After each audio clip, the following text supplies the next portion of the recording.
Good morning, good morning. Good morning, ladies and gentlemen, excellencies, distinguished guests. If I would can maybe ask you to take your seats so we can start with the opening session. At 9 o'clock sharp, great, we're starting on time. Well, excellencies, distinguished delegates, ladies and gentlemen, good morning and welcome to this high-level Euro-Asia regional review meeting of the Vienna Programme of Action for the Landlocked Developing Countries for the decade 2014 to 2024. My name is Oliver Patterson and I will be the Master of Ceremony for this opening session. The aim of this meeting is to review the progress made in the implementation of the Vienna Programme of Action for Landlocked Developing Countries in the Euro-Asia region and to identify achievements, constraints, new and emerging challenges, as well as opportunities, and maybe to also suggest recommendations. Indeed, the recommendations of this meeting will contribute to the preparations for the third UN Conference on Landlocked Developing Countries, which will be held in 2024 in Rwanda. We will now proceed to the opening session of this meeting. In this opening session, we will hear statements from our distinguished speakers. First of all, we'll have Ms. Rabab Fatima, Under-Secretary General and High Representative for the Least Developed Countries, Landlocked Developing Countries and Small Island Developing States, and Secretary General of the Third UN Conference on LLDCs. We will then have Ms. Armida Salcia Alice Jabana, Under-Secretary General and Executive Secretary of the Economic and Social Commission for Asia and the Pacific. And we will then have a video message from Ms. Olga Algayarova, Under-Secretary General and Executive Secretary of the United Nations Commission for Europe.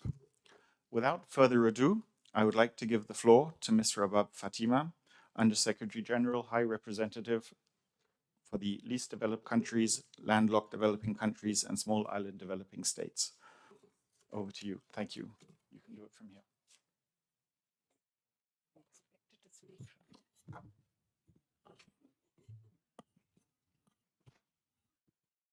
I always feel, no matter where I am, I always feel very height challenged. I think all these microphones and the chairs are all made for very tall men or women. But honorable ministers, Ms. Armida Salcia Alice Jabana, Executive Secretary of ESCAP, and my dear sister, excellencies, distinguished delegates, dear friends and colleagues, good morning to you all. I'm very pleased to join UNESCAP and UNECE in extending a very warm welcome to you to this Europe and Asia Regional Review meeting on the implementation of the Vienna Programme of Action for Landlocked Developing Countries, the LLDCs. This is our third and final regional review meeting in preparation for the third United Nations Conference on LLDCs to be held in Kigali, Rwanda next June. I'm especially pleased to see the presence of transit countries, development partners, UN system organizations, and other international, regional, and sub-regional organizations here. Your engagement and support are critical to our shared endeavors. Excellencies, the meeting is a timely one. The Vienna Programme of Action for the LLDCs is coming to an end soon, and we are at the midpoint of the implementation of the 2030 Agenda. Our primary objective is to undertake a comprehensive review of the implementation of the Vienna Programme of Action in Europe and Asia, reflecting on the challenges encountered, lessons learned, and the way forward. The outcome of this meeting will contribute importantly to the next Programme of Action for the LLDCs, which will essentially be a development compact between the LLDCs and their development partners for the coming decade. Over the last 10 years, there has been progress in the implementation of the 6 priority areas of the VPOA, but that progress has been mixed and uneven. The latest Sustainable Development Goals Progress Report paints a worrying picture, revealing that globally, out of the 140 targets, only about 12% are on track. It is estimated that by 2030, 575 million people will still be living in extreme poverty around the world. Many of these people will be from the LLDCs. Even before the COVID-19 pandemic, many LLDCs were off track in achieving the SDGs. Today, in the face of lingering impacts of the pandemic, overlapping global crises, adverse geopolitical and economic conditions, the situation in the LLDCs has become worse. For the Euro-Asian LLDCs, the pandemic has severely impacted international trade. Over the review period, LLDC's share of global trade decreased from 1.2% in 2014 to 0.98% in 2021, with exports concentrated on primary commodities that have had little impact on transformation and value addition. Tourism, an important driver of economic activity in the region, continues to lag pre-pandemic levels.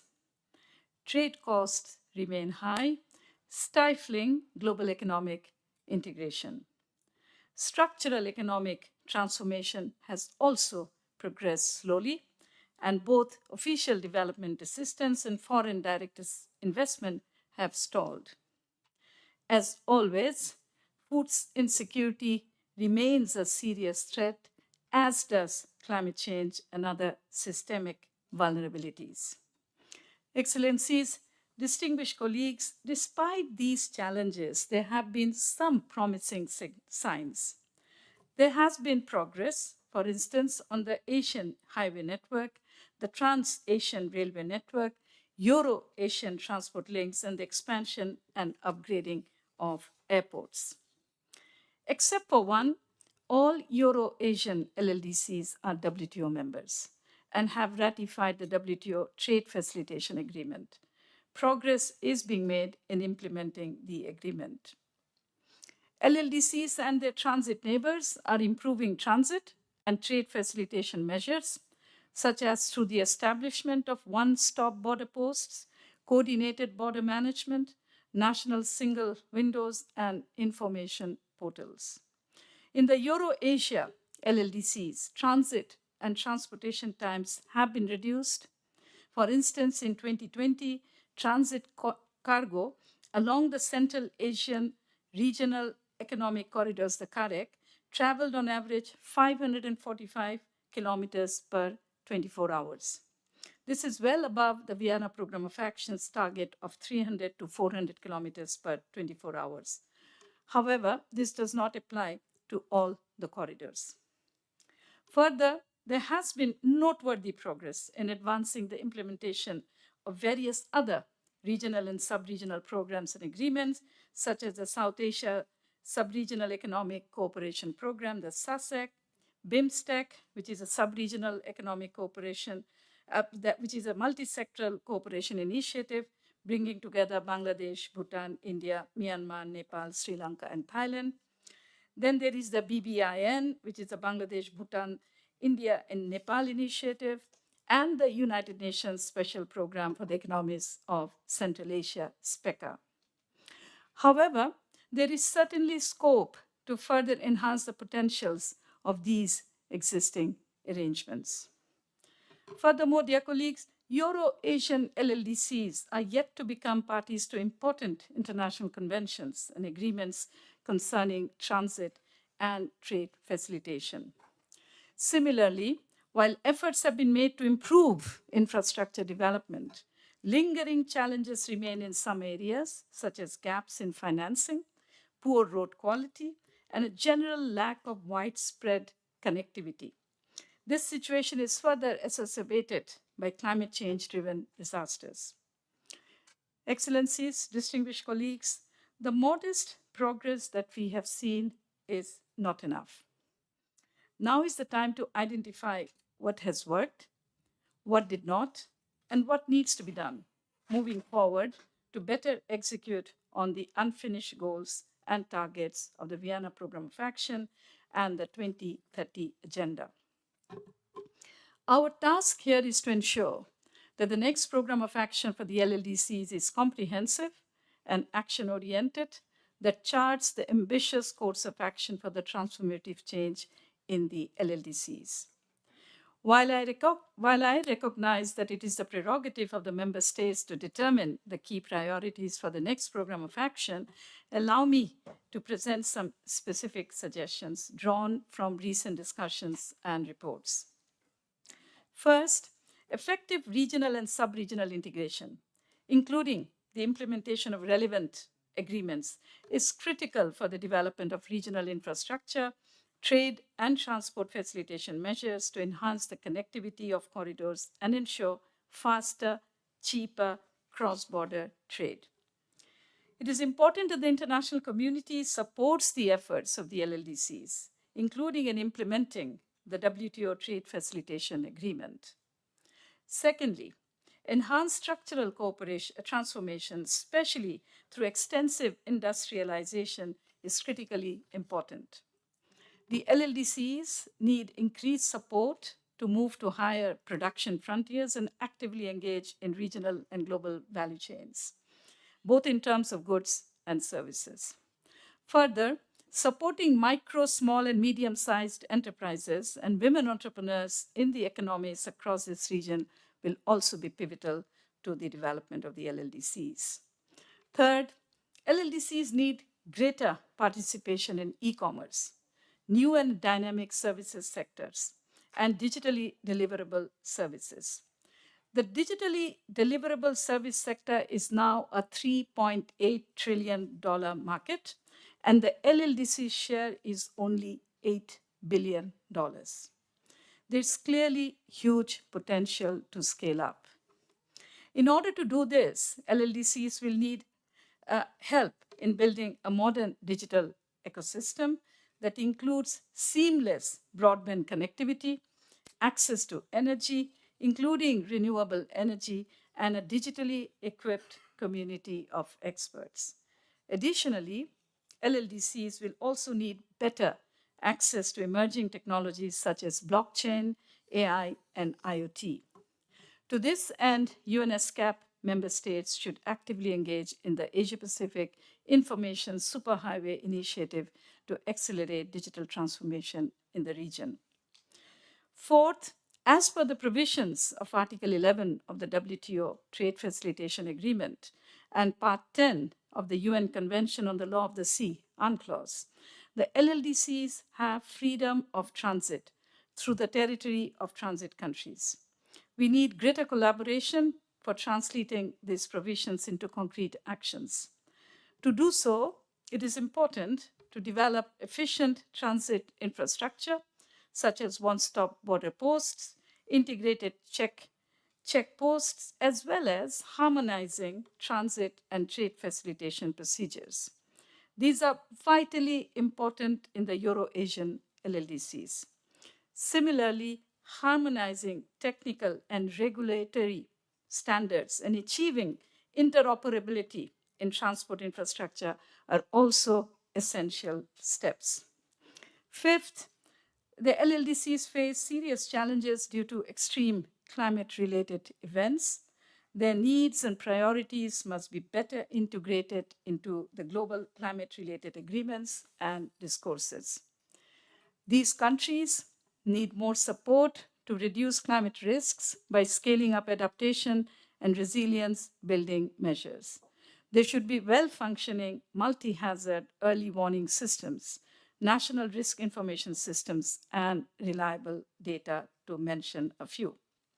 Finally, distinguished colleagues, financing for development will be key to advancing a successful development agenda in the LLDCs for the next decade. Indeed, The LLDCs need enhanced financing from all sources, and this includes domestic sources, bilateral and multilateral donors, IFIs, regional development banks, and multilateral development banks, as well as South-South and triangular cooperation and other sources of innovative and blended financing. Around half of the LLDCs are either in debt crisis or at a high risk of it. Comprehensive debt relief measures are urgently needed, and ODA and aid for trade commitments must also be scaled up.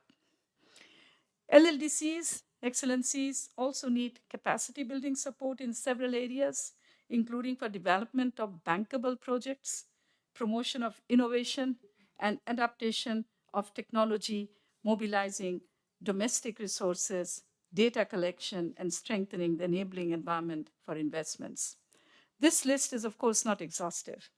And I look forward to hearing your concrete ideas and contributions and any new recommendations to our goal for an ambitious and action-oriented new program of action for the LLDCs. Excellencies, distinguished colleagues, as we prepare for the third UN Conference on LLDCs, let us seize this once-in-a-decade opportunity to galvanize global support and strengthen partnerships for transformative change in the lives of the 564 million people residing in the world's 32 landlocked countries. To that end, we should aim to create the broadest possible coalition between the LLDCs, their transit neighbors, development partners, the United Nations, and other stakeholders, both in this region and beyond. And I'm so pleased to see the large presence of the transit countries and the development partners, as well as the presence of the UN entities and regional organizations in the room. Thank you very much. As the Secretary General of the conference, I and my entire team remain fully committed to providing all support to make the conference a success. I wish this meeting a very, very productive discourse and discussions, and I thank you for your kind presence here. Thank you.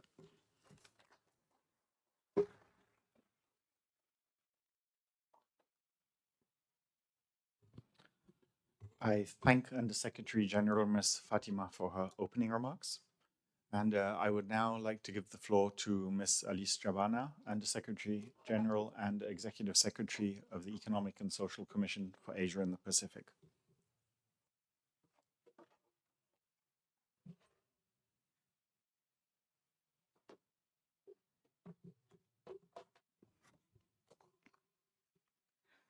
Excellencies, Ms. Rabah Fatima, my dear friend, UN High Representative for the LDCs, LLDCs, and SITs, distinguished participants, colleagues, and friends. On behalf of the Economic and Social Commission for the Asian Pacific, or ESCAP, I would like to warmly welcome all of you to our regional review of the implementation of the Vienna Program of Action for Landlocked Developing Countries for the decade 2014-2024. Today, we gather to reflect on our accomplishments and, more importantly, to reflect on our future.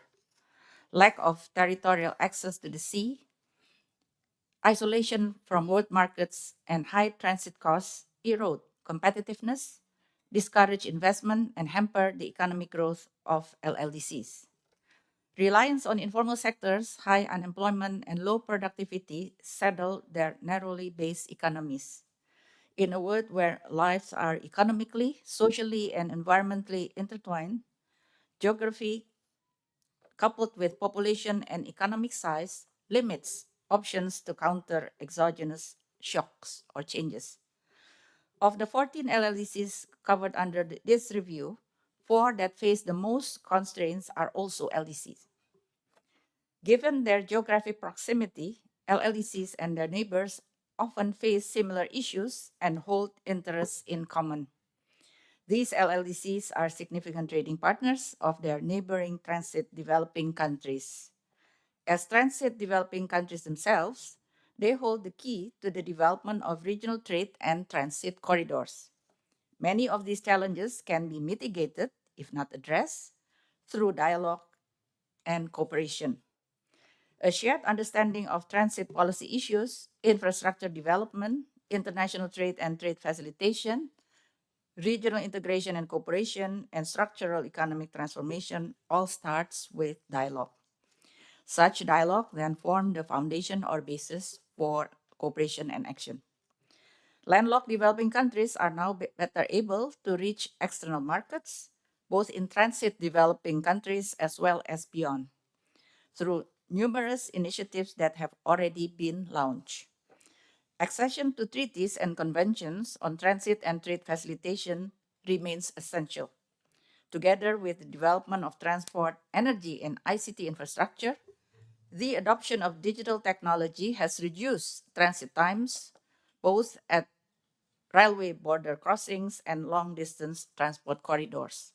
I think earlier, USG Rabab already gave very good example with regard to this introduction of these measures. One of the example, cargo along the CAREC or Central Asia Regional Economic Cooperation Corridors. Digitalization, which fosters innovative solutions, expands commerce and drives economic diversification, likewise is a catalyst for economic transformation. For more ambitious initiatives with a single market through regional economic integration in mind, improved connectivity is a means to a far greater end of equitable economic development amongst its members and integration into the global economy. To reach long-lasting solutions, national policies must be in line with agreed frameworks for cooperation. We know what can be done when the focus is placed on our common priorities. Excellencies, distinguished participants, let us not rest on our laurels, however, as challenges remain.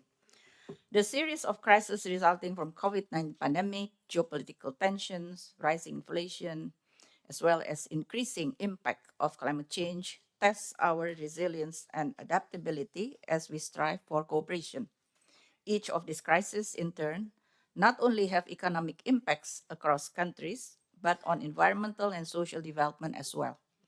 We will be able to successfully maintain international financial stability, mitigate climate change, and attain sustainable development only by working together. And by working together and cooperation, the realm of possibilities becomes greater. With Afghanistan, Lao PDR, and Nepal, together with Bhutan and Mongolia, amongst our earliest members, we have supported LLDCs through its sectoral work since its inception. The accession of countries in Central Asia and the Caucasus to ESCAP more than 30 years ago has further brought these issues to the forefront. Together with UN ECE, we have been supporting sub-regional cooperation since 1998 between Afghanistan, Azerbaijan, Kazakhstan, Kyrgyzstan, Tajikistan, Turkmenistan, and Uzbekistan, and their integration into the world economy through the UN Special Program for the Economies of Central Asia, or better known as SPECA.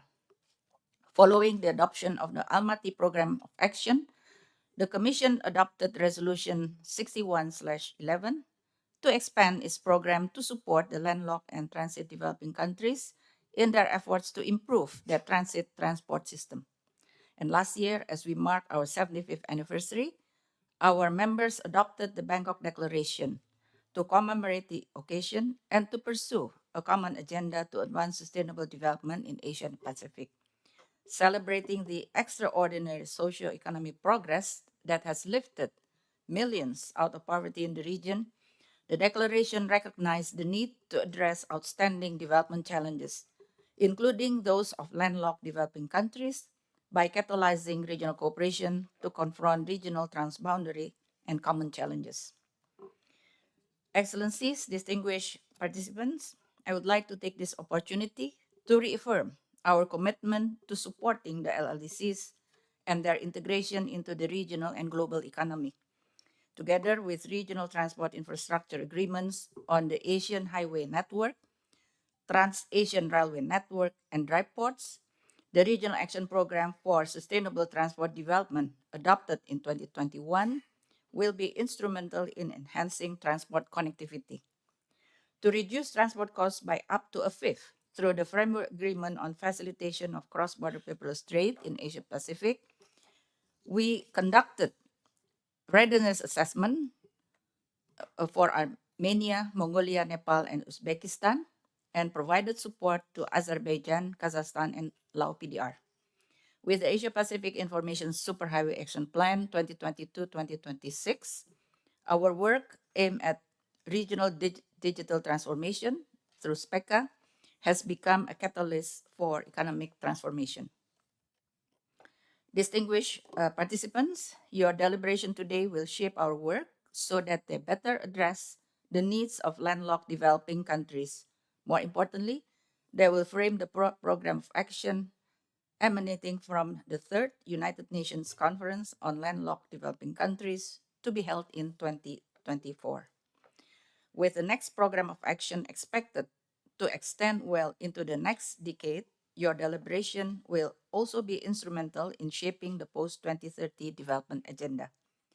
With these words, I would like to wish you a very successful conference as well as your deliberation. Thank you very much.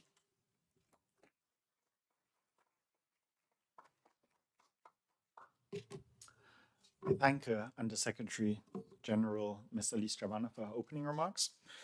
We are now going to listen to a short video statement of Ms. Olga Algayarova, Undersecretary General and Executive Secretary of the United Nations Economic Commission for Europe.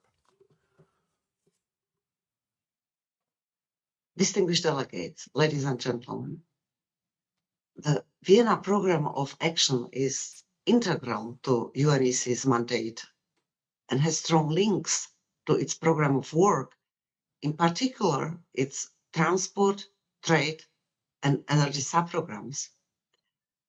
Over the last 10 years, UNEC has been assisting its landlocked developing countries in Eastern Europe and Central Asia in implementing this program through policy advice and its regulatory work, including norms, standards, conventions, and protocols. UNEC also provides tailored technical assistance to help these countries address capacity shortfalls. Furthermore, through its intergovernmental processes, UNEC facilitates collaboration, particularly between LLDCs and their transit countries, offering opportunities for the exchange of valuable lessons and collective action. In all of this, we put particular emphasis on strengthening connectivity and promoting inclusive structural transformation, including achieving a green, circular, and digital transformation, as well as promoting gender equality. Let me highlight some focus areas of this work. In transport, UNEC is supporting LLDC's regulatory harmonization efforts as the global center of United Nations transport conventions and agreements relating to road, rail, inland waterway, and intermodal exchange. In the area of energy infrastructure, UNEC supports countries' transition towards a more sustainable economic model and the decarbonization of the energy systems, infrastructure, and industrial processes. In trade, UNEC is helping its LLDC member states to develop trade facilitation strategies and action-oriented roadmaps to fulfill their commitments under the WTO Trade Facilitation Agreement, or TFA. We also support trade diversification and competitiveness innovation and gender equality through UNEC Gender Responsive Standard Initiative. In carrying out all this work, UNEC cooperates closely with the entire UN family, especially with ESCAP, our sister regional commission, with whom we jointly administer United Nations Special Program for the Economies of Central Asia, or SPECA in short. Excellencies, ladies and gentlemen, since the adoption of the Vienna Programme of Action for LLDCs, a lot of valuable work has been undertaken in the Euro-Asian region. It's time now to look back and take stock of what has been done so far, to identify the remaining needs and challenges and develop tailored responses to remedy them. Despite notable advances, the complex challenges arising from the COVID-19 pandemic, the global food, energy, and financial crisis in the wake of the war in Ukraine, and the triple planetary crisis have highlighted underlying structural weaknesses in many LLDCs, necessitating a greater effort to bolster resilience. Today's and tomorrow's review conference will allow us to better focus our future work and further strengthen cooperation among governments, the private sector, and international organizations. The work towards untapping the sustainable transport, trade, and energy potential of Euro-Asian LLDCs has not been finalized yet. More efforts are needed and coordinated actions are required. So let us work all together to make it a reality.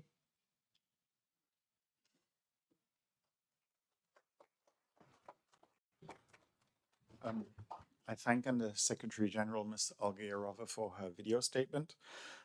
Ladies and gentlemen, distinguished delegates, this brings us to the end of the opening session. As we reorganize the podium, we will watch a brief video that was prepared for this meeting, and this will then immediately be followed by the election of the Bureau and the adoption of the agenda. Thank you very much.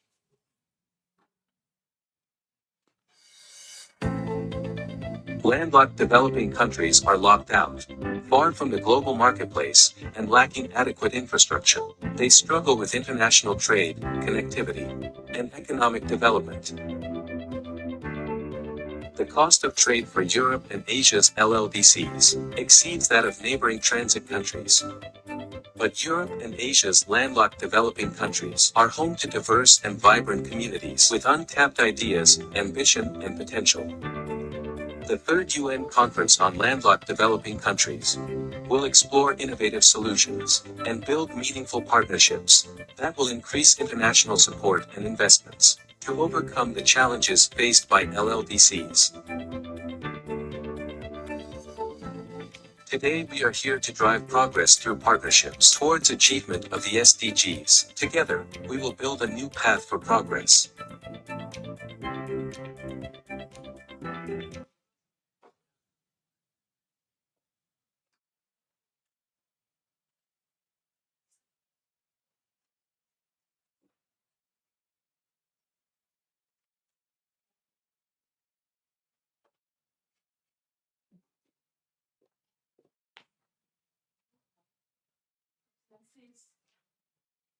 Excellencies, as has already been announced, we will have the elections of the Bureau of this meeting. Excellencies, distinguished participants, and dear colleagues, in my capacity as a Secretary General of the Third United Nations Conference on LLDCs, I have the honor now to conduct the election of the Bureau of this high-level Euro-Asia Regional Review meeting of the Vienna Programme of Action for the Landlocked Developing Countries for the decade 2014 to 2024. I understand that there have been informal consultations among member states attending the regional review meeting who have agreed to the composition of the Bureau. I have been informed that His Excellency Mr. Danyar Amangjeldiev, the Minister for the Ministry of Economy and Commerce of Kyrgyzstan, was nominated to be the chair of the Bureau. Unless I hear otherwise, I suggest that the meeting elects him to be the chair by acclamation. I hear no objection. It is so decided.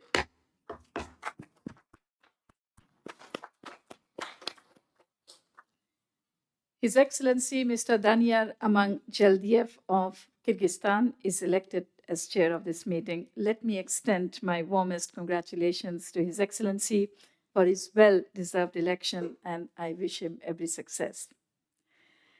Let me now proceed to the election of the vice chairs. I also understand that as a result of informal consultations, His Excellency Mr. Fose Kekampitune, Vice Minister, Ministry of Foreign Affairs of Lao PDR, and His Excellency Mr. Bunak Pok, Secretary of State, Ministry of Planning, Royal Government of Cambodia, have been nominated as vice chairs of the meeting. Unless I hear otherwise, I propose that the meeting elects them to be the vice chairs by acclamation. I hear no objection. It is so decided.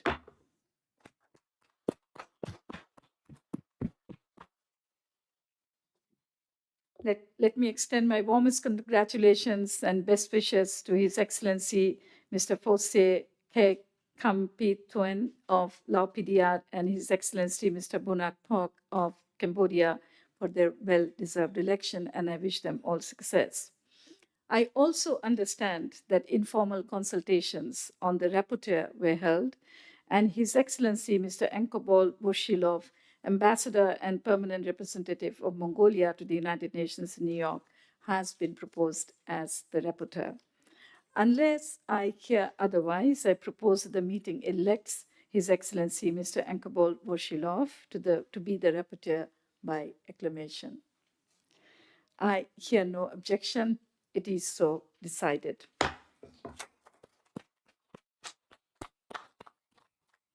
Let me extend my sincere and warmest congratulations and best wishes to him on his election. I now have the honor to invite the chair to the podium to take his seat and conduct the election. Your Excellency, you may please come and take your seat on the podium.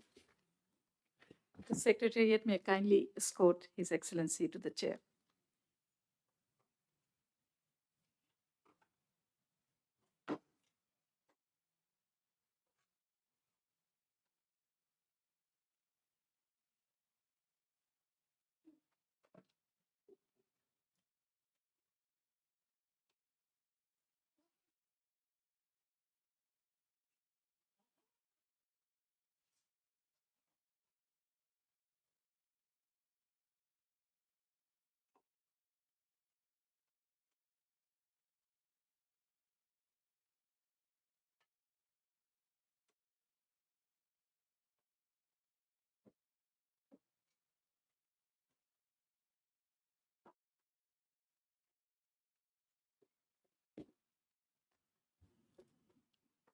Благодарю вас, уважаемая госпожа Фатима, заместитель генерального секретаря и высокий представитель по наименее развитым странам, развивающимся странам, не имеющим выхода к морю и малым островным развивающимся государствам, а также генерального секретаря Третьей конференции ООН по развивающимся странам. Ваше превосходительство, уважаемые делегаты, дамы и господа, от имени только что избранного бюро позвольте поблагодарить вас за то, что вы избрали нас в качестве своего бюро и возложили на нас ответственность руководить этой встречей в течение этих 2 дней. Как упоминалось в вступительных заявлениях, сегодняшний Азиатский региональный обзор высокого уровня Венской программы действий является важным событием. Итоги этого обзора, который, как ожидается, будет амбициозным и ориентированным на конкретные действия, послужат важным составным элементом следующей десятилетней программы действий по развивающимся странам, не имеющим выхода к морю. Данная программа будет принята на 3-й конференции ООН, которая состоится в Руанде в следующем году. Принимая это во внимание, я беру ответственность подготовить первый проект итогового документа, в котором будут учтены наши обсуждения на этом заседании при содействии секретариата. Мы представим вам этот проект к обеду сегодняшнего дня, и он будет открыт для замечаний и предложений. Я бы предложил заинтересованным делегациям встретиться на уровне экспертов для неофициальных консультаций и окончательной доработки проекта. Прежде чем мы примем его во второй половине дня, о месте и времени встречи будет сообщено дополнительно. Ожидается, что обсуждения, отраженные в итоговом документе, будут учтены в глобальной подготовке 3-й конференции ООН по развивающимся странам, не имеющим выхода к морю. Теперь мы переходим к следующей сессии, которая представляет собой диалог на высоком уровне по теме «Статус реализации Венской программы действий и содействия достижению повестки дня в области устойчивого развития на период до 2030 года в развивающихся странах, не имеющих выхода к морю, извлеченные уроки и лучшее восстановление. На этом заседании мы обсудим прогресс, достигнутый в ходе осуществления Венской программы действий, выявим достижения, проблемы и уязвимые места, возможности и извлеченные уроки. Сессия также будет посвящена тому, как мы можем использовать эти уроки для более амбициозной программы действий на следующее десятилетие, чтобы позволить развивающимся странам, не имеющим выхода к морю, восстановить утраченные позиции на траектории своего развития и ускорить реализацию повестки дня на период до 2030 года. И прежде чем мы перейдем к списку выступающих, я хотел бы пригласить господина Сантагдоржа Эрдена Билега, руководителя канцелярии высокого представителя по наименее развитым странам, развивающимся странам, не имеющим выхода к морю и малым островным проблемам, и возможности, и рекомендации. Уважаемый господин Сантагдоржа, вам слово.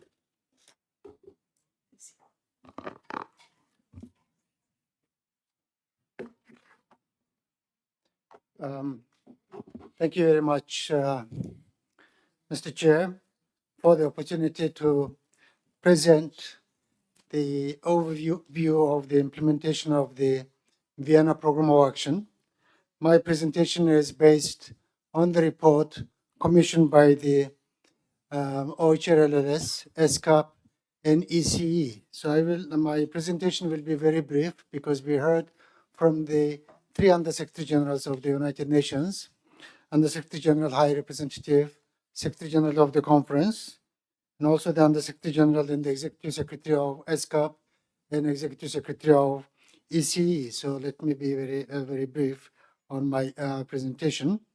First, this morning we heard that the progress was made, but the progress is mixed in the implementation of the Vienna Program of Action. Some of the progress lost or reversed due to the crisis started in 2019. The GDP growth for landlocked developing countries is now 3.6% in 2022, which was 6.8% between 2000 and 2014 on average. The poverty level is also still very high for landlocked developing countries. Currently, it stands at 30% for the population. And the moderate and severe food insecurity is also very high for landlocked developing countries.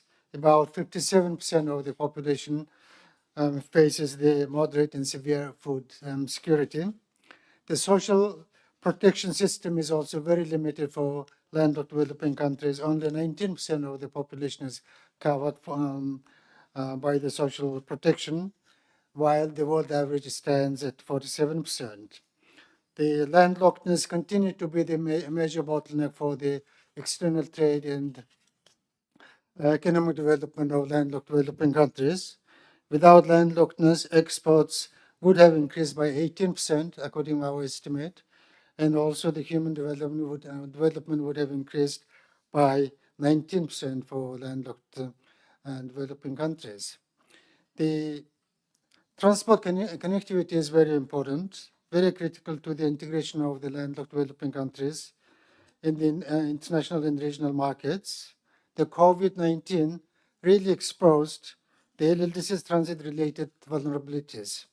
The COVID-19 related trade and transit restrictions resulted in high costs, supply chain disruptions, and increased transportation time. As a result, LLDC's exports fell drastically at much higher rate than the global average. Although the progress has been made in the development and upgrading of transit, road, and rail networks, strengthening of corridors, and establishment of dry ports and sea port infrastructure development and port reforms, still much needs to be done for these countries. Our estimates in 2018 show that LLDCs need to construct 200,000 kilometers of paved road and 46,000 kilometers of railway to match the global average. For that, LLDCs need 500 billion US dollars. COVID-19, as I mentioned, exposed the LLDC's transit-related bottlenecks greatly. The external trade is, of course, the main focus of the Vienna Program of Action. The total exports of LLDCs increased to 270 billion US dollars in 2020. Still, the share of the export remains under 1%. The services increased by 44% to 53 US dollars in 2022. LLDCs have implemented about 35% of the WTO trade facilitation agreement measures compared to 51% implementation rate by the transit developing countries. The merchandise trade balance is very important for the LLDC, is very important indicator for the participation in the international trade. Since 2015, LLDCs have been running trade deficit, importing more than exports, making them vulnerable to prices of imported products. Trade deficit in goods and services deteriorated from 21 billion US dollars, or 2.5% of the GDP in 2014, to 55 billion US dollars, or 6% of the GDP in 2021 for LLDCs. The structural economic transformation is very important. The progress on structural economic transformation has been limited due to the lack of investment for LLDCs. This figure shows that the manufacturing value added in LLDCs has declined over the reporting period. Almost all LLDCs experiencing negative industrialization, the early premature stage of the deindustrialization. The value-added share of agriculture in GDP also declined in LLDCs. It was in 23% in 2013. It is reduced to 18% only in 2022. In contrast, the value-added share of services in GDP increased slightly from 47% in 2003 to 49% in 2022. Domestic credit to private sector as a percentage of GDP has increased from 25% to 31%, while world average is much higher. World average is 145%. So LLDCs are only 30%. The LLDCs are weakly integrated into global and regional value chains. This is concerning since more than 70% of the global international trade happens in the context of the GVC. The LLDCs currently account meager for only 0.45% of the GVC-related trade.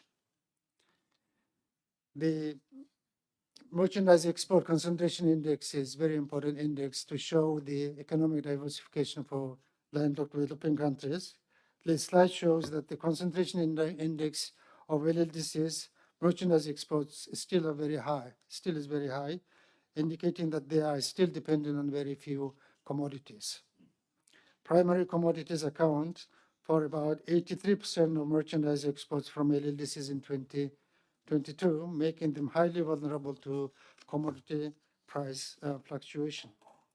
In terms of the means of implementation, ODA remains a crucial lifeline for landlocked developing countries, as was the case for LDCs in small island developing states. About half of these countries accounted for the half of these countries, only 10% of the GNI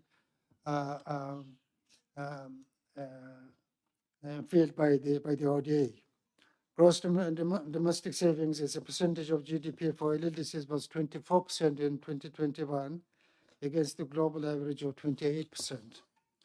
The ODA flows to LLDCs as a group increased from 25 billion US dollars in 2014 to 35 billion US dollars in 2020, but in 2021 it is increased by about 15%.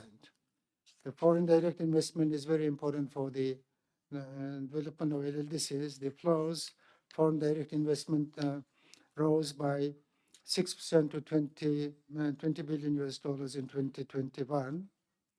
So the 22 LLDCs for which the debt distress analysis is available, 8 have high risk of distress, and 3 are already in distress.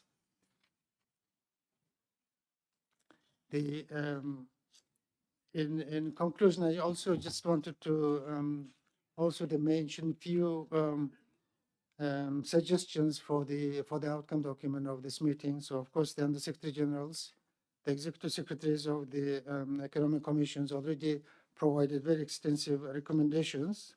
Just let me highlight few of them which are not mentioned in the recommendations. First of all, I wanted to emphasize that the importance of the landlocked developing countries as a group is increasing with the increase of their population.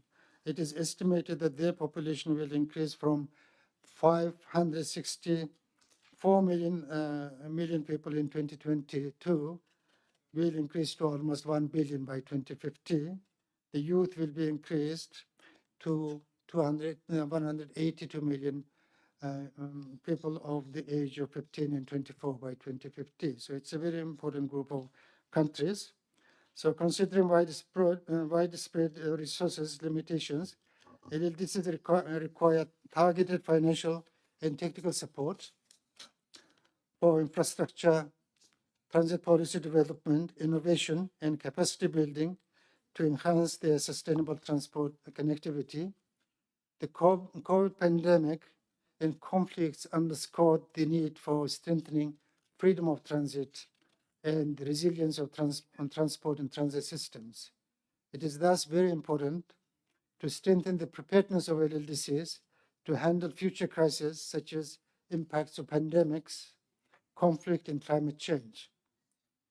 Cooperation between LLDCs and the transit neighbors is also paramount for the connectivity. There is a need to scale up implementation of the WTO Trade Facilitation Agreement, especially regional approach in the implementation of the WTO Trade Facilitation Agreement is very important for the landlocked developing countries.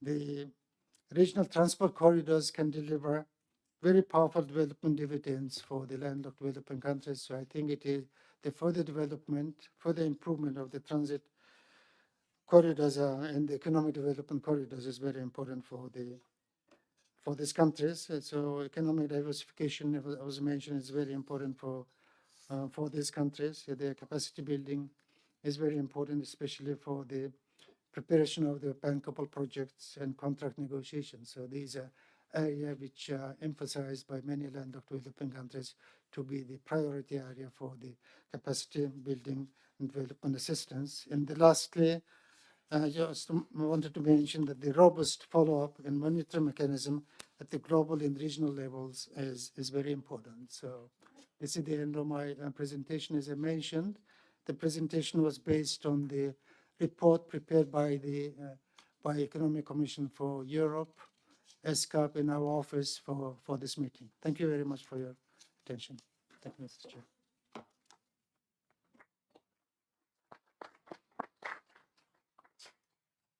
Благодарим вас, уважаемый господин Сандагдаржа Эдена Ильге, за вашу презентацию, в которой вы представили нам обзор реализации Венской программы действий и возникающие проблемы, а также рекомендации для следующих шагов. Уверен, что ваше выступление вызовет более новаторские дискуссии на наших следующих заседаниях. Уважаемые делегаты, у меня есть список выступающих, по которому я буду следовать. Пожалуйста, не стесняйтесь сообщить о своем намерении выступить, подняв табличку с именем, я назову ее.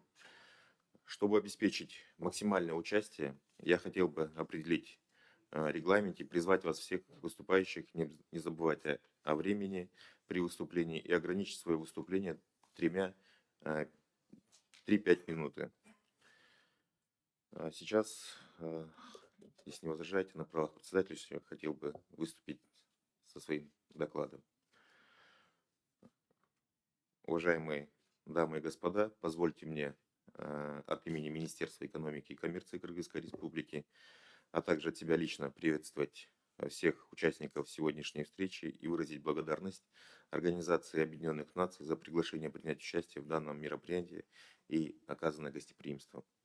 Кыргызская Республика уделяет серьезное внимание реализации норм Венской программы действий, особенно учитывая, что цели и приоритеты Венской программы созвучны с проводимой Кабинетом министров Кыргызской Республики экономической политикой. Уважаемые коллеги, текущий период является не самым простым для человечества из-за последствий пандемии COVID-19 и геополитической ситуации в мире, которые нанесли коррективы в развитии мировой и национальной экономики. Вместе с тем, современные вызовы открыли перед странами новые возможности и перспективы. Так, достаточно широкое распространение получила цифровая трансформация всех сфер жизнедеятельности государства. Мы совершаем качественный скачок в скорости развития и наблюдаем связанные с этим социально-экономические и инфраструктурные преобразования. Сегодня цифровые технологии призваны не только обеспечить потребности населения и бизнеса в комфортной жизни, но и определяют контуры и содержание цифровой экономики. Так и в нашей Венской программе действий внедрение и использование цифровых технологий в области торговли, транспорта, бизнеса, таможенного и пограничного дела позволили в значительной степени достичь целей и приоритеты развития. Благодаря чему мы можем говорить об имеющихся предпосылках для определения приоритетов при формировании следующей программы действий для развивающих стран, не имеющих выхода к морю. Как мы все понимаем, такая программа должна быть ориентирована на достижение целей устойчивого экономического развития через продвижение международной торговли, транзитных перевозок, малого и среднего предпринимательства, развитие инфраструктуры, региональную интеграцию и внедрение цифровых технологий.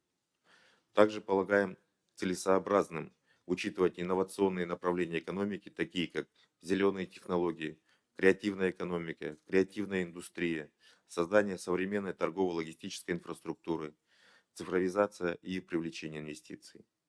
Уважаемые дамы и господа, развивающие страны, не имеющие выхода к морю, сталкиваются с рядом вызовов и проблем, которые могут затруднять экономический рост. Среди традиционных проблем, с которыми сталкиваются страны Центральной Азии, является недостаточно развитая транспортная и энергетическая инфраструктура. В этой связи необходимо продолжить усилия в данном направлении для обеспечения эффективности продвижения людей и товаров и удовлетворения потребностей, связанных с ростом экономики. Актуальной также остается необходимость диверсификации транзитных маршрутов, устранения транспортных барьеров и бюрократических формальностей, которые приводят к высоким транспортным расходам и сокращению объемов торговли. Решение проблем развивающихся стран, не имеющих выхода к морю, к которым относится и Кыргызстан, напрямую зависит от стран транзита к морским портам. В этой связи считаем необходимым предусмотреть в программе действий направления политики, которое позволит развивающимся странам, не имеющим выхода к морю, все-таки получить доступ к морю. Уважаемые участники заседания, на этом я завершу свое выступление и очень надеюсь, что наше мероприятие будет проведено успешно, и все мы придем к пониманию о достижении поставленных целей и приоритетов Венской программы действий. Благодарю за внимание.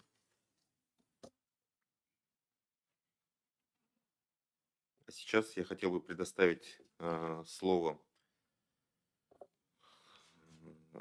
уважаемому представителю Лаосской Демократической Республики господин Факсай Хамфитхун, заместитель министра иностранных дел. Уважаемый господин Факсай.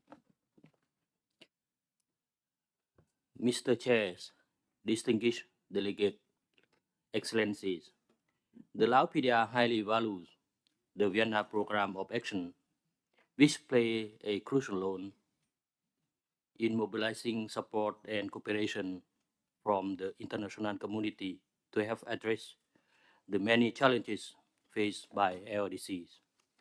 Through the streamlining relevant priority area into our national and sectoral development plans, considerable progress has been made in the implementation of the VPOA including the construction of railways, bridges, and highway, as well as the development of dry port and logistics park.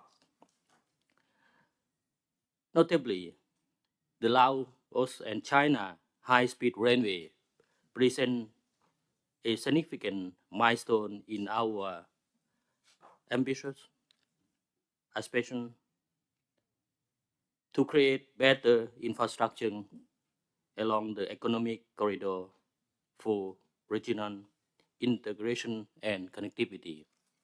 However, we recognize that challenge still exists, especially with the economic slowdown due to the prolonged impact of the COVID-19, coupled with emerging multifaceted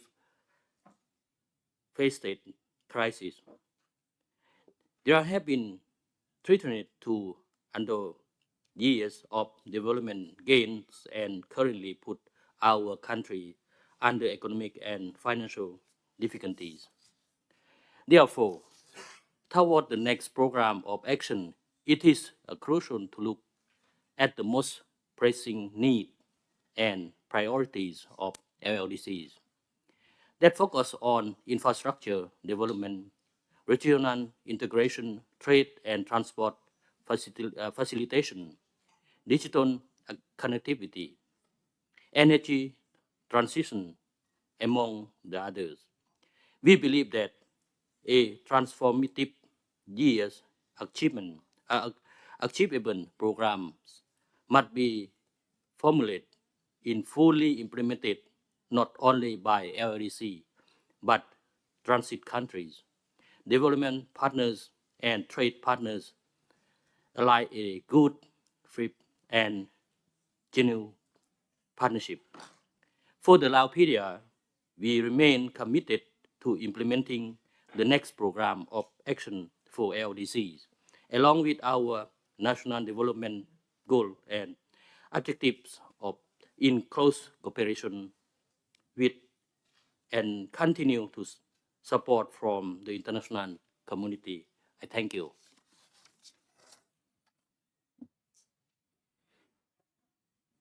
Благодарим вас, уважаемый господин Факсай Хайхам Фитхун. Следующее слово хотел бы предоставить представителю Камбоджи, уважаемому господину Панак Поч, государственный секретарь Министерства планирования Королевское правительство Камбоджи.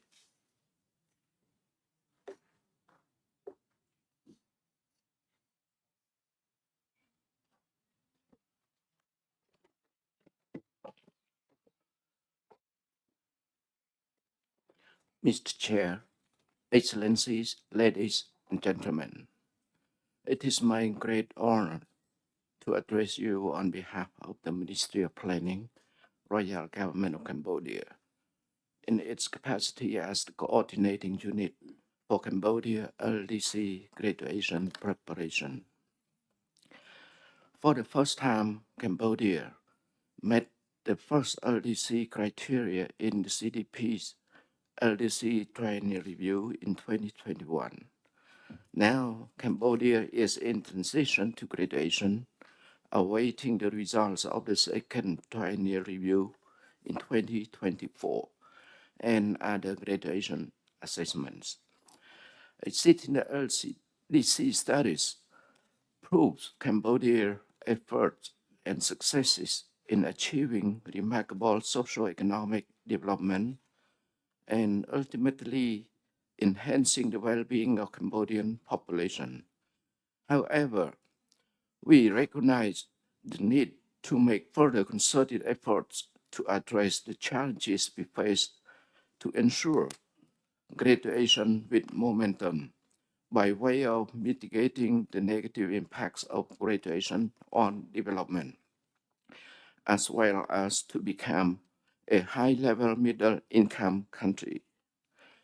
Potential challenges are related in the areas as follows.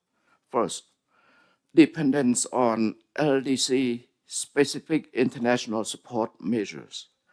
Second, weak economic foundation, such as agriculture and trade-based economic structure that needs structural transformation. Third, limited sustainable development finance. Fourth, high environmental vulnerability. Fifth, low human capital. And sixth, limited technological adaptation. The following policy options are relevant to ensure smooth graduation and structural transformation for Cambodia. First, strengthening domestic resource mobilization by improving tax administration systems and business environments to boost public revenues and private sector investments. Second, policy intervention on structural transformation, focusing on value-added sectors, human capital with higher productivity, trade partners, diversification, and private sectors and SMEs. Bolstering investments in climate resilient and digital infrastructures to improve physical and soft infrastructures that hinder transport and logistics sectors. Fourth, increasing investment in human capital by improving access to education with the crucial role of Tibet and the job market with higher value added. Fifth, supporting technological upgrading and improvement to the science, technology, and innovation ecosystem using policy-based stakeholder collaboration and strategic research. Six, continuing fostering rural development through intersectoral linkages, infrastructure provision, and innovative business practices. I would like to reiterate that Cambodia is committed to follow all timelines and procedures set by CDP and UN regarding LDC graduation. Cambodia also committed to work among all stakeholders and development partners for future development. Thank you for your attention.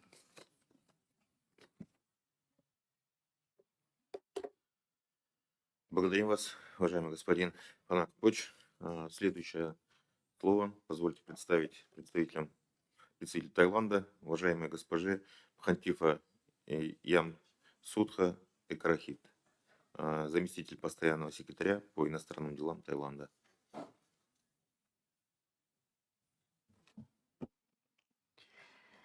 Thank you, Mr. Chair. Mr. Chair, Excellencies, distinguished delegates. At the outset, I wish to extend my sincere appreciation to the UN OHR LLS, ESCAP, and the UN ECE for hosting this very important and timely regional review of the Vienna Program of Action.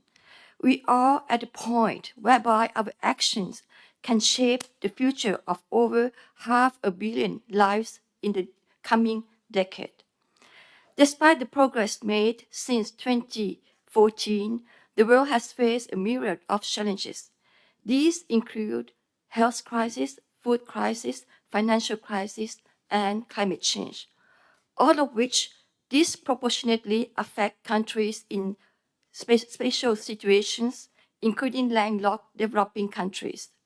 Such challenges continue to exert significant socio-economic impacts across the region, as well as on our progress in advancing the 2030 Agenda for Sustainable Development and the SDGs.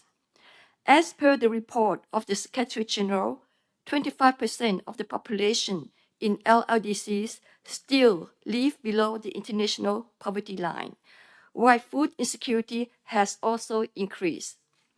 With 7 years only left to attain the SDGs, urgent collective action is needed now. Mr. President, as we look beyond the VPOA, we must scale up efforts and provide greater support for the LLDCs.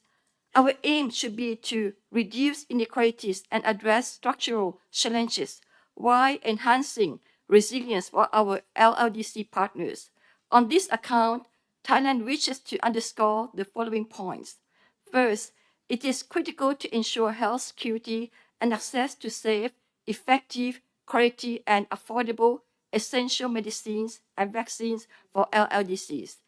Thailand stresses the importance of achieving universal health coverage as a foundation for an inclusive social protection system for countries and communities. After all, no one is safe until everyone is safe. Second, homegrown and locally driven development approaches should be further promoted. These approaches build on local wisdoms, national and local contexts, which make them well suited for development needs on the ground. The sufficiency economy philosophy, SEP, which is Thailand's homegrown development approach, promotes human-centered development that creates resilience for people and communities. Building upon the SEP is the biocircular green economy model, which applies a whole of society approach and integrates the BCG economy with advanced technologies and innovations throughout the supply chain to boost competitiveness, enhance resource efficiency, and mitigate environmental impacts. We believe the SEP and BCG development approaches can help LLDC partners in their SDG attainment, and Thailand stands ready to share our experiences with interested LLDC partners. Third, deepening regional cooperation and integration is crucial to ensure that we overcome the marginalization of LLDCs. Looking ahead, we must strengthen efforts to promote regional connectivity and connect LLDCs with the global supply chain, such as through building seamless transportation networks to transform LLDCs from landlocked into land-linked countries. At the same time, we must embark on wider regional economic integration to support LLDCs to connect with other major economies in Asia and the Pacific. Fourth, science, technology, and innovation, as well as technology transfer and capacity building, are crucial in ensuring sustainable recovery for countries in special situations. Sustainable financing is equally crucial and will help transform the SDGs from mere aspiration to reality. Lastly, reinvigorated partnerships for sustainable development is key. Thailand therefore reaffirms our commitment to South-South and triangular cooperation in driving forward the 2030 Agenda and the SDGs together with LLDCs. As SDGs are a set of global goals, no country can achieve them alone. Therefore, supporting countries in special situations, including the LLDCs, in their SDG attainment is a prerequisite if we are to realize sustainable development for all. As a transit country, Thailand stands ready to work with the international community towards the success of the third UN Conference on Landlocked Developing Countries in Kigali next year. I thank you for your attention.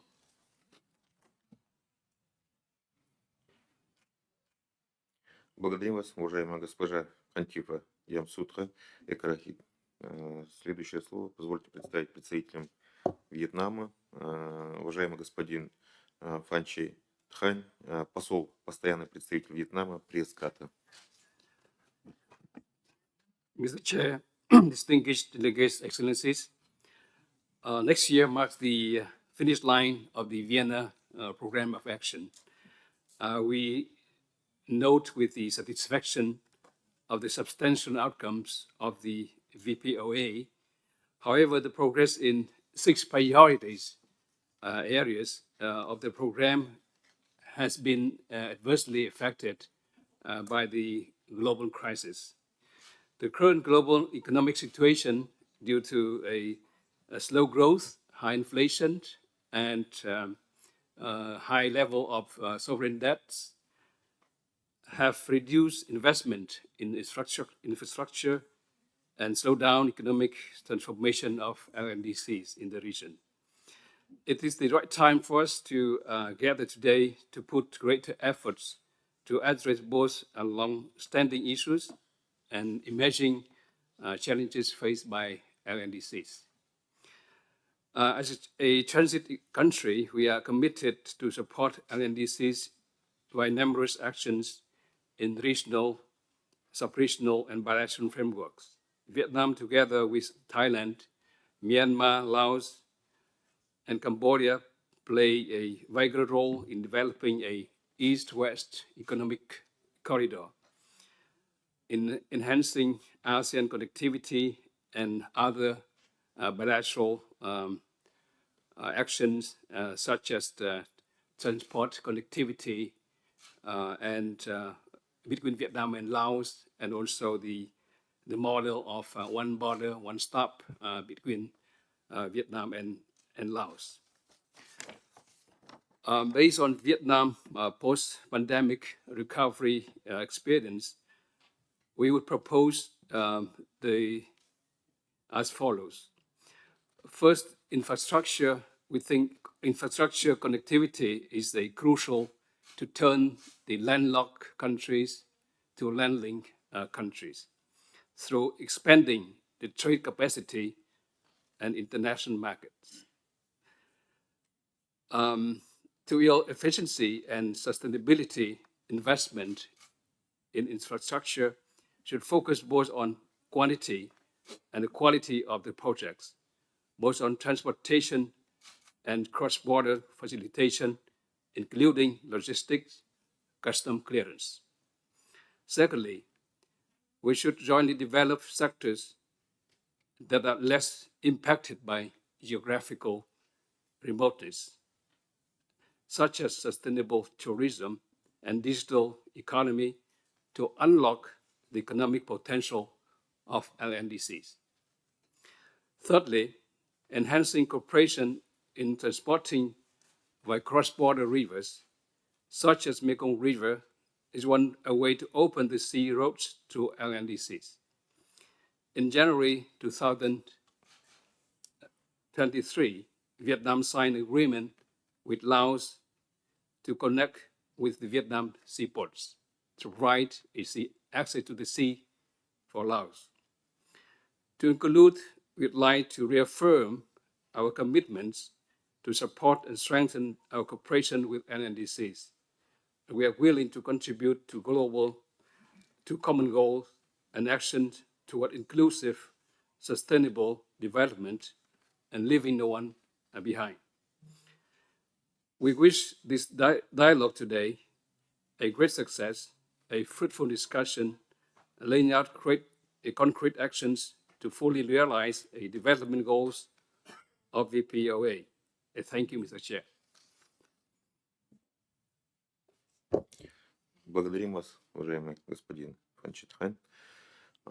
Следующее слово представляется представителю Казахстана, уважаемый господин Арман Асеитов, посол Казахстана в Таиланде, постоянный представитель Казахстана при ESCAP ООН. Mr. Chair, distinguished excellencies, ladies and gentlemen, distinguished delegates. In a world that is already beset with ongoing and emerging threats of unprecedented proportions, the LLDCs are impacted manifold times more because of the lack of direct territorial access to the sea. Kazakhstan, being the 9th largest landlocked country in the world and having chaired the LLDC group in 2020-2021, is well aware of the impediments fully well. Furthermore, of the 32 LLDCs, half of them fall in the category of the least developed countries and therefore are vulnerable even more. Thus, the upcoming UN General Assembly High-Level Week, the SDG Summit, as well as other important high-level gatherings, need to have special focus on LLDCs together with LDCs and small island developing states. I believe the outcomes of today's regional review will make its valuable input to this year's September deliberations at the UN headquarters, including the 22nd meeting of LLDC ministers to be held in New York as well. Remoteness and isolation from world markets, multiple border crossings, cumbersome transit procedures, inefficient logistic systems, weak institutions and poor infrastructure cause LDCs to incur substantially high transport and other trade transaction costs that negatively impact economic growth. In addition to geographical disadvantages, the newly emerging challenges of the recent COVID-19 pandemic, ongoing climate change and conflicts with the geopolitical tensions make it harder for us to reduce poverty and integrate into the global economy. The impacted food and fertilizer supply chains have resulted in spiraling unaffordable prices, hunger, and potential starvation. These factors have worsened the vulnerability of LLDCs, as evident by the decline in investment, trade, remittances, fiscal space, growing debt burdens, and reduced exports. They also further put us at a disadvantage in fully harnessing the potential and resources for sustainable development. Consequently, we fall far short of reaching the VPOA and the Agenda 2030 goals as proven by the 2019 midterm review, despite some progress noted. Kazakhstan thus proposes that development partners need to support vulnerable states in ways not only attract but also retain investments. It is essential that donors and investment policy communities coordinate to mitigate global value chain disruptions and support the LLDCs to maintain linkages with them. Assistance is particularly needed to close the financing gap to achieve seamless transport and digital and energy connectivity, scale up trade facilitation initiatives, and fully implement the WTO trade facilitation agreement. Simultaneously, reform of the debt structure and the international financial architecture is absolutely critical. This is vital for our economic diversification, promoting productive capacities, industrialization, and structural economic transformation. The international community must also support LLDCs in acceding to and effectively implementing relevant global and regional legal instruments to integration, regional cooperation, and enable the mobilization of resources. We cannot lose sight of the need for considerably increased ODA for covering inclusive and equitable social protection so that no one is left behind. This strong focus should be made in the new draft of the Program of Action to be adopted next year at the third UN Conference on LLDCs. Ladies and gentlemen, as I conclude, Kazakhstan is committed to see that policy guidelines of the conference in Rwanda contribute to the Summit of the Future, which will take place next September. It should ultimately accelerate momentum for the implementation of the new Program of Action and Agenda 2030. We believe that Kazakhstan and many other LLDCs will continue their efforts to promote synergies between the new Program of Action and its predecessors. In this regard, we see it is vital to duly know the roadmap on acceleration of implementation of the VPOA in the new program to be adopted in Kigali, as well as to adjust it to the new development outlined in the outcomes of the third United Nations Conference on Landlocked Developing Countries next year. I thank you, Mr. Chair.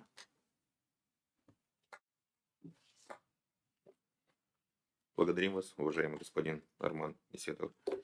Следующее слово позвольте представить представителю Монголии, уважаемому господин Энг Болт Варшилову, посол и постоянный представитель Монголии в ООН. Thank you, Chair. Under Secretary General and the High Representative for LLS, Rabah Fatima, Under Secretary General, Executive Secretary of the UN ESCAP, Armida Salzerh, Alice Abana, Excellencies, distinguished colleagues and participants, it's my great honor and privilege to deliver the statement on the behalf of my country at this high-level Asia and Europe Region Review meeting of the Vienna Program of Action for Landlocked Developing Countries. I also would like to express my government's sincere appreciation to the UN, OHR, LLS, and United Nations Economic Commission for Europe and UN ESCAP for organizing this important Euro-Asia Regional Review meeting. We truly hope that outcome of this meeting and the lessons experiences and the recommendations of the 14 landlocked developing countries in the Asia and Europe region will effectively enrich the preparatory process of the third United Nations Conference of the LLDCs to be held in Kigali next June. In the last 3 years, due to the COVID-19 pandemic and geopolitical tensions and climate change and other unforeseen factors, the countries with special needs, including landlocked developing countries, have faced persistent challenges to hamper their efforts in achieving the SDGs and Vienna Program of Action. Taking this opportunity, I'd like to briefly touch upon some activities and achievements which Mongolia had during the implementation of the Vienna Program of Action. Mr. Chair, in the last 10 years, Government of Mongolia has been attaching utmost importance to the implementation of the Vienna Program of Action, seeing it as an important policy tool with a holistic approach to address landlocked-related challenges and lead to an inclusive and sustainable development. As the transit policy is vital for the Mongolia, sandwiched between two giant neighbors, the government of Mongolia has undertaken efforts to simplify procedures and regulations at the border under the Trade Facilitation Agreement and through other measures, including the economic corridor and dry port developments. Mongolia has an open foreign trade regime, and the country places significant importance on the trade facilitation issues. It is expected that the successful implementation of the both WTO Trade Facilitation Agreement, which Mongolia adopted in 2016, and the paperless Trade Facilitation Agreement, which we joined in 2022, will reduce Mongolia's trade costs by 30%. Preparation of the Asia-Pacific Trade Agreement, APTA, enables Mongolia to enjoy reduced tariff barriers and enhance market access to its trading partners, including China and the Republic of Korea. Mr. Chair, Mongolia's interregional connectivity and international trade turnover are heavily dependent on the transit infrastructure and services. To this end, we implemented a series of policies and strategies complementing each other, such as the port revitalization policy with the aim to expand the railway and highway networks and increase the airport capacity. Yet robust infrastructure must be underpinned by the both domestic and international legal frameworks to effectively facilitate the trade. In order to expand the road transport relations with the neighboring countries and other trading partners, Mongolia has signed intergovernmental agreements with international road transport with China, Russia, Kazakhstan, Belarus, Turkey, Ukraine, Latvia, Lithuania, Kyrgyzstan, Hungary, Slovenia, and the Democratic People's Republic of Korea. Since the air transport is a vital channel for the transportation of the landlocked countries, the Mongolia presented a working paper entitled Improving Air Connectivity in Landlocked Developing Countries at the 41st Assembly of the International Civil Aviation Organization held in Montreal, Canada in 2022. In short, we consider that during the years of the implementation of the Vienna Program of Action, Mongolia has significantly developed its connectivity through effective use of multilateral and bilateral channels. Excellencies and distinguished participants, it's also clear from the assessment that despite our collective efforts at all levels by the landlocked developing countries, transit countries and developing partners, the progress made by LLDCs is not enough to achieve the Vienna Program of Action objectives and sustainable development. It is crucial that we recognize the immense potential that lies within the landlocked countries. These nations possess the abundant natural resources, skilled labor forces, and a desire for economic progress. By addressing the issue of the landlocked countries face, we can unlock the economic potential of these countries and foster sustainable development. Moreover, it is essential to support landlocked countries through technical assistance and capacity building programs. providing training, technology transfers, and financial aid can help these nations to overcome the challenges they face in trade facilitation and infrastructure development. Engaging the international community in supporting landlocked countries is crucial. Donor countries, international financial institutions, regional organizations should allocate resources and provide more financial assistance to support the trade connectivity agenda.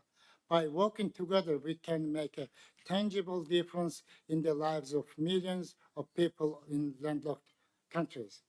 Thus, we see that preparatory meetings of the third UN Conference of the LLDC should serve as a good basis for the productive discussion to identify new and emerging challenges, as well as the means to address them and opportunities for the sustainable development. Current efforts for the full recovery of the COVID-19 and acceleration of the SDGs and remedies from the food, financial, and energy crisis should still be reflected and continued in the new program of action for LLDCs. For this purpose, the efficient approach towards mobilizing resources of financing, sharing knowledge, innovation and technology, and improving access to markets are necessary and urgent for landlocked developing countries to keep the progress achieved so far and respond to addressing the impact of the pandemic and beyond. At the end, as the vice chair of the group of landlocked developing countries and co-chair designate of the Intergovernmental Preparatory Committee, allow me to express my delegation's unwavering commitment and support for the preparatory works of the third UN Conference on LLDCs to be held in Kigali, Rwanda, in June next year. And wish you every success in the conference, and thank you very much.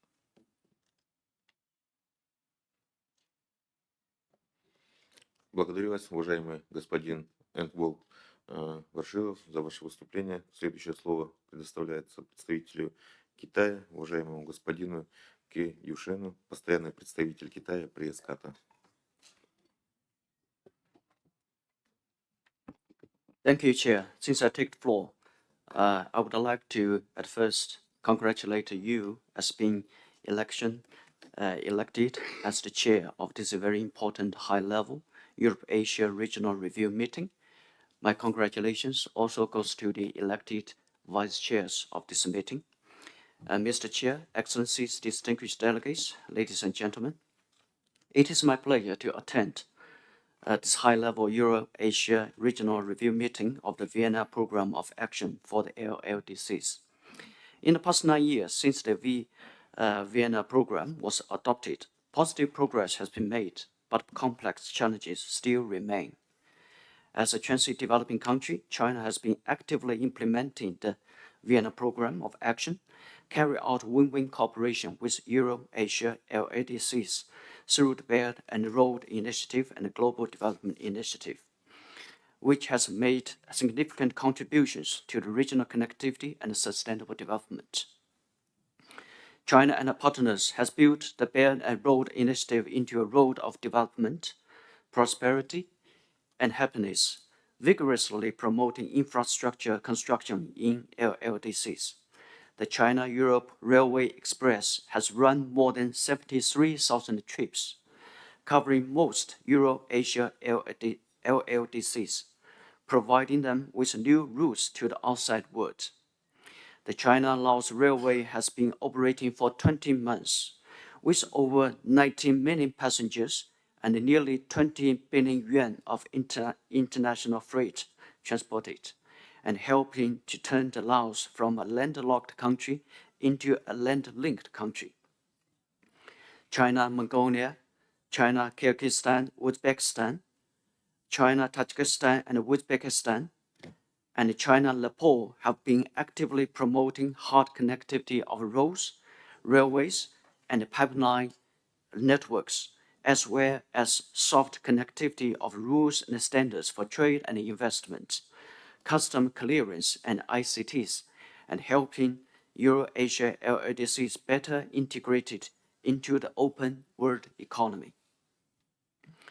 China promotes global development partnership through the implementation of the Global Development Initiative. More than 100 countries and international organizations have participated in the Global Development Initiative, and nearly 70 countries have joined the group of friends of the GDI.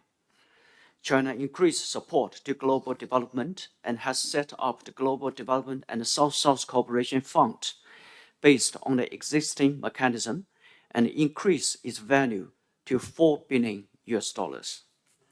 China has established a GDI project pool with nearly 200 practical projects. China supports the development and capacity building of Mongolia, the Laos, the Aleppo, and other countries through China UN Peace and Development Trust Fund, and promoting economic recovery and people's livelihood of these LLDCs. And China actively innovates development financing mechanism and promotes high input from various development partners so as to gather the most extensive resources for global common development. Mr. Chair, ladies and gentlemen, at present, the world economy recovery remains sluggish, and multiple challenges are intertwined, as expressed by many delegates already.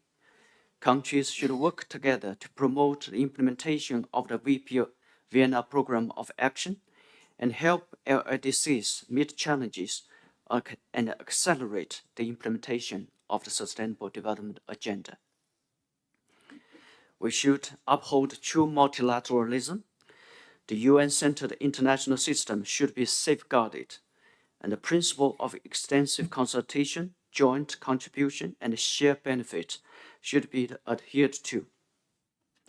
And we should stand firmly against bullying practices and Cold War mentality. We should abandon protectionism and unilateralism, which disrupt global supply chains, and reject unilateral coercive practices which undermine the WTO rules and marketing rules. With this, we can enable a healthy environment for the implementation of the Vienna Program of Action and for the sustainable development of the LLDCs. We need to prioritize development. The international community should facilitate the mobilization of development resources. Developed countries should earnestly fulfill their commitment on ODA and international development cooperation.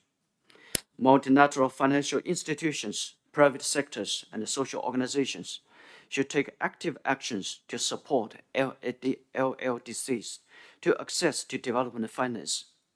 And China stands ready to work with all parties to accelerate the implementation of the Global Development Initiative and build an equal and balanced global development partnership. And we should strengthen coordination of development strategies. The comparative advantages of LLDCs in terms of resources, markets, labor, and essential should be given full play to stimulate their growth potentials.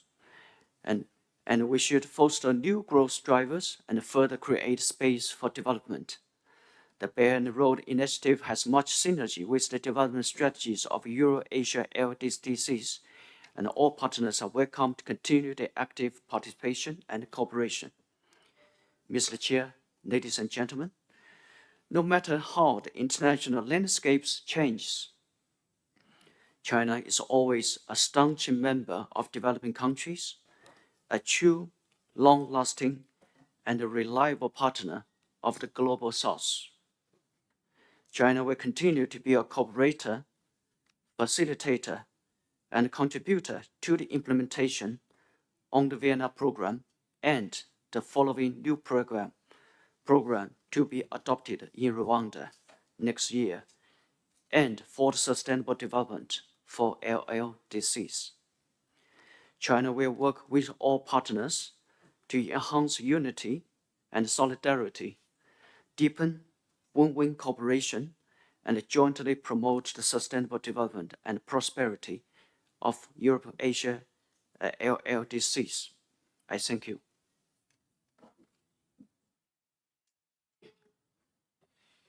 Благодарим вас, уважаемый господин Каюшен. Следующее слово позвольте представить представителю Узбекистана, господину Ашраф Худжаеву, генеральный директор по экономической дипломатии Министерства иностранных дел Республики Узбекистан.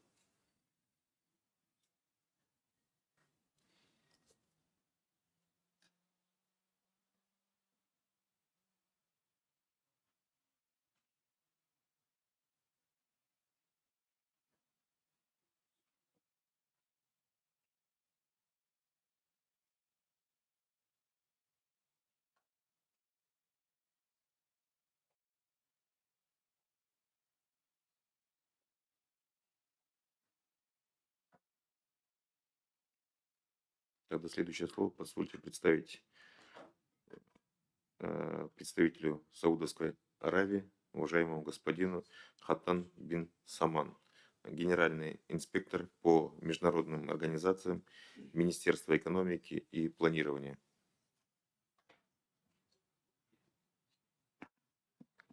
Mr. Chair, distinguished delegates, ladies and gentlemen, as the delegate of the Kingdom of Saudi Arabia, I stand before you today to address the invigorated progress we have collectively achieved under the Vienna program. With the common goal of envisioning a sustainable and inclusive future for all landlocked developed countries, without a doubt, LLDC countries have achieved developmental, economical, and social progress through the Vienna program. Yet challenges lie ahead. The COVID-19 pandemic increased challenges in regards to resources, and for the LLDCs, this isn't a distant threat. They are also particularly vulnerable to the impacts of climate change, natural disasters, emerging technologies, transport and trade facilitation, and economic volatility. It is imperative that we all unite to address the pressing issues faced by LLDC's countries, which demands immediate action.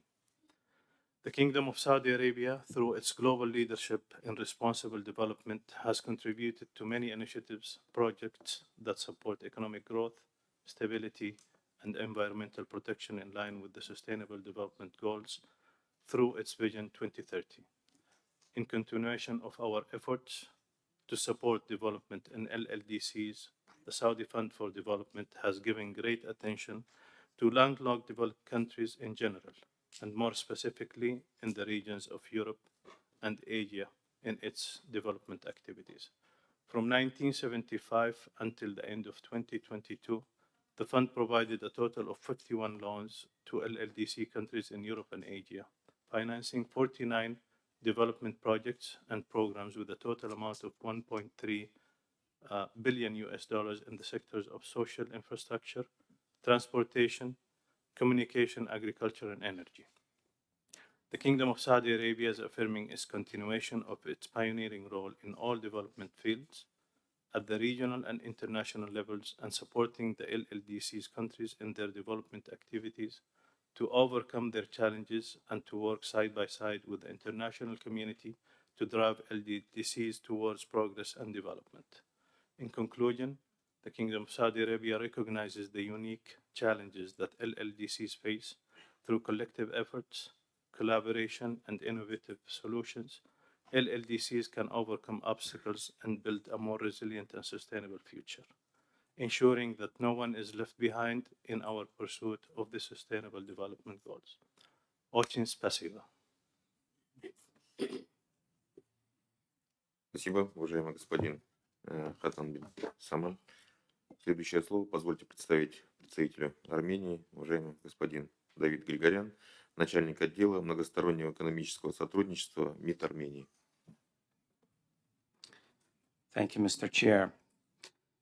Mr. Chair, Excellencies, dear colleagues, at the outset, I would like to thank Madam Rabab Fatima, Under Secretary General, High Representative for Least Developed States, Landlocked Developing States, and Small Island Developing States, for her leadership and dedication in keeping the needs and priorities of the landlocked developing countries high across the UN agenda, and for her insightful remarks. I also commend Madam Armida Salsialis Jabana, Executive Secretary of the Economic and Social Commission for Asia Pacific, and Madam Olga Algayerova, Executive Secretary of the Economic Commission for Europe, for their remarks earlier today and their attention to the complex challenges faced by the countries in special situations and LLDCs in particular. I also congratulate you, Mr. Chair, and other members of the Bureau on your election and assure you of Armenia's full support throughout the work of this meeting. This meeting takes place as a crucial time for LLDCs. As we approach the last mile of VPOA and embark on preparations for the third LLDC conference, the comprehensive agenda of our deliberations in Bangkok serves as an ample opportunity to conduct an in-depth analysis of the achievements, gaps, and challenges in implementation of the VPOA and jointly shape the way for more enhanced cooperation and coordination between landlocked developing countries, transit countries, international partners, and other stakeholders to make progress on our priorities. Mr. Chair, as a landlocked country with the borders from east and west in land blockade since the last 3 decades, Armenia is a staunch advocate of promoting inclusive and equitable regional and cross-border connectivity in line with the norms of the international law and with full respect of the state sovereignty. Removal of political barriers for the free movement of people, goods, and services, in particular in terms of realization of the economic and social rights and the right to development of all peoples, is a prerequisite for the promotion of LLDC's integration into global markets. In this regard, Armenia attaches special importance to the implementation of the Vienna Program of Action as an ample tool to promote connectivity and cooperation on regional and international level in an inclusive and non-discriminatory manner. Following the adoption of the Vienna Program of Action, the Republic of Armenia has elaborated a national action plan on its implementation in 2015, a comprehensive set of actions and measures with strict timetable for implementation aimed at integrating the 6 priority areas of the action plan into the national policies and strategies, and thus contributing to the implementation of the VPOA at the national and regional levels. Recently, the national report of the Republic of Armenia on the implementation of the VPOA has been submitted to the UN OHRLLS, which provides up-to-date information on the achievements and gaps in implementation of priorities of the VPOA. Distinguished delegates, in addressing challenges arising from its landlockedness, the UN OHRLLS is the main international partner of the government of Armenia. With a view of strengthening the capacities of the UN OHRLLS in mainstreaming the priorities of landlocked developing countries in the UN agenda, the government of Armenia has decided to voluntarily contribute on a regular basis to the trust fund of the UN OHRLLS. And I reiterate my government's full support to the Office of the High Representative in its endeavors aimed at accelerating coordinated engagement of the international community in the key areas that require urgent focus in order to keep to help LLDCs to make progress on their priorities. Taking this opportunity, I would like to announce that the government of Armenia, together with UN OHRLLS, is organizing a high-level thematic event of LLDCs in a run-up to the third conference on the LLDCs in November this year. Invitations to all LLDCs, some transit countries, and international partners will be sent out shortly following the finalization of the detailed program and concept note. In conclusion, let me reiterate that Armenia remains fully committed to the effective multilateral cooperation in support of the Vienna Program of Action. As a member of the Bureau of the Global Group of LLDCs, we look forward to working with all our partners to achieve progress in implementation of the VPOA and formulate a renewed set of measures for a comprehensive response to the needs and priorities of LLDCs ahead of the third United Nations Conference on Landlocked Developing Countries. I thank you, Mr. Chair. Благодарим вас, уважаемый Давид Григорян. Следующее слово позвольте представить представителю Ботсвана, господин Ишмаэль Дабута, заместитель постоянного представителя Ботсвана, постоянного представительства при ООН. Thank you, Chairperson, for giving me the floor. Your Excellencies, distinguished delegates, let me at the outset thank the organizers of this regional meeting for convening us here for this third and last of the regional review meetings on the conclusion of the Vienna Program of Action and the inspection of its success. The importance of these regional meetings cannot be overemphasized, as they have enabled us to reflect on the progress we've made over the past decade and anticipate our future success in the next 10 years. As we converge on this region of the European Asia of LLDCs, which comprises the second highest members of our group, we look forward to the experiences and solutions to our common challenges that work for this region. I am happy to know that through these meetings, we've been able to provide a platform where frank discussions are held on the progress made in the implementation of the Vienna Program of Action and concrete recommendations made on addressing the vulnerabilities and special needs of our countries. Excellencies, as we prepare for the third UN Conference on LLDCs in this halfway point of the implementation of the 2030 Agenda for Sustainable Development, it is critical for us, while implementing our priority areas, not to leave behind the acceleration of the achievement of the Sustainable Development Goals, whose progress has also been slow for our countries. I believe that through these intertwined journeys, we can find innovative solutions to a transformative path for the LLDCs. In this regard, I wish to make the following few calls of action for our group of countries. To achieve economic growth and development, we need to unlock, by all means, all infrastructure development, include trade and transport facilitation, energy, and ICT. We need to attract higher level of investment and leverage on foreign direct investment and structural transformation. We also need financial leverage and resources to ensure long-term recovery and achievement of development goals. Furthermore, Mr. Chair, it is essential that we advocate for the allocation of additional resources to enhance capacity for the UNOHRLS. This will enable effective coordination for the implementation of the upcoming program of action. Indeed, we cannot do it alone. I'm therefore pleased that throughout these meetings, we've had an active participation of stakeholders, including transit countries, and I've had a very good statements from transit countries here who have really shown support for our group. We also welcome countries of the South who provide financial and technical assistance to LLDC in the spirit of solidarity and South-to-South cooperation. Together, let us commit to mobilize the necessary resources, foster global solidarity, and take bold action to build an inclusive and sustainable future for LLDC towards LLDC 3 and beyond.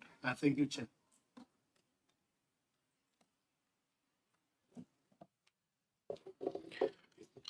Благодарим вас, уважаемый господин Ишмаиль Дабута. Следующее слово позвольте представить представителю Руанды, уважаемому господину Роберт Кайнамару.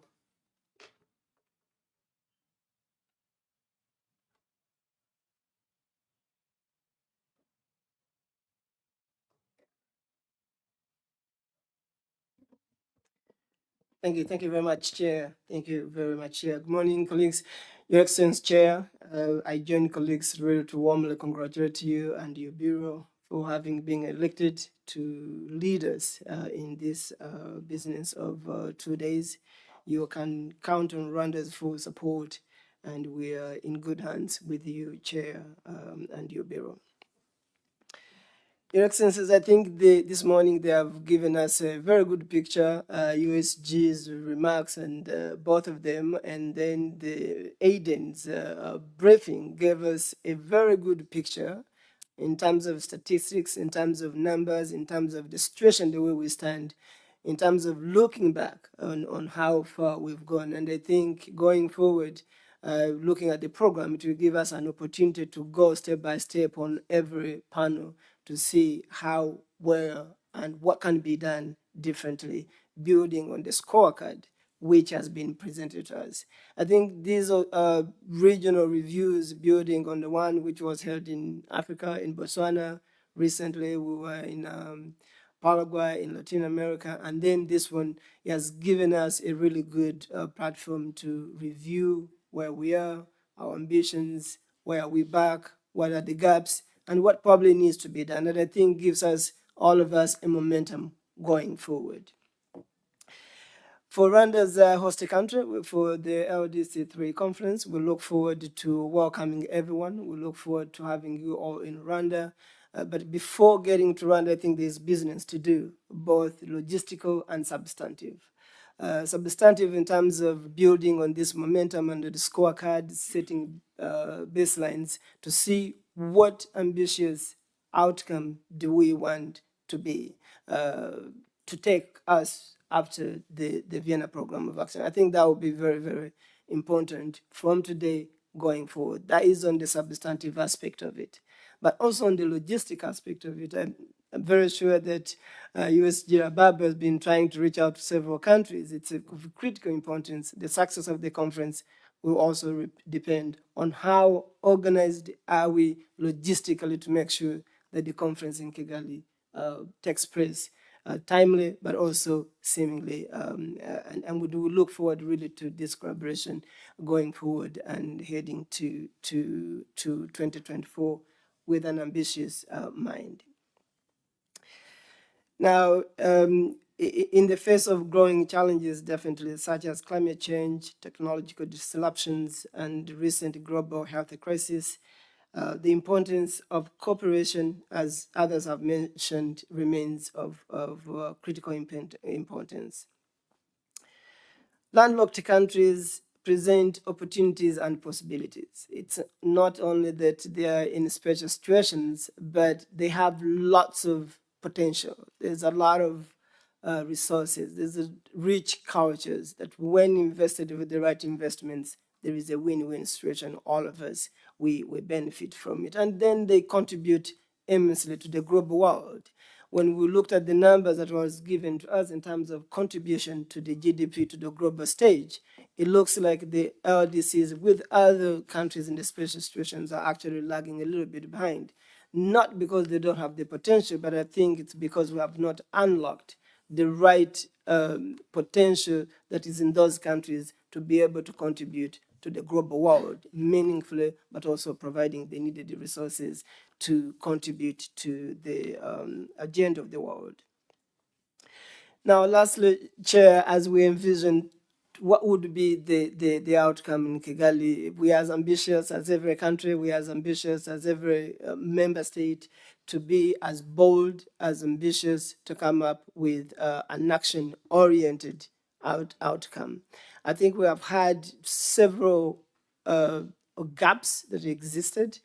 There is one important goal in the SDGs. It's goal 17, the means of implementation and partnership. I think that will have to be extremely very important going forward, because if that goal is meaningfully and even taken forward to implement the goals of the SDGs, I think that a lot of potentials which are within us, which are within our countries, will be unleashed, and then to the benefit of the whole world.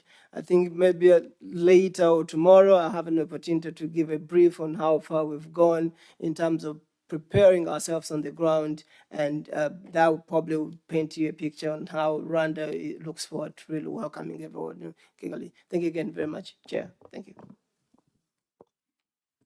Благодарим вас, уважаемый господин Роберт Кайманура. Следующее слово позвольте представить представителю Бангладеша, уважаемой госпоже Фариде Ясмин, Департамент многосторонних экономических отношений МИД Бангладеш. Thank you, Mr. Chair.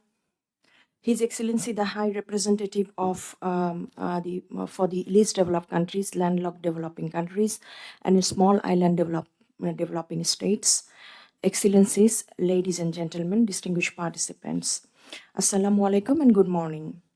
I thank UNOHRLLS, UNESCAP, and UNECE for organizing this regional meeting to review the progress towards implementation of the Vienna Program of Action.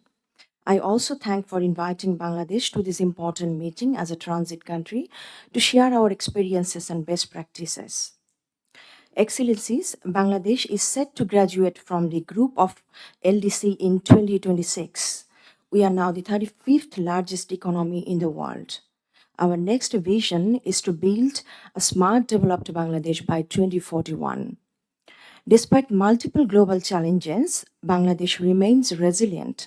Our per capita income grew threefold in a decade. Our poverty rate has reduced from 41.5% in 2006 to 18.7% in 2022. The literacy rate stands at 75.2%. The average life expectancy is now more than 73 years. We rank top in South Asia in reducing gender disparity. During COVID-19 pandemic, we provided 28 stimulus packages worth 6.15% of our GDP. Our economy proved its resilience by growing at 7.10% even in 2021 and 2022. Bangladesh is now implementing various initiatives aimed at developing skills, increasing productivity, improving intellectual property regime, and enhancing competitiveness. We have one of the liberal investment regime in our region. Our government is setting up 100 special economic zones with coordinated facilities. As a climate vulnerable country, we attach high priority to building climate resilient infrastructures and enhancing capacity for climate adaptation. We have launched the National Adaptation Plan in 2022. Our flagship Mujib Climate Prosperity Plan envisions a move towards clean energy transition, climate smart economy, and green opportunities. Distinguished participants, our government is now investing heavily in infrastructures fit for our regional connectivity and logistics hubs. We have taken a number of mega projects like the Padma Multiple Purpose Bridge, the Matarbari Deep Sea Port, the Rupur Nuclear Power Plant, and Metro Rail System in Dhaka. Simultaneously, we have placed significant emphasis in improving national and cross-border connectivity by constructing a multimodal transport system. Our focus is on developing a connectivity and logistics hub to reduce cost, enhance efficiency, and promote regional and international trade. We are engaged in different regional forums like SAARC, SAFTA, BIMSTEC, BBIN, Motor Vehicles Agreement, BCIMEC, South Asian Sub-Regional Economic Cooperation SASEC, and Trilateral Highway. Bangladesh is actively engaged in the cross-border paperless trade initiatives, Asia-Pacific Trade Agreement, public-private networking, renewable energy, and other initiatives. During COVID-19, the video conference among the SAARC leaders and the pledges made by them proved to be a great examples of regional cooperation to tackle emergencies like the pandemic. Let me share a few examples of regional cooperation. Bangladesh signed agreement on the use of Chattogram and Mongla port with India to connect and to provide facilities in Bangladesh and India with the northeastern part of India. Bangladesh has unilaterally offered to Nepal the use of Chattogram and Mongla ports for third country transit and access to the sea. We signed our first PTA, preferential trade agreement with Bhutan in December 2020. Bangladesh has been offering scholarships to Nepalese students every year for standing in the medical institutes in Bangladesh. We also could provide essential medicines and protective items for the people of Bhutan during the pandemic. During the devastating floods in Assam and Meghalaya last year, Bangladesh facilitated transportation of petroleum products from Assam to Tripura through the territory of Bangladesh. Excellencies, the Vienna Programme of Action is the assurance of hope for the landlocked developing countries. The landlocked developing countries need support to increase their share in global trade, including through FDI and South-South cooperation. They need adequate flow of finance and technology to implement their action plans. They need the climate financing for LLDCs and transit countries should be made flexible, transparent, and predictable. The landlocked developing countries and transit countries need additional support to overcome challenges like digital divide, food supply chain, migrants' rights and well-being, etc., posed by COVID-19 pandemic, war in Ukraine, and the existing climate crisis. I hope today's meeting will bring robust recommendations for the implementation of the Vienna Program of Action and for the conference to take place in 2024 for a new program of action in Kigali. Thank you all.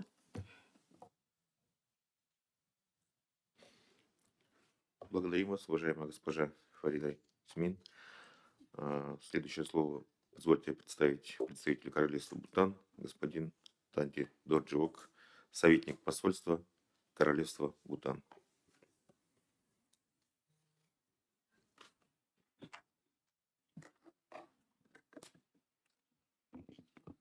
Thank you, Mr. Chair. Mr. Chair, distinguished delegates, excellencies, ladies and gentlemen.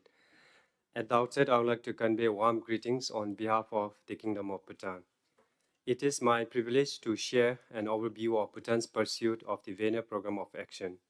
Bhutan has achieved great progress in the BPOA priorities.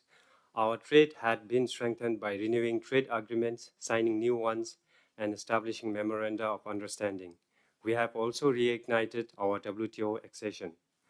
Likewise, our progress in infrastructural development is evident through improved road networks, telecommunication, and internet services, as well as air transport. We also made great inroads into trade facilitation by promoting market access, engaging trade cooperation, and modernizing custom procedures. Aimed at structural economic transformation, Bhutan made efforts to achieve macroeconomic stability and economic diversification. This contributed to promoting cottage and small industries, private sector growth, enhancing human capital, and bolstering hydropower and agriculture sectors. Despite the progress, we continue to face many challenges. We are a small economy with a limited resource base. Our weak productive capacity and limited experts result in high import volume and persistent trade deficits. By geographic location, Bhutan continues to face challenges in accessing international markets, participating in global trade, and investment opportunities.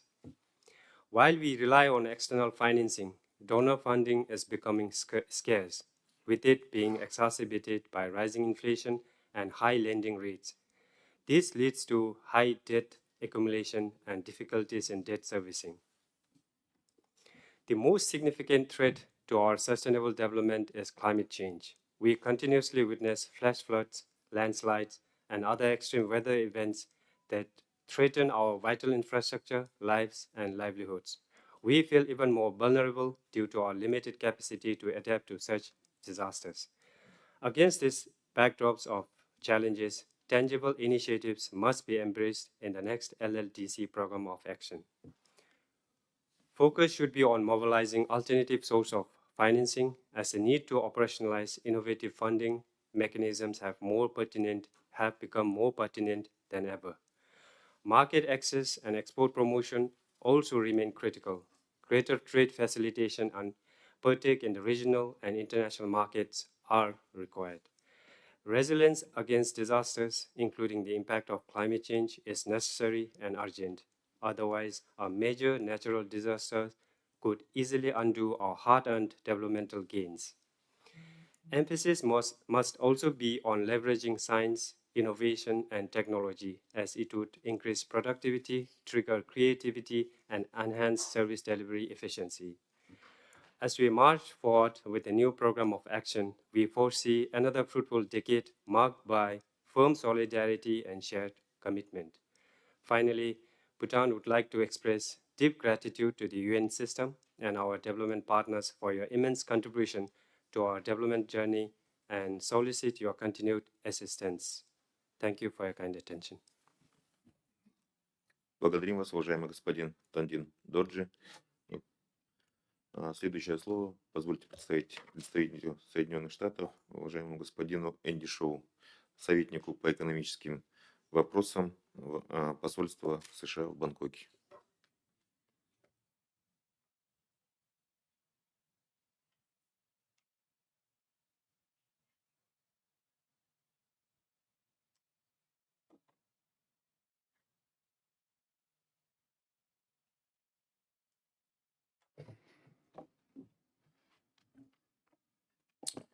Ladies and gentlemen, esteemed delegates, distinguished guests. Today, I'll be shedding some light on the critical aspect of global cooperation and development, U.S. foreign assistance in landlocked developing countries. In a world that is interconnected like never before, we must recognize the immense potential for progress that lies within these often overlooked regions. Landlocked developing countries face unique challenges due to their lack of direct access to maritime trade routes. This geographical constraint can hinder their economic growth, making it difficult to access global markets and capitalize on international trade. Recognizing this disparity, the United States has committed itself to fostering partnership and development in these nations. Foreign assistance from the United States in landlocked developing countries is not merely an act of goodwill, it's a strategic investment in a more equitable world. By supporting these nations, we help unlock their potential and contribute to global stability. Through targeted aid, capacity building, and collaborative initiatives, we can catalyze economic growth and uplift local communities. First and foremost, U.S. foreign assistance aims to enhance infrastructure connectivity. Robust transportation networks such as roads, railways, and border crossings are pivotal in overcoming the challenges of being landlocked. The United States is committed to aiding in the development of these networks, empowering countries to access neighboring markets and beyond. Moreover, sustainable development cannot flourish without investing in education and healthcare. The U.S. recognizes that human capital is the cornerstone of progress. Through programs that focus on improving healthcare access and promoting quality education, we empower the citizens of landlocked developing countries to participate fully in their nation's growth trajectories. Trade facilitation is another crucial facet of our foreign assistance. By streamlining customs procedures and reducing bureaucratic hurdles, we aim to make it easier for these countries to engage in international trade. The United States is working closely with governments, international organizations, and the private sector to create an environment conducive to trade expansion. Furthermore, technology and innovation play a pivotal role in propelling development in these nations. The United States is committed to sharing expertise, fostering research partnerships, and promoting the adoption of cutting-edge technologies. By equipping landlocked developing countries with the tools they need to succeed in the digital age, we are empowering them to leapfrog barriers and realize their potential. In closing, let us not forget that we live in a world that is interconnected and interdependent. The challenges faced by landlocked developing countries affect us all, as they touch upon issues of poverty, inequality, and instability. By extending a helping hand through U.S. foreign assistance, we are sowing the seeds of prosperity and cooperation. As we continue our deliberations here at the UN, let us remember that our decisions today shape the future of these nations and the trajectory of global development.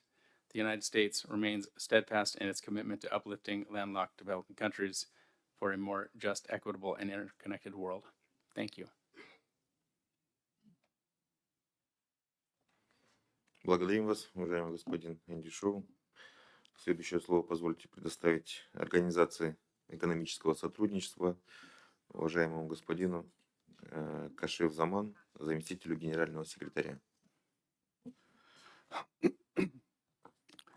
Thank you, the Chair. Excellencies, distinguished participants, ladies and gentlemen, I feel immensely privileged to represent the Economic Cooperation Organization in this very important gathering. I extend my gratitude to the UN ESCAP, UN ECE, and UNOHRLLS for inviting and giving me this opportunity. The ECO, while representing nearly 500 million people and an area spanning over 8 million kilometers, and including the countries from Central Asia, South Asia, Caucasus, and Middle East, including the 7 landlocked member states, shares all common values, targets, and priorities envisaged in the Vienna Program of Action and the Sustainable Development Goals. Consequently, most of the ECO projects in the areas of trade, transportation, communication, energy, and other areas of development are designed and implemented to meet the needs of its landlocked countries. The regional cooperation in the context of ECO has resulted in remarkable achievements and progress in establishment of connectivity, and in particular for the LLDCs. A considerable number of programs and projects have been implemented to enhance the trade and economic integration of its member states in the areas of road, rail, maritime, civil aviation, customs, and ICT.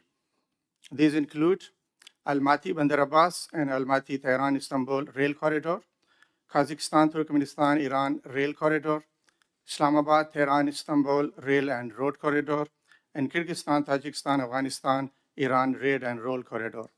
In addition, two other corridors, Kyrgyzstan-Uzbekistan-Turkmenistan-Iran-Turkey road corridor and Tajikistan-Uzbekistan-Turkmenistan-Iran-Turkey multi-modal corridor are in initial phase of implementation.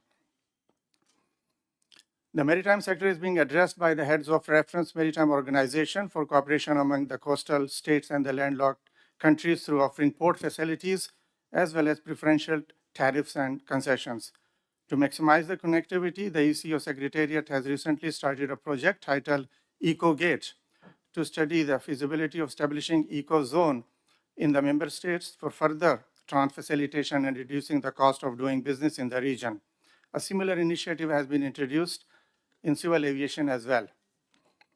Meanwhile, harmonization of the standards and transport procedures has been pursued simultaneously with the infrastructure development, and almost all member states have joined the essential road and rail international agreements and conventions, and in particular, the TIR convention.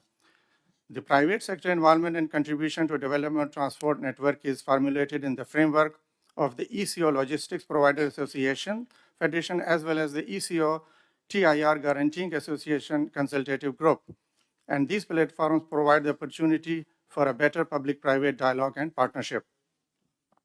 To address the challenges of COVID-19 pandemic, the ECO Transport Ministerial meeting in December 2020 adopted ECO practical guidelines on cross-border facilitation measures under COVID-19, which call for the application of the UN TIR Convention and related IT tools to ensure transportation of goods in a secure manner. In order to better cope with climate change challenges, ECO Regional Framework on Disaster Risk Reduction and the Implementation Roadmap were adopted in 2021. The action plan identifies priority areas for achieving effective disaster risk reduction and management for cascading risks. In trade and investment, the ECO is vigorously pursuing the development targets adopted by the 13th Summit in 2017 in Islamabad. These goals are primarily set to double the intra-regional trade and increase ECO share in global trade.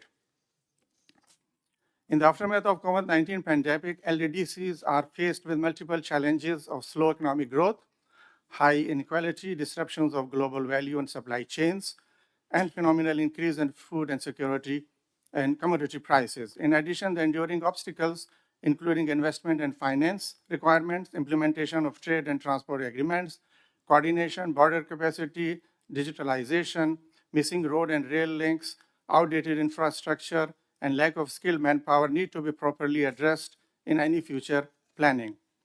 A targeted and more active collaboration is required to move forward and add greater value to the increase and diversify the industrial capacity and output with efficient supply chains maintained by the network of intra-regional and inter-regional connectivity. The recent geopolitical developments have shown that over-reliance on a single route and mode of transport is not a wise strategy. Hence, there is need for a diversified network for transportation and secure supply chains.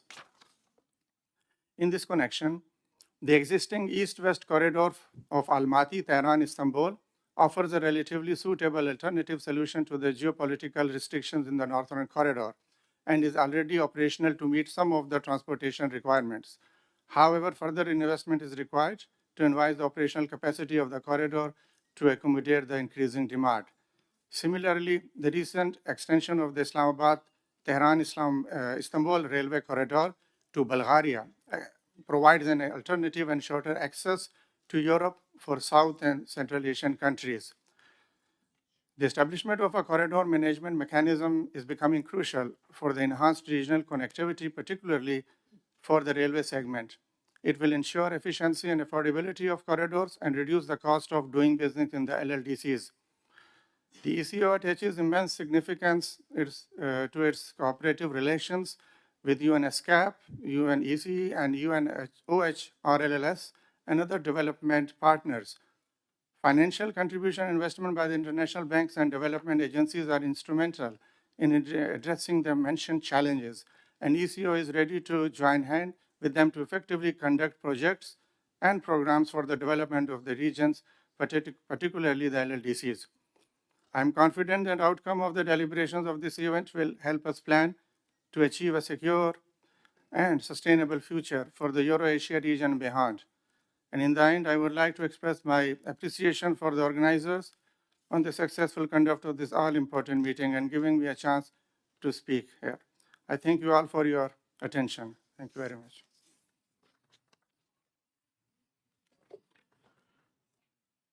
Благодарим вас, уважаемый господин Кашев-Заман. Следующее слово позвольте представить представителю Австрии, уважаемому господину Михаилу Шмайеру, заместителю главы миссии посольства Австрии в Бангкоке. Thank you very much, Mr. Chair. Excellencies, ladies and gentlemen. Let me start by thanking OHR/LLS, ESCAP, UNECE for organizing the Eurasia Regional Review Meeting of the Vienna Programme of Action for the LLDCs. We are honored to participate and to continue our active engagement in the preparations for the third UN Conference on LLDCs to take place in Kigali in June 2024. As we are nearing the halfway point of the 2030 agenda, we face stagnation and backtracking on most sustainable development goals.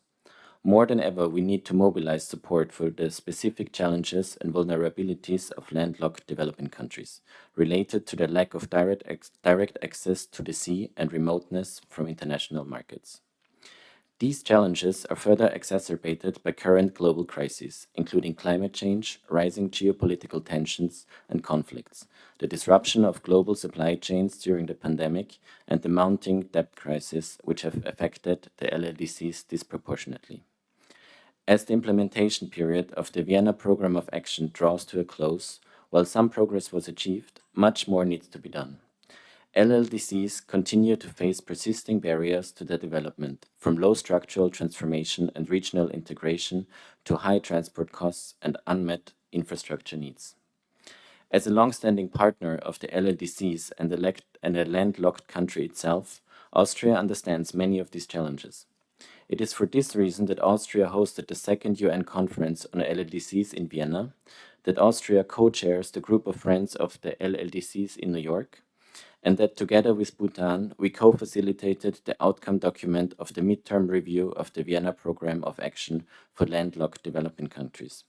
The majority of priority countries of the Austrian development cooperation are also LLDCs. As we embark in the preparations for the third conference of the landlocked developing countries, let me assure you of Austria's continued full support to mobilize partners to get SDG implementation in LLDCs back on track, to build on the foundation laid in Vienna, and deliver tangible and sustainable solutions for LLDCs. In times of crisis, more than ever, we need to stand together. We look forward to continuing our close cooperation on the road to Kigali. Thank you very much for your attention. Благодарим вас, уважаемый господин Михаил Шмайзер. Следующее слово позвольте представить Управление ООН по сотрудничеству Юг-Юг, уважаемой госпоже Дима Аль-Хатиб.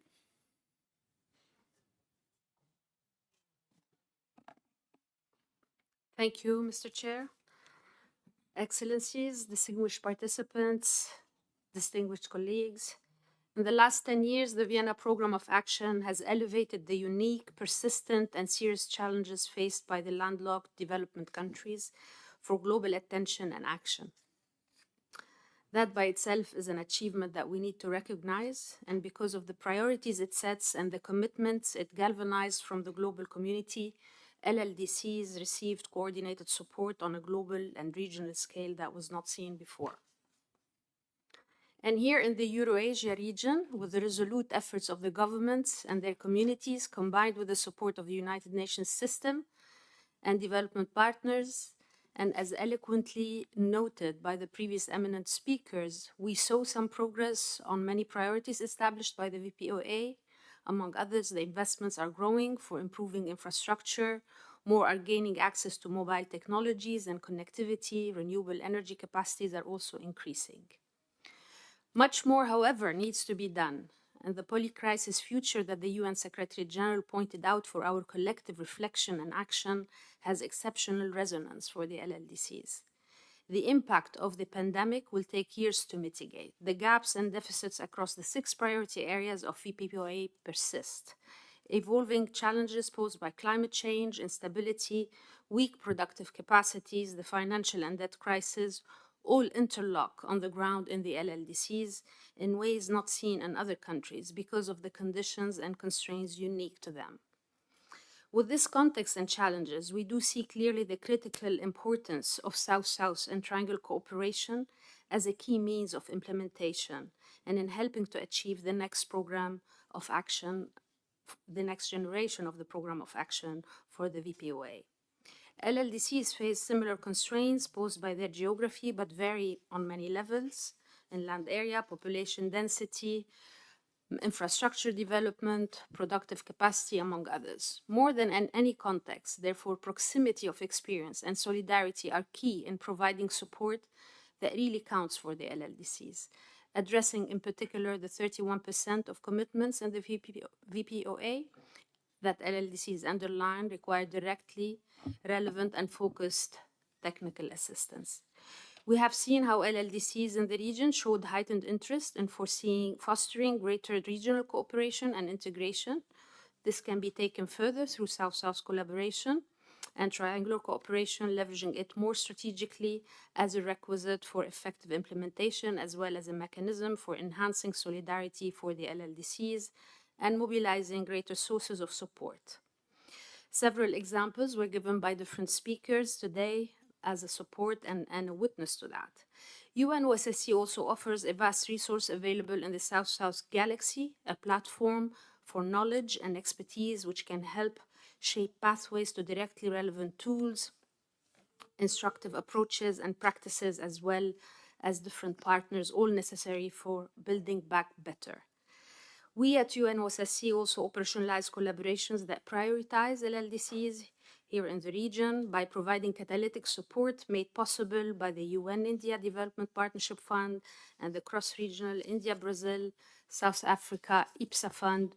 We do facilitate a wide range of technical assistance through our partnerships with development and international cooperation arms of champion countries such as Thailand, South Korea, and China. We do also deliver a special mandate as an office to advance cooperation modality that member states reinforced in BAPA +40 and at the high-level committee for South-South cooperation.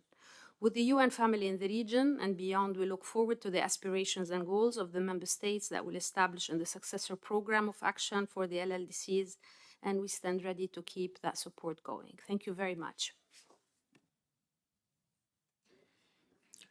Благодарим вас, уважаемая госпожа Дима Аль-Хатиб. А сейчас я предоставляю слово уважаемому представителю Управления ООН по координации деятельности в целях развития господину Дэвид Маклакхан Карл. Thank you very much, Mr. Chair. Madam USG Fatima, and of course the colleague from OHRLLS, Excellencies, distinguished delegates, today I wish to bring to your attention the important role that the UN Reform Programme, introduced in 2018 by Secretary General Antonio Guterres, plays in supporting the acceleration of the 6 priorities for the Asian landlocked developing countries within the Vienna Programme of Action for the decade 2014-2024. The new generation UN Sustainable Development Cooperation Frameworks have been mandated by member states through the General Assembly to be the primary planning and implementation tool to accelerate sustainable development at the country level and particularly in the LLDCs. At the regional level, in tandem, we have established through the reform program the Regional Collaborative Platform that brings together the regional assets and policy expertise of the agency's funds and programs to be at the disposal of governments and UN country teams across the Euro-Asia region to support LLDCs and speed up their development through special focus on their LLDC needs. The 6 priority pathways for accelerating development in the LLDCs in our region are the transit policy, infrastructure, international trade, regional integration, structural economic transformation, and of course the means for implementation. These pathways have featured prominently in the new generation cooperation frameworks and in the work of the Regional Collaborative Platform, and they have provided pathways for LLDCs to enhance their participation, embrace emerging technologies, and harmonize procedures for effective trade facilitation. In particular, under the rubric of the cooperation framework, energy infrastructure development, particularly in renewable resources, has gained traction over the last 9 years. And in our immediate region, for Lao PDR, Mongolia, and Nepal, we have leveraged the cooperation framework to foster greater inter-regional cooperation by maximizing renewable potentials to address climate risks. The resident coordinator system leadership and the regional collaborative platform will continue to be leveraged to empower LLDCs to address challenges more effectively, promoting cooperation, coordination, and partnerships for sustainable development through solutions exchange and peer exchanges. Meanwhile, opportunities for international trade, regional integration, and economic transformation remain essential elements. And despite setbacks due to the COVID pandemic and somewhat stagnant exports, the cooperation framework and UN reforms will serve to strengthen our commitment to diversify these economies, enhance production, and promote sustainable development practices. As we approach the end of this current phase, UNDCO and agencies, funds, and programs will renew our commitment to the development of Euro-Asian LLDCs. And by utilizing the cooperation framework and leveraging UN reforms, I believe we can create a brighter future for these countries, fostering prosperity and equity and ensuring that no one is left behind. Thank you very much, Mr. Chair. Благодарим вас, уважаемый господин Дэвид Маклахлан, за ваше выступление. Следующее слово позвольте предоставить представителю программы Организации Объединенных Наций по окружающей среде, уважаемой госпоже Марлен Нильсон, заместителю регионального директора по Азиатско-Тихоокеанскому региону. Вам слово. Thank you, Mr. Chair. Excellencies, esteemed colleagues, ladies and gentlemen. On behalf of the United Nations Environment Programme, I will focus my short remarks on the achievements, challenges, and vulnerabilities, and recommendations for the Vienna Programme of Action for Landlocked Developing Countries, LLDC, in Euro-Asia region. It is clear that significant strides have been made. However, we must acknowledge that the journey has not been without its hurdles. We have heard this morning how the Vienna Programme of Action has ushered in positive changes across LLDCs in the Euro-Asia region.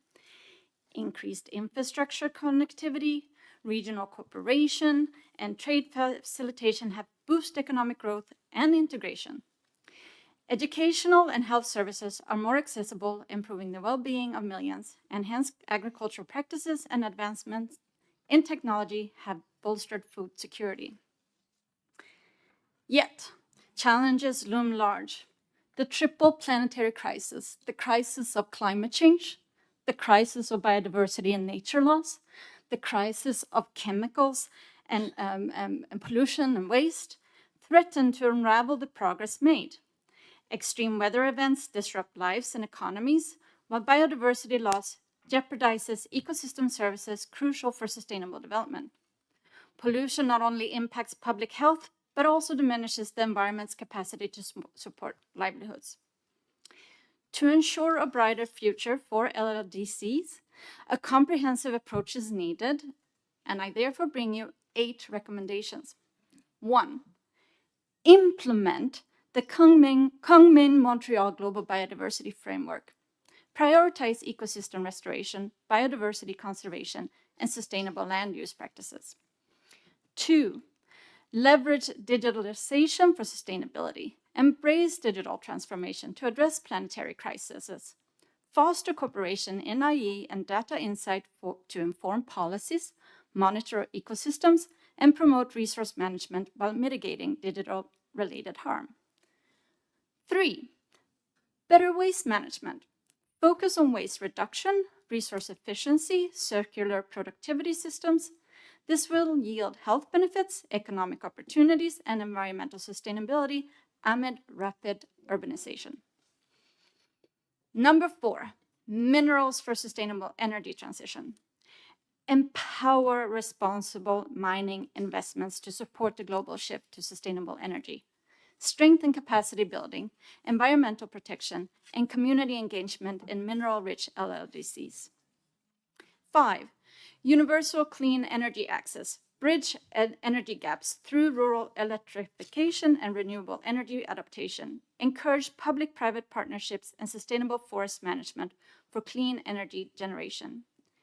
6, sustainable mobility. Enhance mobility infrastructure, especially corridors, and transition to clean energy sources for transportation. 7, on implementation of SDGs. Integrate them. Integrate sustainability and resilience into planning processes, scale up innovative financing mechanisms, and align private investments with sustainability goals.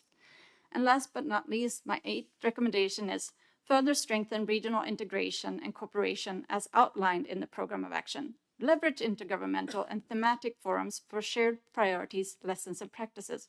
For the Asia region, we have the Asia-Pacific Forum for Sustainable Development as an illustrative example.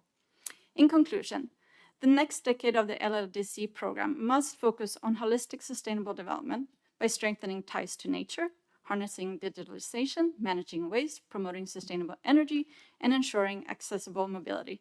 We can overcome challenges and build a prosperous future for landlocked countries.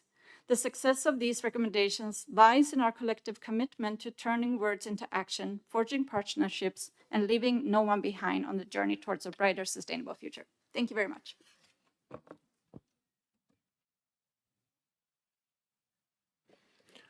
Благодарим вас, уважаемая госпожа Марлен Нильсон. Следующее слово позвольте предоставить представителю управления ООН по снижению риска бедности, уважаемой госпоже Мартине Мюллер, сотрудник по управлению программы Нью-Йоркского отделения связи. Вам слово.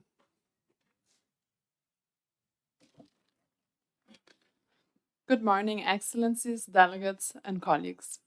Allow me to add some thoughts from the UN Office for Disaster Risk Reduction. For the next program of action to be truly transformative, it will be critical to mainstream disaster risk reduction within it. We heard today that disasters such as floods, droughts, and heat waves are imposing profound economic, environmental, and social costs on LLDCs around the world, and particularly in Europe and Asia. In addition, many other types of hazards, including seismic activity and biological hazards such as COVID-19, as we heard this morning, can severely undermine development gains. Data on progress towards the globally agreed Sendai framework for disaster risk reduction evidences the extra burden that disasters impose on LLDCs. For example, in the past 10 years, disaster mortality in LLDCs was 2.12 per 100,000 people, almost double the global average of 1.15%. Similarly, between 2015 and 2022, LLDCs lost over 4% of the global GDP to disasters per year, compared to a global average of less than 0.5%. The next program of action could therefore benefit from calls to risk-informed development policies and strategies, including by anchoring disaster risk governance through national legal and regulatory frameworks that reflect shared responsibility to reduce disaster risk. Furthermore, as disasters know no borders, the next program of action could also benefit from calls to develop new and strengthen existing regional and sub-regional mechanisms to support coordination. Disaster risk reduction must be integrated into sectoral strategies, including on energy, trade, and infrastructure. In particular, it should be taken into account by economic policies. Another central aspect to be considered is investing in resilience, We heard a lot about investment needs today. Apart from increasing financing dedicated to resilience building, we must also de-risk investment, ensuring that new investments support the reduction of risk instead of exacerbating it. The political declaration of the midterm review of the Sendai framework underscored the need to strengthen the means of implementation, a central aspect for LLDCs.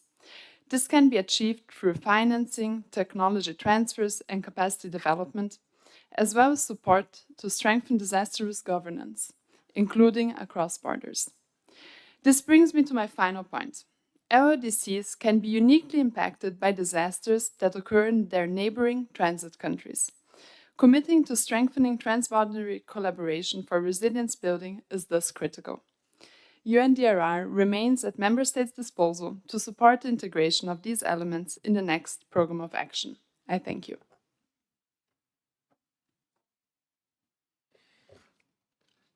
Благодарим вас, уважаемая госпожа Мартина Мюллер. Уважаемые участники, мы заслушали последнего оратора на этом заседании. Возможно, будут еще желающие выступить. Да, можете представиться и выступить. ADB.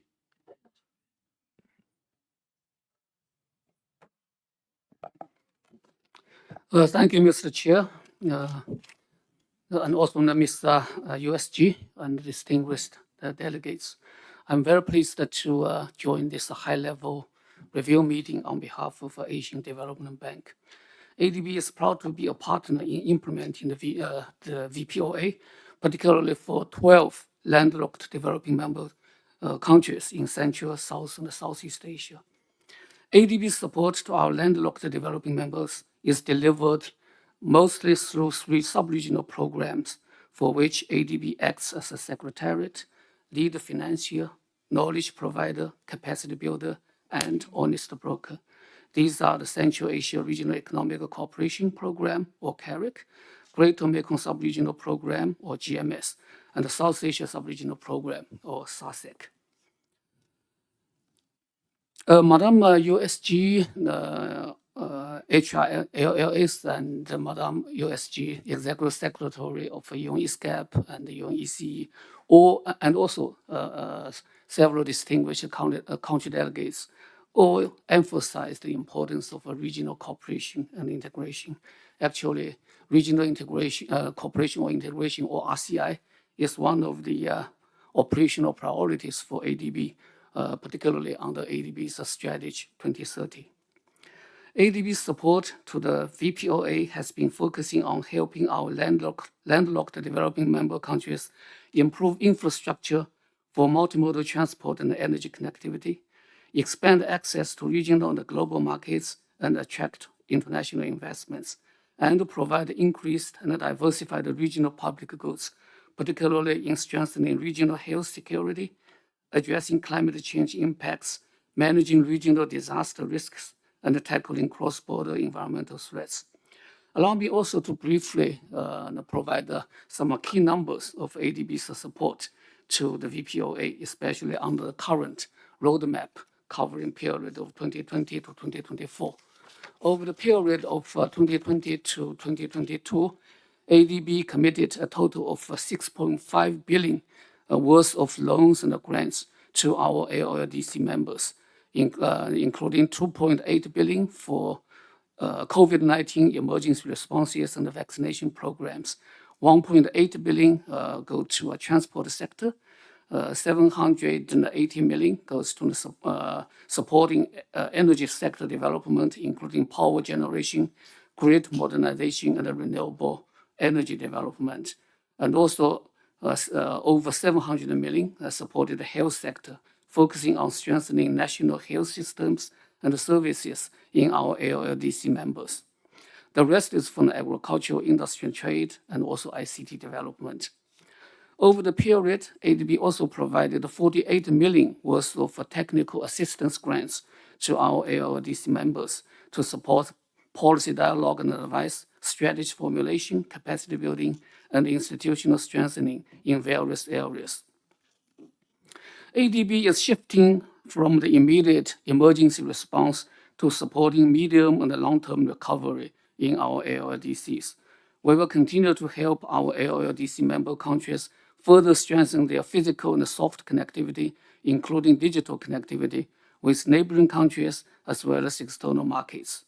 We are also supporting our LLDC member countries in implementing the WTO Trade Facilitation Agreement and other international treaties or agreements, including support to single window and the digital trade development.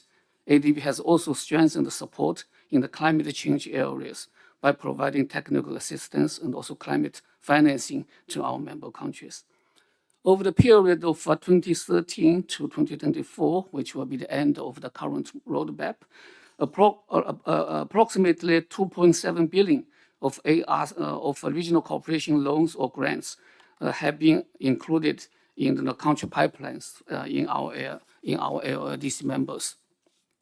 Also, over the same period, ADB plans to provide 28 million of technical assistance grants to our member countries, LLDC members, to support their policy dialogue, capacity building on high priority topics, and also preparation of key investment projects. ADB is committed to continuing support our LLDC members countries under the new program to be developed next year. Thank you, Chair. Благодарим уважаемого представителя Азиатского банка развития за его выступление. Следующее слово позвольте представить представителю Японии.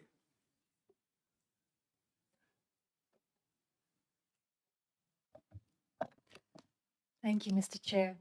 Japan places high importance to addressing the challenges of developing countries, including landlocked, least developed countries. Japan has been a strong proponent of the Vienna Program of Action, which sets out clear priority issues and targets for the economic and social development of LLDCs, and as a token have been one of the large ODA providers to this effect over decades to support the development of necessary infrastructure and implementation of relevant agreements to address the challenges faced by LLDCs. We recognize that due to the COVID-19 pandemic and the geographic tensions, vulnerable populations have greatly increased, raising challenges to achieve stable and sustainable development, rendering the need for greater support and action. We would like to thank Rwanda for offering to host the third LLDC conference next June and highly support efforts to consider next steps following review of the implementation. Our country remains committed toward contributing to the steady implementation of the Vienna Program of Action through promoting the support that aligns with the concept of human security while ensuring inclusiveness, transparency, and fairness through close cooperation with the international community. We will continue to implement cooperation in areas such as human resource development and support the development of self-help efforts by each country to achieve sustainable development, a desire expressed by many sitting in this committee today, and I will ensure that I take home what I heard from many of you today. At the G7 Hiroshima summit that we hosted in May, Japan confirmed the need to promote efforts such as the effective use of development cooperation and mobilization of private funds to assist countries, including the LLDCs, and to promote the needed infrastructure investment projects promoting transparent and fair development finance, and to accelerate the response to debt issues through international cooperation via relevant organizations. We remain committed to championing the cause of the LLDCs and to reinforce efforts across the UN system to implement the Vienna Program of Action and to improve the overall resilience of LLDCs, and look forward to participating in the upcoming sessions. Thank you very much. Благодарим вас. Следующее слово позвольте предоставить представителю Румынии. Thank you, Mr. Chair, distinguished committee, distinguished delegates, ladies and gentlemen. Welcome the progress in the implementation of the Vienna Plan of Action. We note the good practices identified in the implementation of the Plan of Action and also the challenges raised in this process. Support for the third UN Conference on LLDC. Romania will be a member of the preparatory committee of the LLDC 3. We hope member states will adopt an ambitious new plan of action in Kigali next year. Romania will continue to support the LLDC for the implementation of Sustainable Development Goals through both bilateral and multilateral channels. Romania, as a riparian state of the Black Sea, brings an important contribution as a transit country in support for the landlocked developing countries. The best example was the support we offer for the transport of Ukrainian grains to the African countries under the Black Sea Initiative until the withdrawal of Russia from the agreement. Romania pays special attention to the supporting LLDCs to achieve the Sustainable Development Goals both bilaterally and multilaterally. Romania has allocated an important part of its annual MFA AOD budget in this regard. More than 10.8 million euros in 2020 for bilateral projects for the Republic of Moldova, Armenia, Azerbaijan, Ethiopia, Mongolia, the Republic of North Macedonia, and Niger. About 870,000 euros during 2019-2020 as a voluntary contribution for the projects implemented in LLDC by UN programs and agencies such as OCHA, WHO, UNICEF, and others. Afghanistan, Azerbaijan, Malawi, Niger, Uganda, Kazakhstan, Tajikistan, and Uzbekistan. Thank you very much for your attention. Благодарим уважаемого представителя Румынии за ее выступление.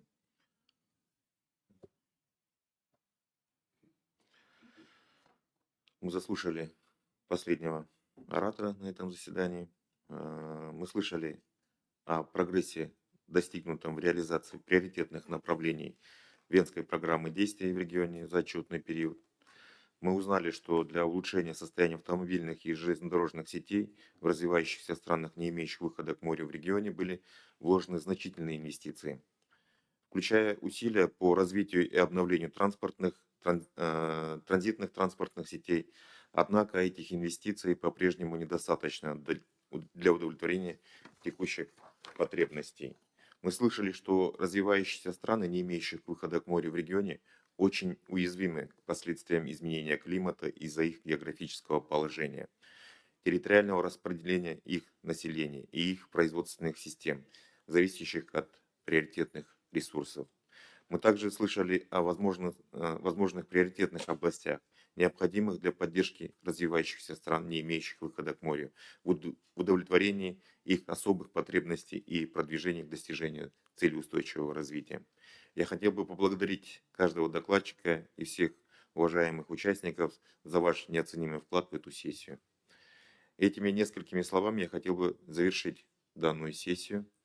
Я также хотел бы проинформировать вас о планах оставшейся части встречи. Сегодня и завтра мы проведем 6 панельных дискуссий, которые будут проведены конкретными модераторами.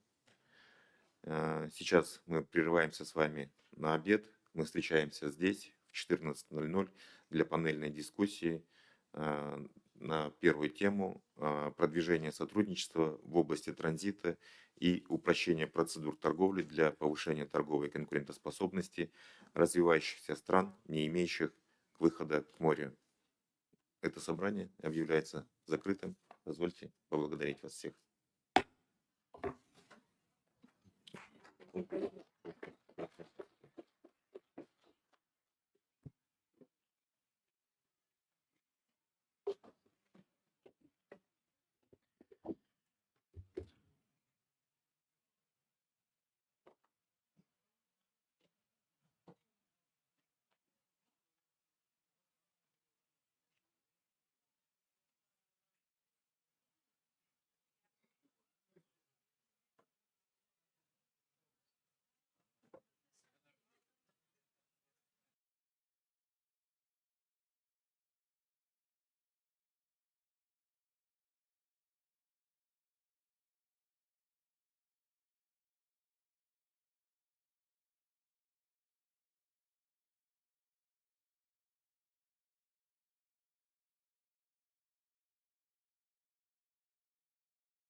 Actually,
so last week, I visited Laos. Yes, yes, I observed it. Yes,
So we don't have a. Okay, so.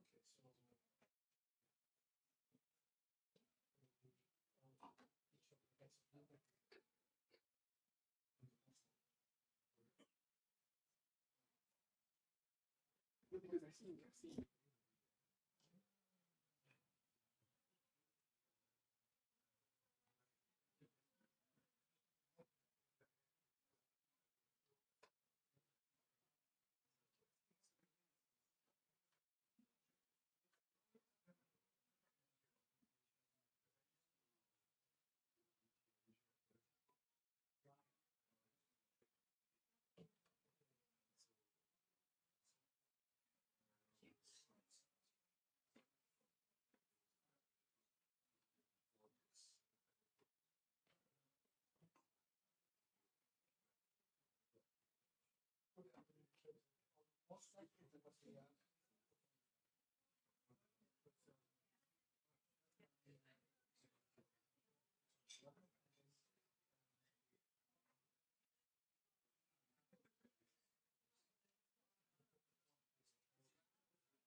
Hello.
Good.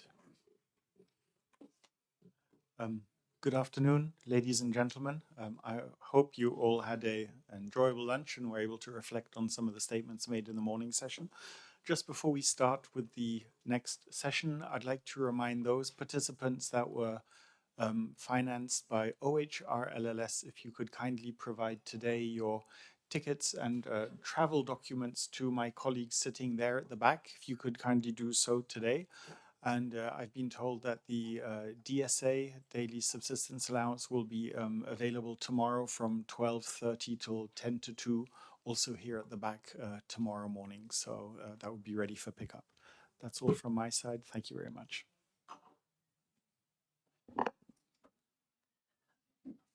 Honorable Ministers, Excellencies, distinguished delegates, ladies and gentlemen, very good afternoon. I call to order the panel discussion 1 on the theme Advancing Cooperation on Transit and Trade Facilitation for Promoting LDC's Trade Competitiveness. My name is Davi Vongsai, the Director General of the Department of International Organizations, Ministry of Foreign Affairs of the LAPDR. It is indeed my great honor to represent my Vice Minister who has urgent engagement and to moderate this session of this regional review meeting. Excellencies, ladies and gentlemen, the 2030 Agenda for Sustainable Development defines international trade as an engine for inclusive economic growth and poverty reduction that contributes to the promotion of sustainable development. Despite the importance of trade in achieving sustainable development, LDCs continue to be marginalized from trade. In this regard, LDCs are therefore unable to fully reap the benefits of increasingly open global trade. Allow me to highlight a few issues that present the current trading landscapes of LLDCs. The 22 LDCs share of merchandise export remain stagnant at around 1% since the adoption of the VPOA. And LDCs continue to face high trade costs, about 1.4 times more than the coastal countries. LDC's merchandise export is highly concentrated on a few products, and primary commodities account for 83% of merchandise export from LLDCs in 2022. As such, they are highly vulnerable to commodity price fluctuations. And LDC continue to face negative trade balance since 2015. Of the 14 Euro-Asia LLDCs, 7 have seen a decrease in export concentration, while the remaining 7 LLDC saw an increase. Europe-Asia LLDC have been implementing at least some paperless trade measures. LLDC have fully implemented about 35% of WTO trade facilitation agreement measures compared to 51% by transit countries. Furthermore, the COVID-19 pandemic indeed exposed the high vulnerability of LLDCs to external shocks. That special and high vulnerability is attributed to their complete dependence on their transit neighbors to access seaports. In this session, we expect to learn more the experience and progress made in the implementation of the trade and transit related goals in the VPOA, challenges encountered, as well as opportunities and best practices in enhancing transit and trade facilitation in both LLDCs and their transit neighbors.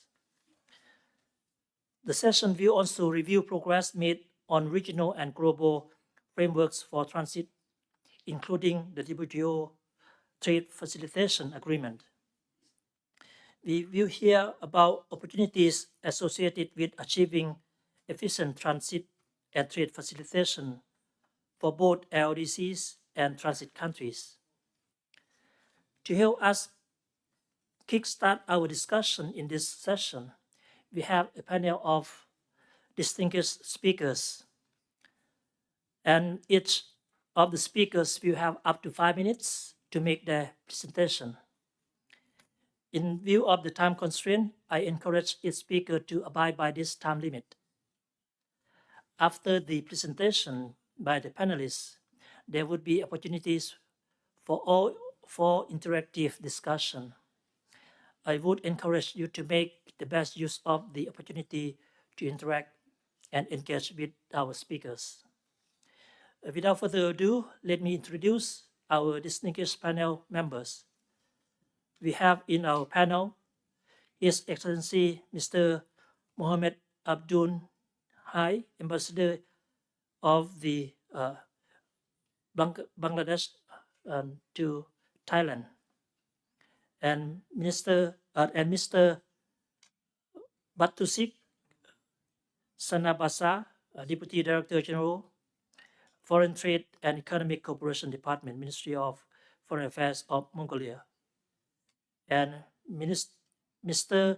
Jan Dovo, Chief of Trade Policy and Facilitation, Trade, Investment and Innovation Division of ESCAP, and Mr. Norikazu Kuramoto, Head of World Customs Organization, Asia Pacific Regional Office for Capacity Building. And last but not least, Mr. Raul Torres, the Counselor, the World Trade Organization. Let me start by giving the floor to His Excellency Mr. Mohammed Abdul Hai, Embassy of Bangladesh in Bangkok. You have the floor, sir. Thank you, Excellency. Excellencies, distinguished panelists, ladies and gentlemen, at the outset, let me extend my thanks to the organizers, especially ESCAP and the UN High Representative for Landlocked Countries. We are here to discuss on the progress so far made under this program of action, widely known as Vienna program, under 6 priorities for mutual development and shared prosperity.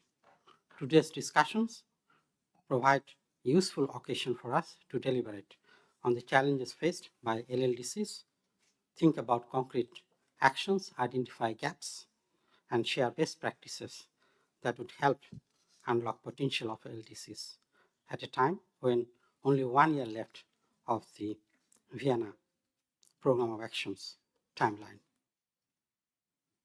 Excellencies, Bangladesh is a transit country. At the same time, it is neighboring to some landlocked countries, especially in our South Asian region. Nepal and Bhutan are especially considered landlocked country. Hilly terrains. At the same time, Northeast India, although technically not landlocked country, but functionally its access to sea and ports very much restricted. For that matter, the Bangladesh role as transit country for Nepal, Bhutan, and Northeast India is very much important and crucial to facilitate trade and the movement of people and goods. From this perspective, I will make my presentation. Distinguished participants, our government is now investing heavily in infrastructure fit for a regional connectivity and logistic hub. We have taken a number of projects like Padma Multipurpose Bridge, Matabari Deep Sea Port, and the nuclear power plant at Rupur. Simultaneously, we have placed significant emphasis on improving national and cross-border connectivity by constructing multimodal transport system. Our focus is on developing a connectivity and logistics hub to reduce cost, enhance efficiency, promote regional and international trade, and thereby reduce poverty in those landlocked areas. We are engaged in different regional forums like SAARC, SAFTA, BIMSTEC, BBIN, motor vehicle agreements, South Asian sub-regional economic cooperations, and trilateral highway involving India, Myanmar, and Thailand, to which Bangladesh is also getting access. Bangladesh is actively engaged in the cross-border paperless trade initiatives, Asia-Pacific Trade Agreement, public-private networking, renewable energy, and other initiatives. For India, Bangladesh signed an agreement to further increase the volume of trade through multimodal transportation system involving road, rail, waterways. Agreement on the use of Chattogram and Mongla port, and both the countries have started trial run of goods transportation. Under this agreement, Bangladesh will be able to transship goods for trade to a third country using Indian territory and its rail, road, waterways network. Both Bangladesh and India are working to improve connectivity to ensure seamless regional supply chain by undertaking different projects on regional transportations. Sub-regionally, India has granted Bangladesh access through their rail network to Nepal. Talks with Nepal are in progress for a bilateral agreement for the carriage of transit or trade cargo so that Nepal can carry out third country trade through Bangladesh seaports. Bangladesh authorities are in talks with Nepal for Dhaka-Kathmandu bus services. The ongoing Bangladesh-Bhutan transit agreement will allow Bhutan's transit cargo through Bangladesh territory and ports for third country trade. Dhaka is also working on a Dhaka-Thimphu direct bus service. Riverine connectivity with Bhutan and Nepal also hold promise for transit cargo using Bangladesh inland waterways. Bangladesh has jointly established the Bangladesh, India, Bhutan, Nepal BBIN initiative to strengthen economic cooperation and transport connectivity of landlocked Nepal, Bhutan, and give BBIN countries greater access to global supply chains. The motor vehicle agreement between BBIN countries will promote containerization of multimodal cargo movement, which will help reduce trade cost.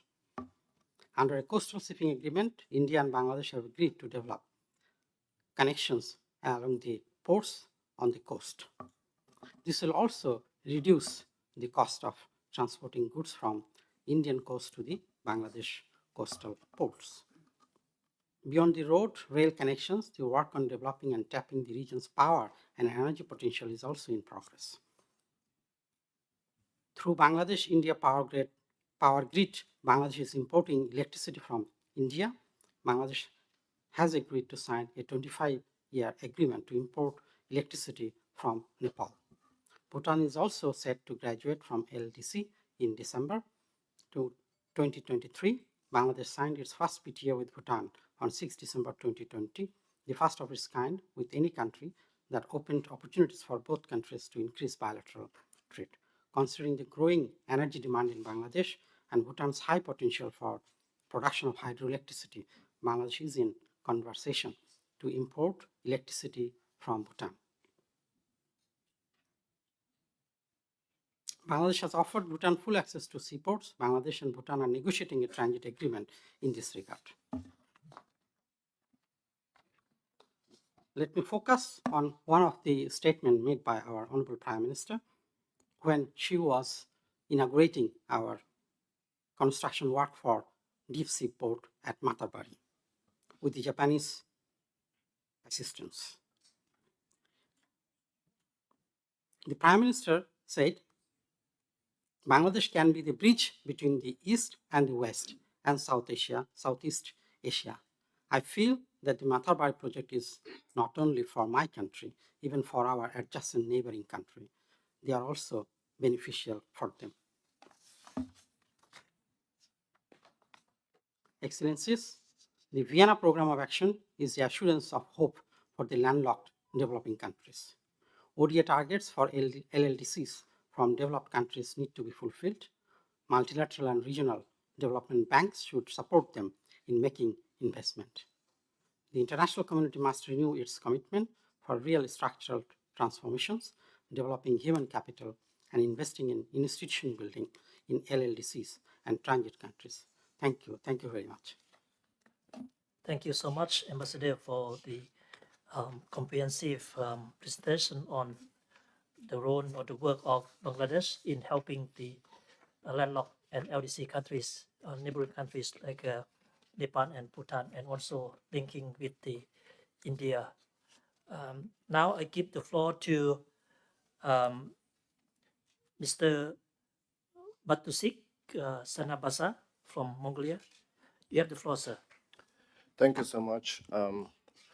Ladies and gentlemen, my intervention will be brief. I just wanted to share some updates about the implementation of the Vienna Action Program.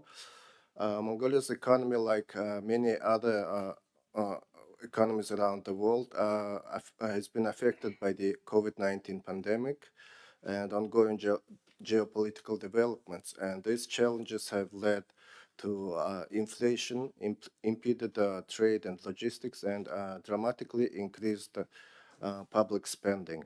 However, during these challenging times, diplomacy of Mongolia played a very important role, and through ministries of foreign affairs, we facilitated some congested cargo that was essential and essential goods for the developing of our infrastructure development and connectivity with the region, and also supporting the our trade.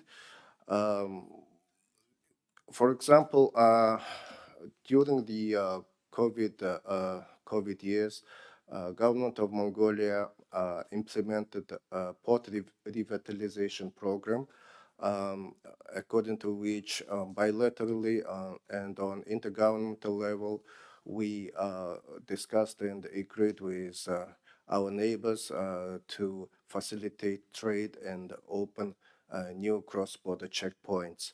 For example, to connect three cross-border checkpoints with China that would facilitate our export of mineral resources to our main trading partner. In total, during the COVID times and years, we have constructed about 1,600 kilometers of railroad that connects our main mining sites, deposits of mineral resources, and those railroads are now under the process of connecting with Chinese border checkpoints. This hard infrastructure development was also supported by soft infrastructure development, like we focused our activities on implementing a framework agreement of facilitation of cross-border paperless trade, and also implementation of the trade facilitation agreement. It is considered that the full implementation of these agreements would reduce trade cost of Mongolia by 30%.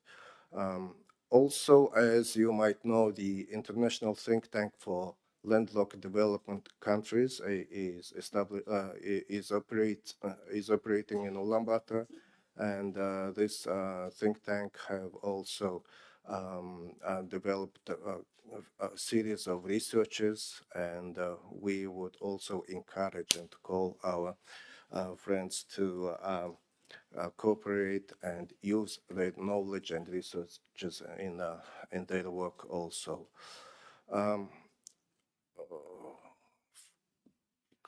On the further recommendations and further activities for the Vienna Action Plan, I would like to point out just a couple of points.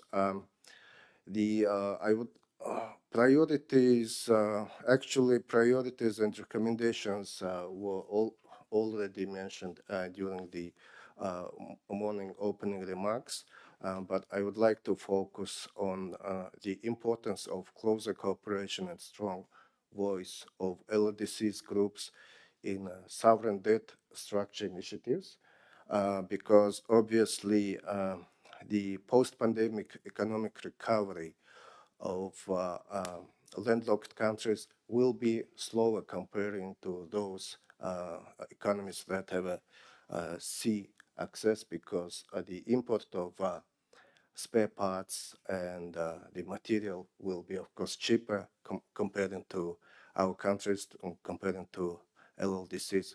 So I think for our group would be important our close cooperation and strong voice in further interacting and working with international financial institutions on debt restructuring.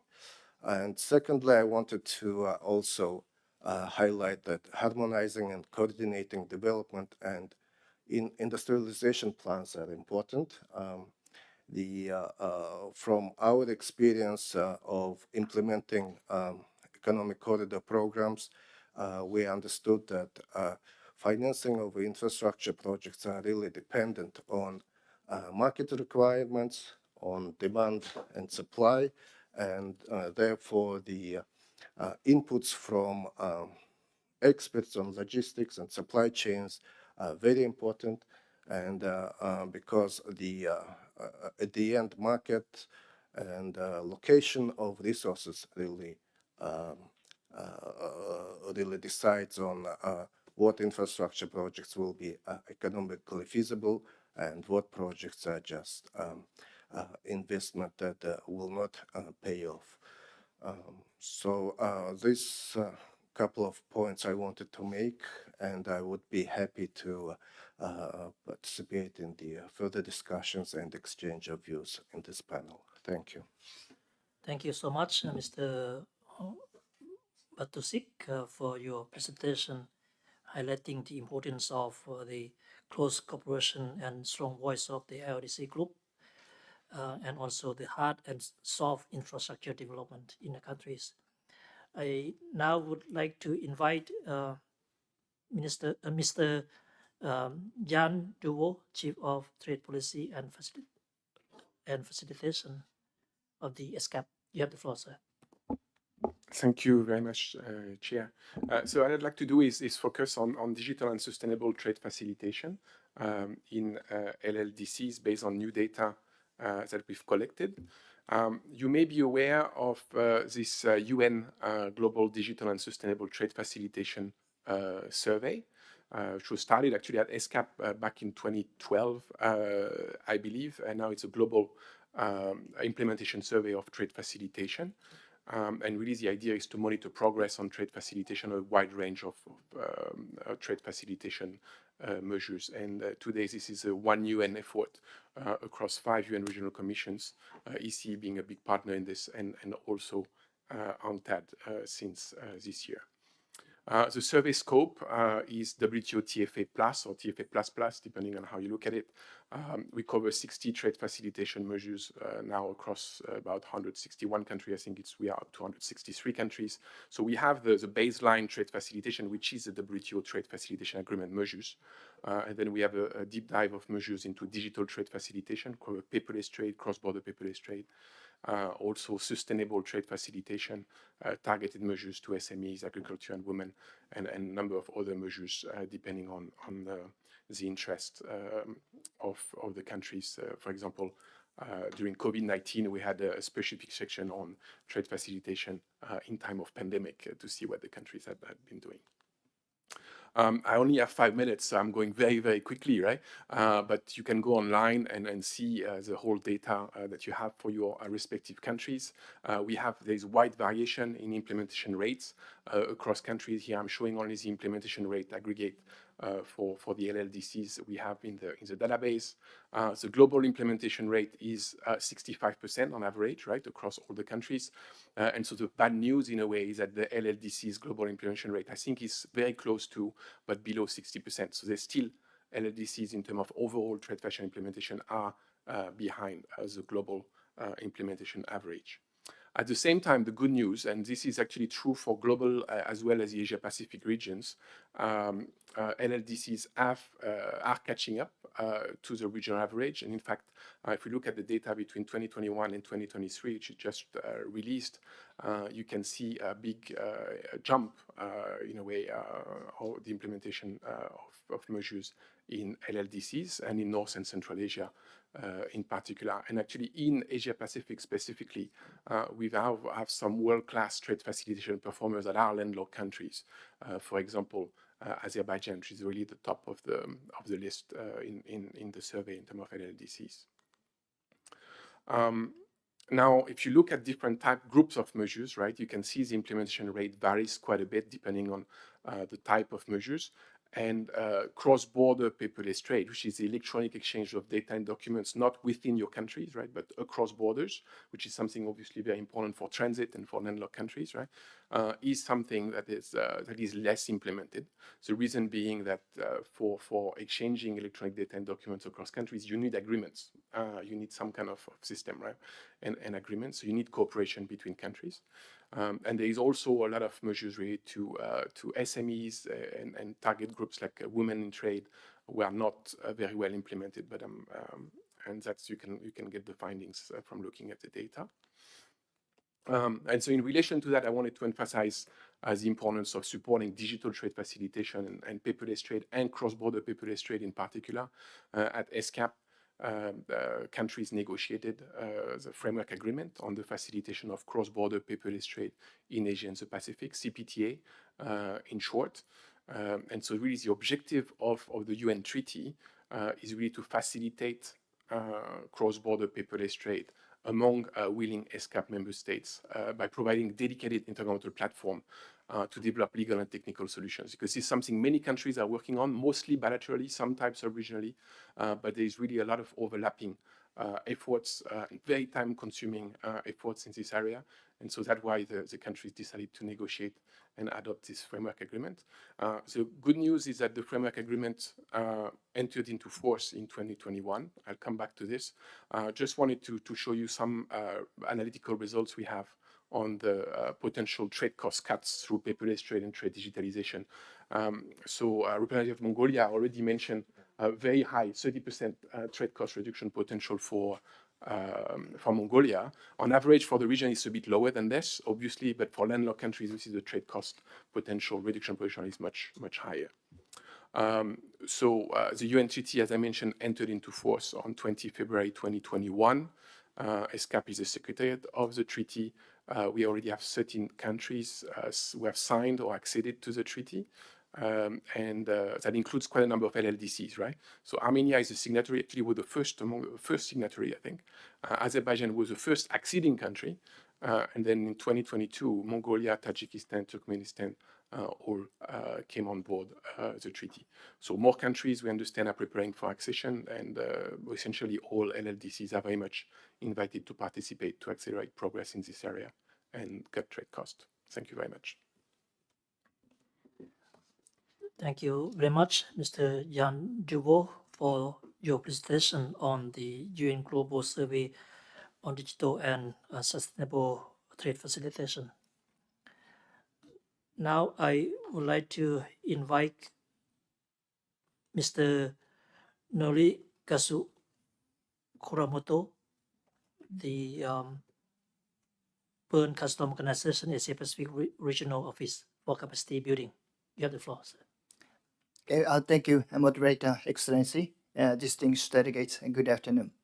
So on behalf of the World Customs Organization, WCO, I would like to briefly share our recent progress and the efforts related to the Vienna Program of the Action for the Landlocked Developing Country by Customs.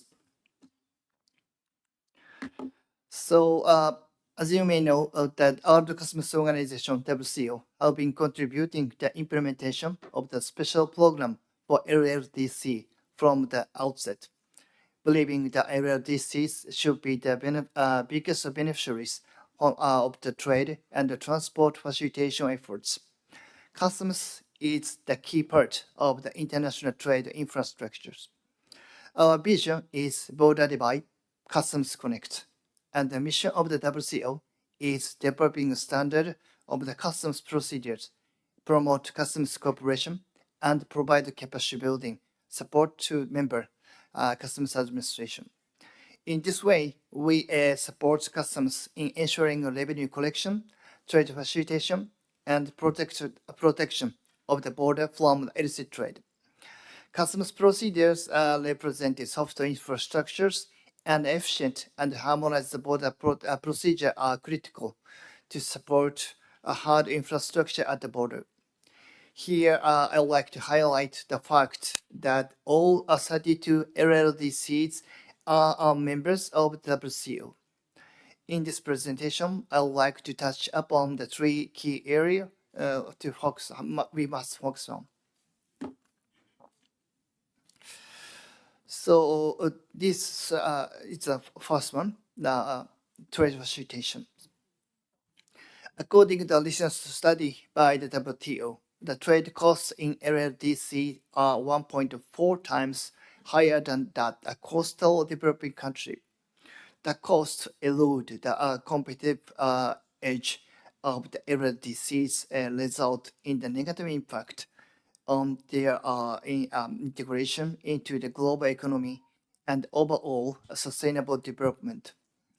They are also not able to fully tap on the benefit of the global trade, such as the investment finance, technology, and service that are needed to structure transformation of the economy.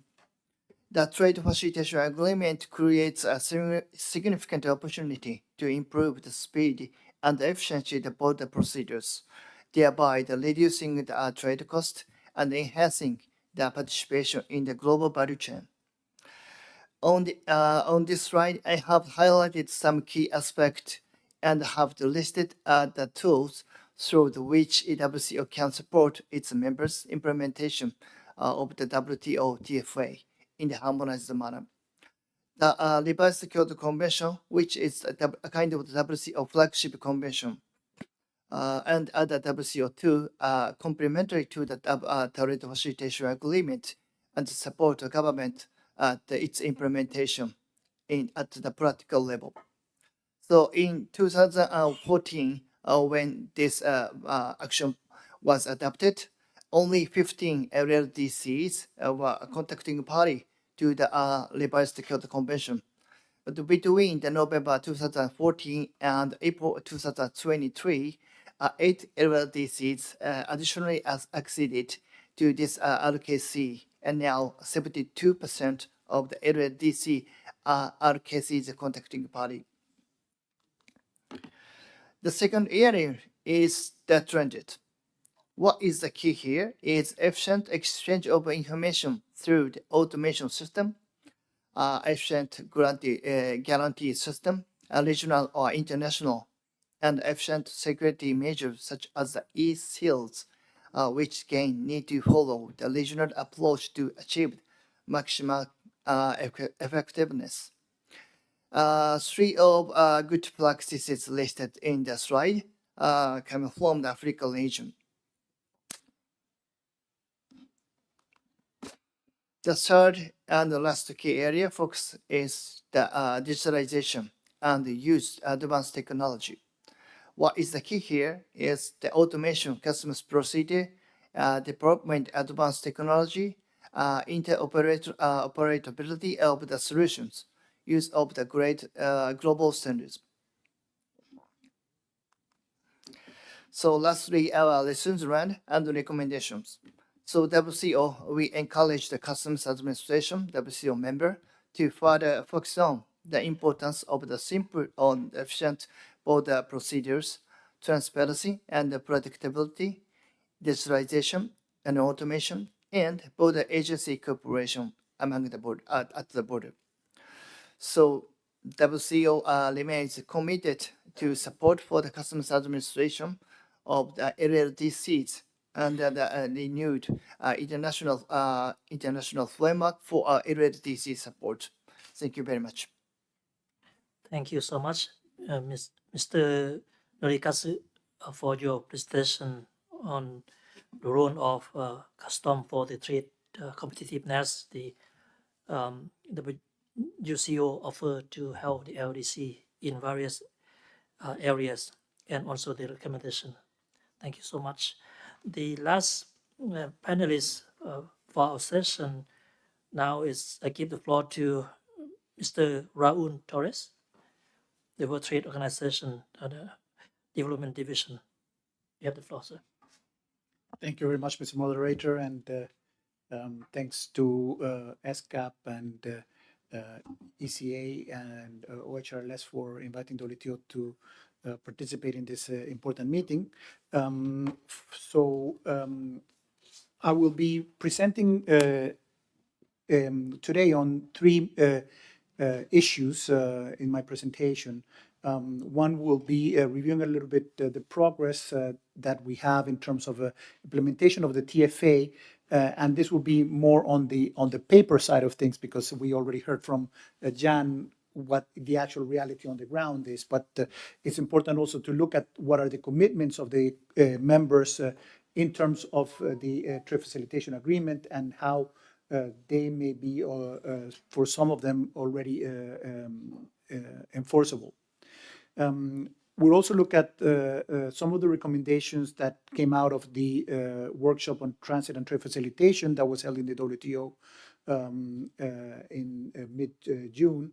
And I think that many of these recommendations would be very interesting to examine in terms of formulating what would be the areas of work for the next program of action.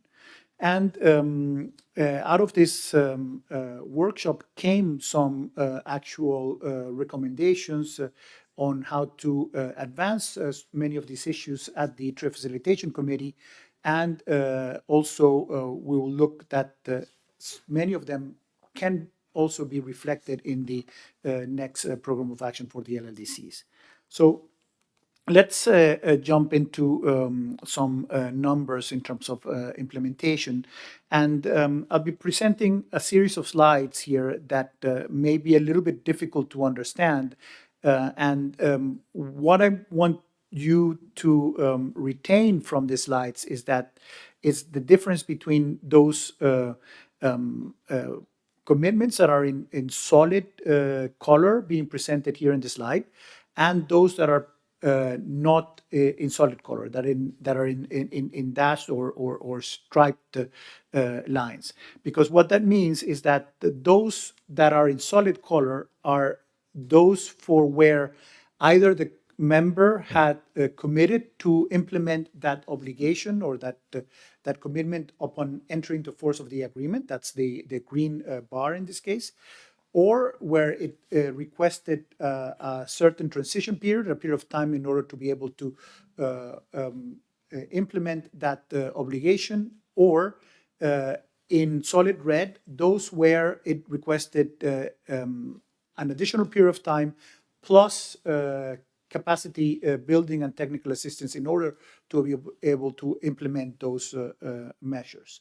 So if you have any of those commitments that where the transition period has expired, you will see that that would be in the solid blue.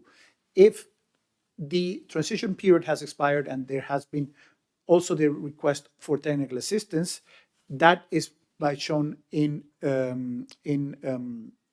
solid red.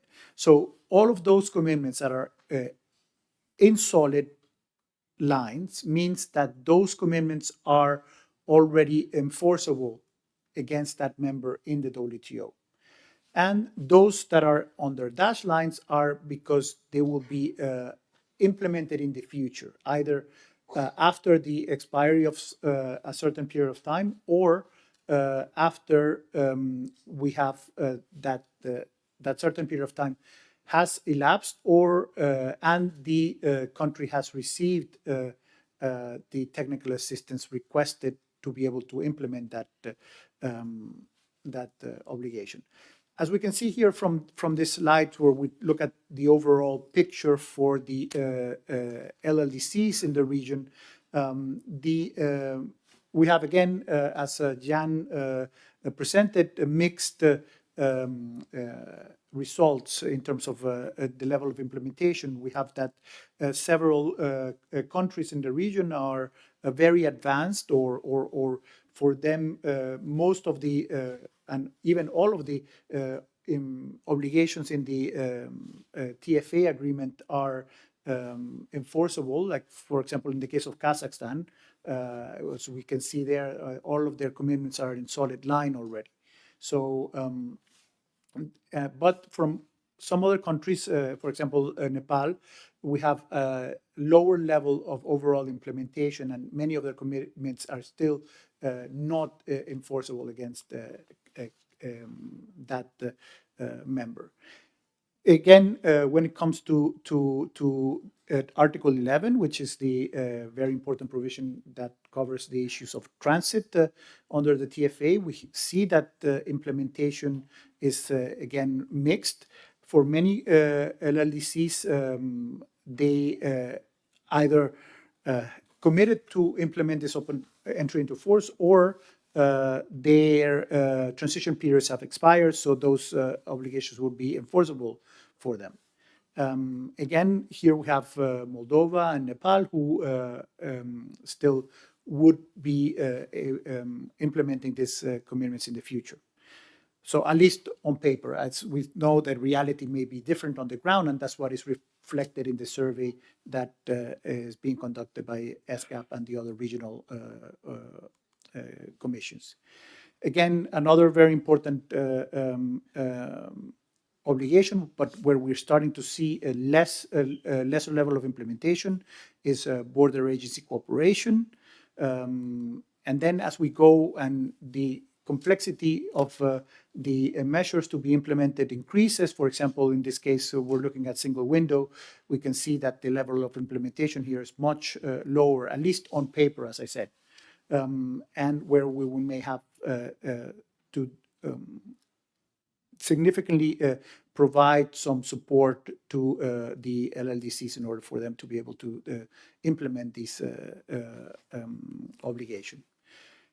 Authorized operator, another important provision that greatly facilitates transit operations and export-import operations.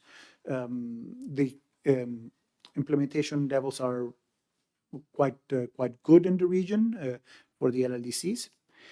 And then it's also important to look at the situation with respect to transit countries, because as we know, the obligations of the transit countries or the facilities for helping or LLDCs trade are very important to be looked at the level of the transit countries. And here we can see that the level of implementation of the agreement for the transit countries is a great deal higher for the transit countries in the region. Again, when we look at the transit obligation, only Bangladesh and Cambodia still have some of the obligations in the Article 11 to be implemented, but for the rest of the transit countries, those obligations in Article 11 are fully enforceable. Authorized operations, we see again the mixed results, and border agency cooperation, we see even lower implementation levels. Single window, again, a difficult measure to implement. So what we have in the region, I would say, rather good implementation levels. And then common border procedures is also one very important element, as we heard from Jan already. And the good news here is that we have very good rates of implementation. Now, as I was saying, in June, we held a workshop where we had experts from different ministries of each of the members, and we looked at the challenges and possible solutions for different issues on the trade of LLDCs and transit issues. So one of the issues that we looked at was transit coordination. And here some of the solutions that were recommended were a standardization and harmonization of working procedures, establishment of cross-border groups for sharing experiences and coordination, and creation of transit coordinators at the national trade facilitation committees. We looked at the issue of corridors as well, and here we've been hearing that there has been quite a good advance on this issue in the region, and some of the solutions that were proposed in order to help the corridors operate better was the use of interconnected digital custom systems such as Asicura and eFito and other solutions that are being proposed by WCO in particular. Create committees to agree on best procedures and practices, remove controls and convoys, and use of electronic seals. And we'll see that this was also an issue that was looked at in more detail. Another very important issue for transit operations is the issue of guarantees. And here, the main challenge is that there are no common rules or procedures or guidelines when it comes to guarantees. So it's important to harmonize those rules and procedures, and encourage the use of insurance guarantees rather than bank-provided guarantees. Tracking and sealing, another important issue for the transit operations, and again, one that can be greatly assisted by technological solutions. So implementing electronic seals was recommended, of course, but also one of the issues that came out was that these seals can be quite costly, so some support will be needed from donors in order to adopt this type of technological solutions. In terms of border formalities, again, this is an issue where coordination and harmonization of procedures is very much important.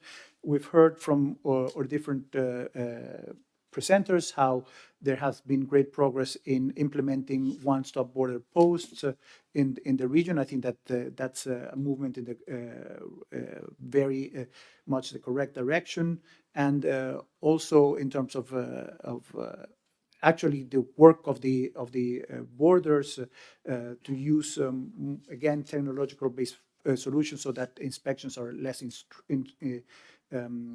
intrusive, and that the flow of documentation is as seamless as possible, and that it would be able to cover as a single operation from the dry port in the LLDC up to the actual port of embarkation in the transit country. Implementation support, again, I've been talking a lot about the issue of where implementation support is needed. And here I think that it's very important that there be an understanding between the donors and the recipients about what are the levels of support that are needed, but also on the recipient side that in order for those that financing to be sustainable, they need to show the results, because most of the development cooperation agencies of the developed or donors or regional donors like the ADB need to have some performance indicators in order to show where or what has been the impact of the money that has been lent or provided for support. So there has been some, suggestions on how to move forward some of these issues at the Trade Facilitation Committee.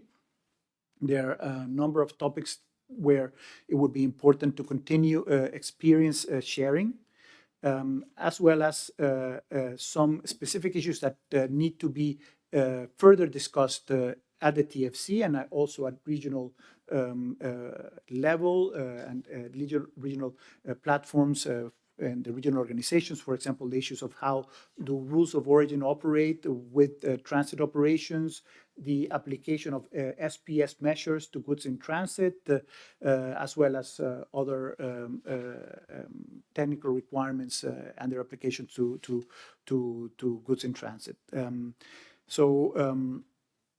Also, in the discussion of these issues at the technical level, it's important to talk about the issue of digitalization. We heard that this was one of the areas that has the most promise in order to reduce the trade costs of LLDC, so it's important to talk about it.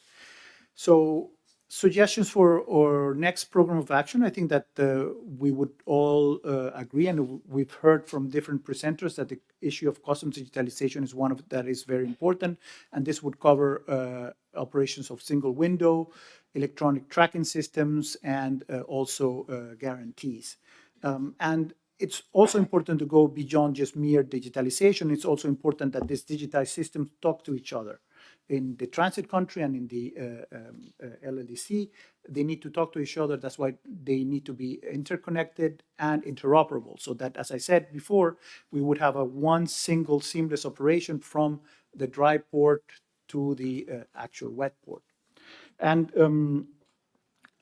another important issue that I mentioned was the issue of performance criteria. So implementing transit corridors is very useful and important. We've seen that it has provided great results in the region and also in other regions. But implementing these transit corridors sometimes requires a great deal of investment on infrastructure, soft and hard infrastructure. So that's where donor support comes in. And in order to get the donor support, that impact of that support needs to be measured. So it's important to have measurable criteria when implementing or implementing transit corridors. Examine the issues of rules of origin, TBT, and SPS measures and how they interplay in transit issues, and improve the customs cooperation and coordination to harmonize as much as possible the procedures, and again, increase donor support, including through support to the trade facilitation agreement facility of the WTO, which is also trying to match the needs of the LLDCs with the support that is coming from the donors. So that's it for me, and thank you very much. Yes, thank you so much, Mr. Raoul. I know that you have a lot to say, and you have a very comprehensive presentation and on this very important subject, the trade facilitation agreement implementation commitment by the LLDC and the transit countries. I believe that the presentation would be shared among the delegates so that we can digest the information and learn more from that. And really appreciate your suggestion for the upcoming program of action for the next decade. I think we have finished the presentation by our distinguished speakers. I think we run out of time. We have less than 3 minutes, according to my watch, that will conclude our session. I don't know if there would be any delegates who want to make a intervention from the floor. I think we only have one slot for the intervention on this session. Please, Mongolia, you have the floor. Thank you very much. We are so happy to have such distinguished panels from those agencies like WCO, WTO, and the ESCAP. And I think that for the next decade and next Kigali roadmap, the close cooperation with those agencies are very important, because the main beneficiary of the trade facilitation agreement is landlocked countries, because our costs are double than other coastal countries and transit countries. Logistics are high, and that's why most of the landlocked countries are underdeveloped. So that's why I just would like to urge you, make more commitments, more support, capacity buildings, and just to create, to harmonize our policies with transit countries, and to create more single windows or whatever. And this is very important. So this is, I just want to say to you, while I have such distinguished panel. Thank you. Thank you so much for your intervention. I think we have come to the end of our session. Before I conclude the session, I wish to thank all the distinguished panelists for the invaluable contribution and substantive inputs for the next program of action. And I want to make an announcement. As Chair mentioned this morning, there would be informal consultations on the outcome document at the expert level tomorrow morning. That will be held in conference room C at 9:30. So this would be the informal consultation at expert level. The Secretariat will shortly circulate the first draft of the outcome document prepared under the guidance of the chair. So without any further intervention, I would like to thank all the presenters once again and all the distinguished delegates for your participation. And now the session is concluded. I thank you so much.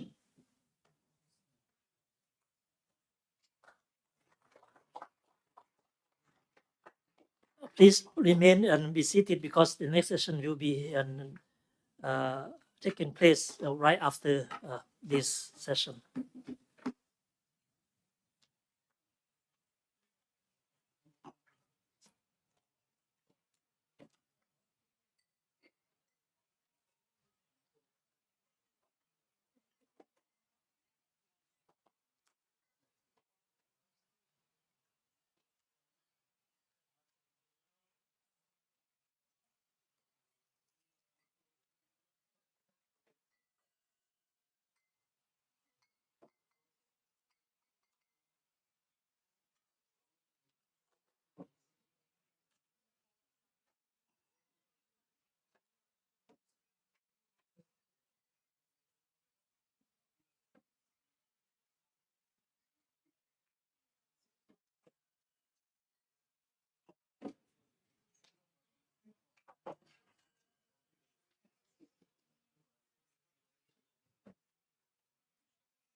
Ladies and gentlemen, can I call the meeting to order?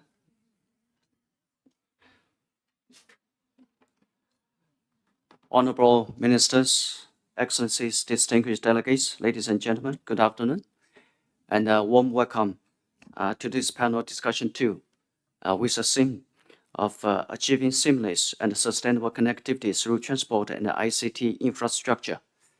My name is Ke Youshen. I'm the permanent representative of China to ESCAP. I'm happy to monitor this session. Excellencies, ladies and gentlemen, we heard from the presentation earlier today in the Assembly and also in the panel discussion 1 about the importance of achieving seamless and sustainable transport and ICT connectivity of the LLDCs. The objectives that the Vienna Program of Action aims to achieve on the transport infrastructure, including significantly increased quantity of roads, including the share of paved roads by nationally appropriate standards, and B, extend and upgrade railway infrastructure in landlocked developing countries where applicable, and complete missing links in the regional road and railway transport networks.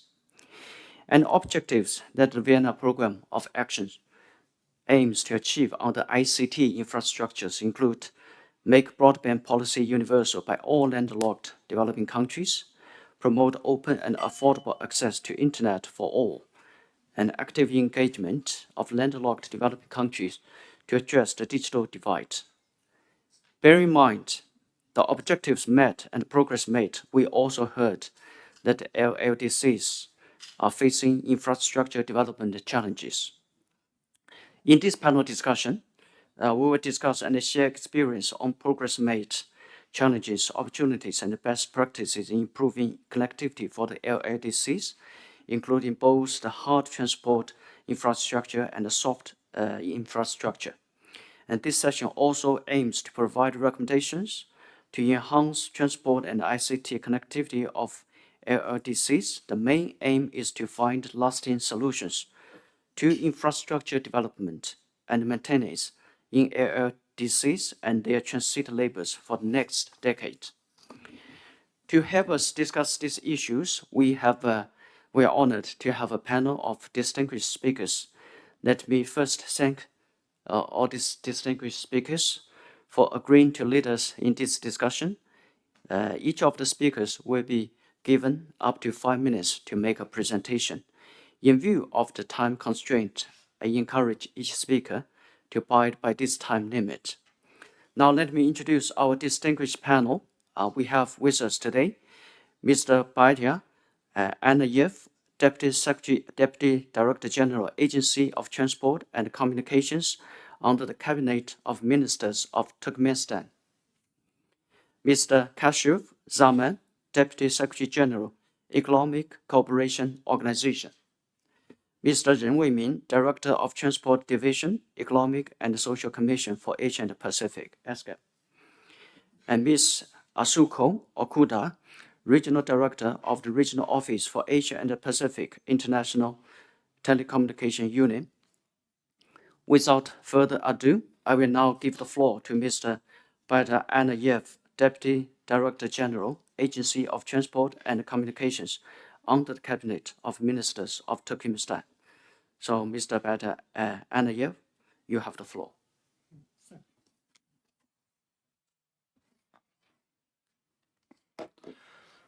Уважаемые дамы и господа, уважаемые коллеги, прежде всего разрешите мне приветствовать всех участников и выразить глубокую искреннюю признательность за приглашение на данную встречу. Туркменистан твердо и последовательно привержен тесному и широкому международному сотрудничеству в транспортной сфере, и Туркменистан является участником 12 международных конвенций по транспорту. Do you have a mouth? Mouth. Okay. Okay. Именно по инициативе туркменской стороны и при поддержке Генеральной Ассамблеи ООН были приняты 4 резолюции. Следующий слайд, пожалуйста.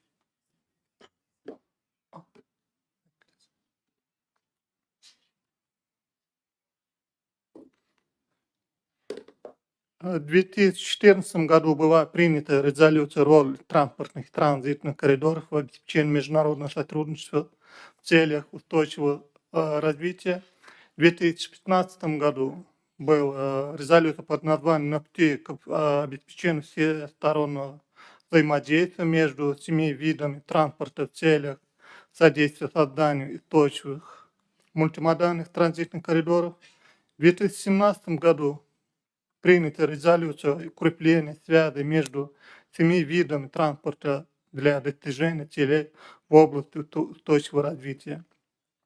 И в 2021 году резолюция укрепления связи между 7 видами транспорта для обеспечения стабильных и надежных международных перевозов в целях устойчивого развития в период и после пандемии коронавирусного заболевания COVID-19.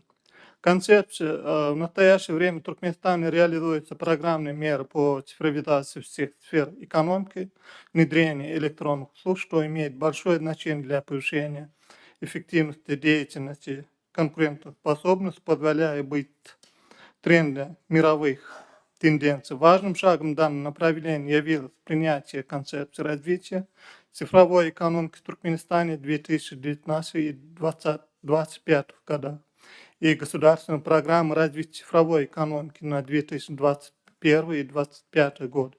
Этот документ представляет собой дорожную карту технологических трансформаций всех отраслей и государственного управления ими. Формирование экономики знаний на основе огромного ресурсного и производственного потенциала страны. Также на национальном уровне ключевые направления деятельности по развитию транспортной взаимосвязанности и цифровизации транспорта и логистики в среднесрочной и долгосрочной перспективе обозначены в программе развития транспортной дипломатии Туркменистана на 2022 и до 2025 года. Программа часто предусмотрит стратегические меры, нацеленные на комплексную модернизацию материально-технической базы всех видов транспорта, формирование современной профильной инфраструктуры, дальнейшее укрепление позиции Туркменистана в качестве регионального центра международных транспортно-транзитных центров. Туркменистан уверенно переходит на новейшие методы управления транспортом и логистикой. Для повышения эффективности этого сектора и его способности удовлетворять спрос со стороны экономики и населения на сравнительно низкой по стоимости, но при этом оперативно и надежно по срокам, диверсифицированно по географическим направлениям транспортные маршруты, разрабатывается комплексное решение в русле перехода к цифровой экономике. В связи с растущим количеством интернет-пользователей и, следовательно, с ростом спроса на цифровые услуги, устойчивый транспорт и цифровая взаимосвязанность обозначена одним из приоритетных направлений развития транспортно-коммуникационного центра Туркменистана. Выбранная модель цифровизации сочетает в себе логистику, торговлю и технологию как единую платформу. И в таком подходе будут формировать сегменты единого окна, цифровых торговых сетей, трекинга и онлайн-платежей, аналитики и цифровых сервисов и услуг хостинга. Некоторые из этих сегментов уже активно развиваются.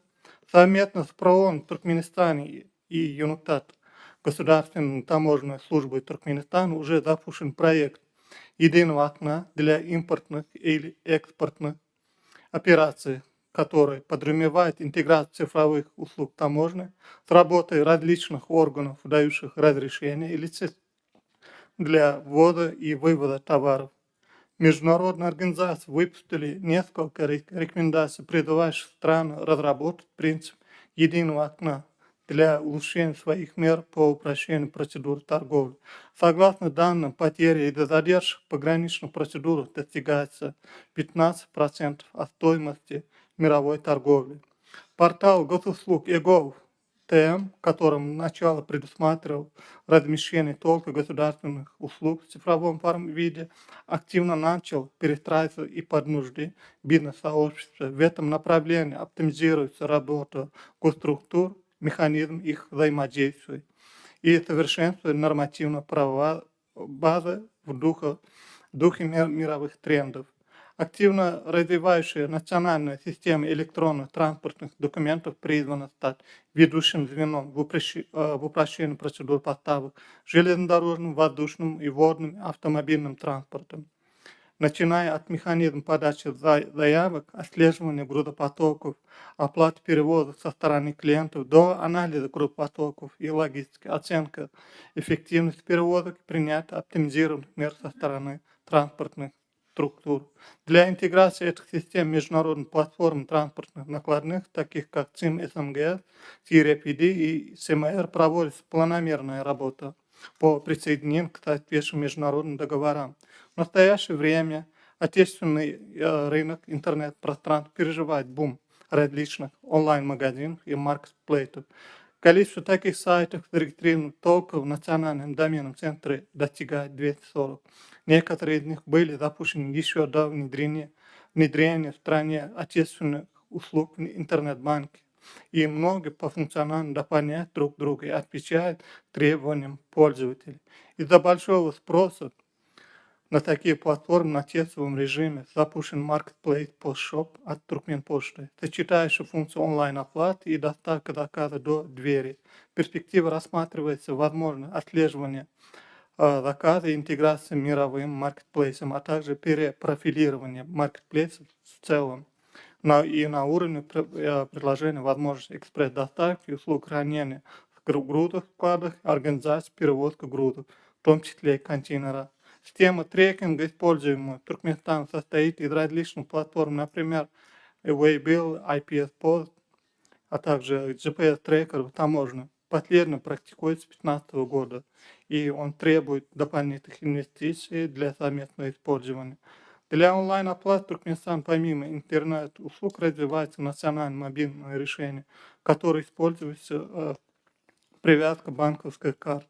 Интеграция различных систем, целых систем является весьма актуальной задачей для упрощения доступа участников к данным сервисам и рассматривать создание единой платформы, либо наращивание потенциала существующих платформ на основе гап-анализа с предоставлением доступа разного уровня.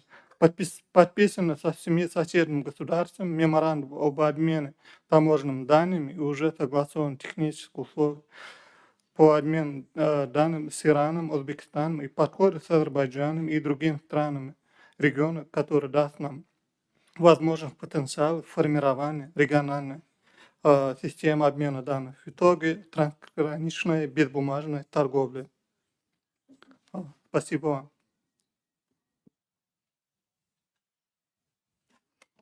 Thank you, Mr. Anayev, for your comprehensive introduction.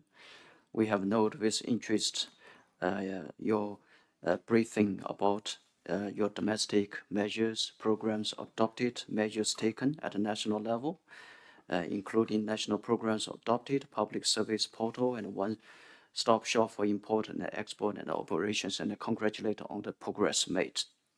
Thank you again. And now we give the floor to Mr. Kashif Zaman, Deputy Secretary General, Economic Cooperation Organization.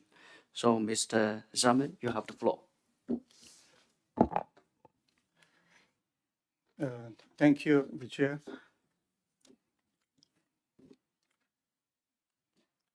The sequence of my presentation will follow the format given for the panel discussion.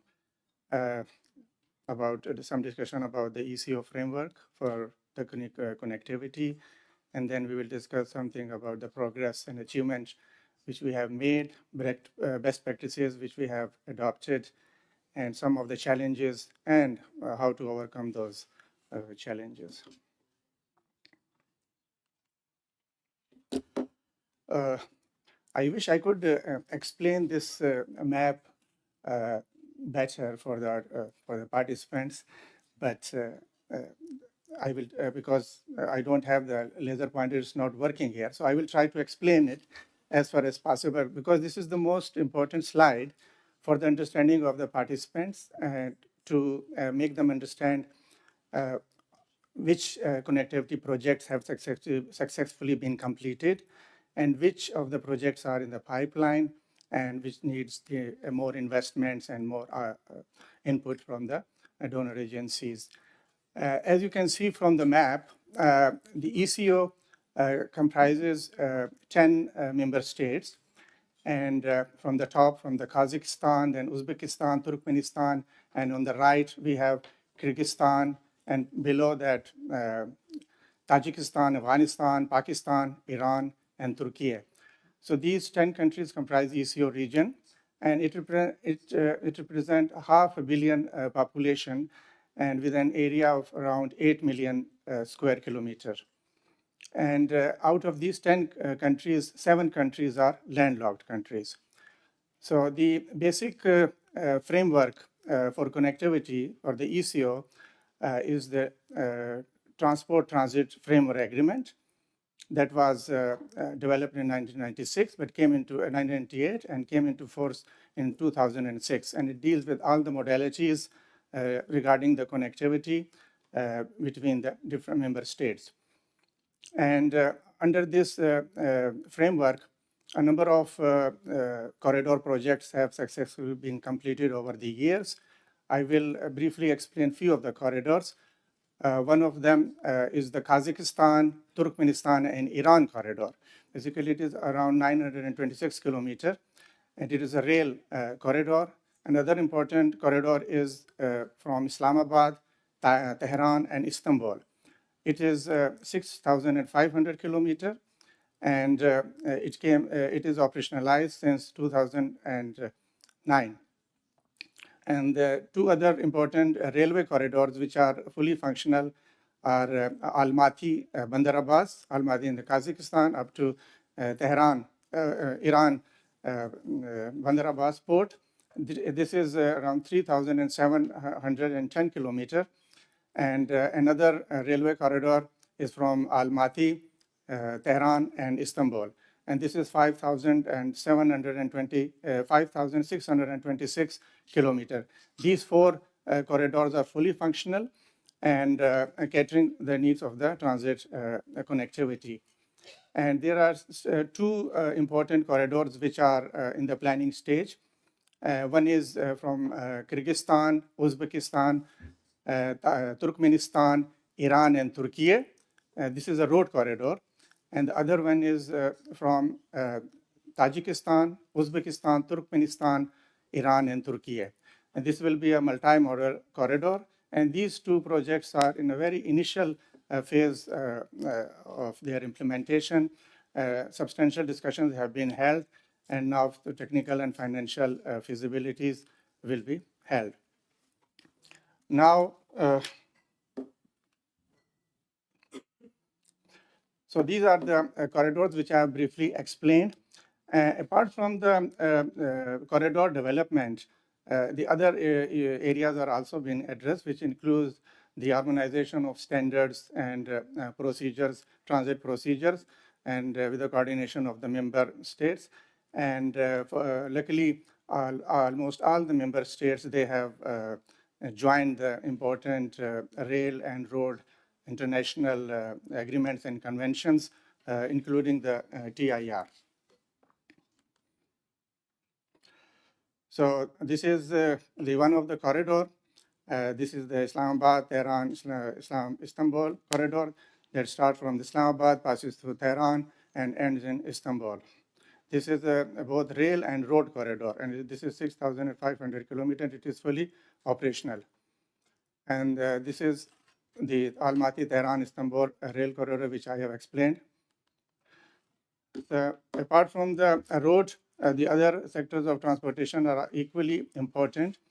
That includes maritime and aviation.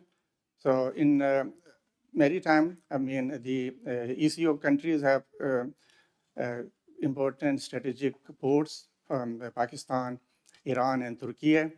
So that ports can be fully utilized for granting, for facilitating the landlocked countries.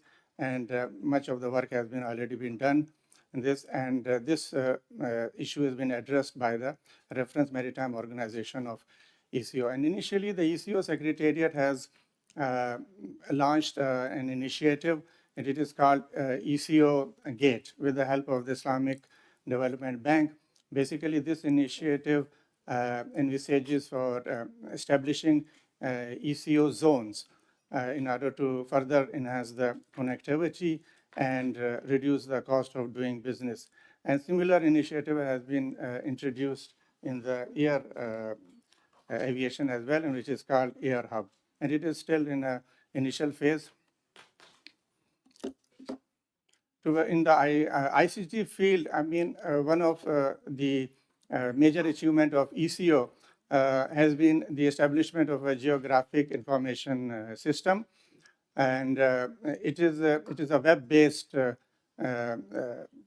platform which hosts a variety of data that includes the information about various networks, rail, roads, about airports, border crossing points, etc. And since it is a online platform, so it works both ways for the governments of the member states to put their data about the corridors, about the infrastructure there, and for the multilateral development partners and banks, I mean, to analyze and compare those projects, and if they want to finance certain of those projects, so they can make their choice.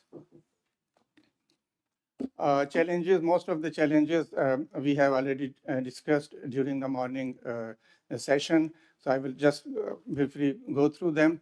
Of course, the requirement for the technical and financial investment is always there. And then this transit framework agreement, its full implementation is also desirable. Out of 10 countries, 8 countries have acceded to this framework, this agreement. 9 countries and 8 countries have ratified it. And there are certain missing road and rail links which need to be completed. And for that, some substantial financial and technical assistance would be required. And administrative hurdles are already there. And of course, then we have institutional deficiencies and shortage of skilled manpower in some of the member states. So that needs to be removed. And private sector participation is still very low. And another problem is that most of the countries are relying on a single route of connectivity route or single mode. So that needs to be changed. And then climate change effects are already there. One of the big example is in the recent floods in Pakistan in last year that caused damage to some portions of the Islamabad, Tehran, and Istanbul corridor. So that has partially affected the rail connectivity, but it is under repair at the moment. So these natural hazards always pose a challenge. Now, what are the opportunities and the solutions? Of course, one needs to be the approach needs to be changed. I mean, we have to go for a diversified network of transportation in order to secure reliable supply chains, and for that, we can utilize two of our existing corridors as a replacement, as an alternative. One is the Tehran-Istanbul corridor. This is the east-west corridor. And after the recent developments in the region, like Ukraine war, the northern corridor has been affected. So this east-west corridor can be used as a suitable replacement for that. Although it is not in an ideal condition, but it is operational. However, with some financing and other assistance, it can be improved to cater for increased traffic. And at the same time, the establishment of a corridor management mechanism is required so that the corridor's efficiency can be enhanced and the cost of doing business can be reduced. The need for administrative reform is always there, and the member states are always encouraged to take the necessary reforms to remove the hurdles, as well as institutional and human resource capacity building.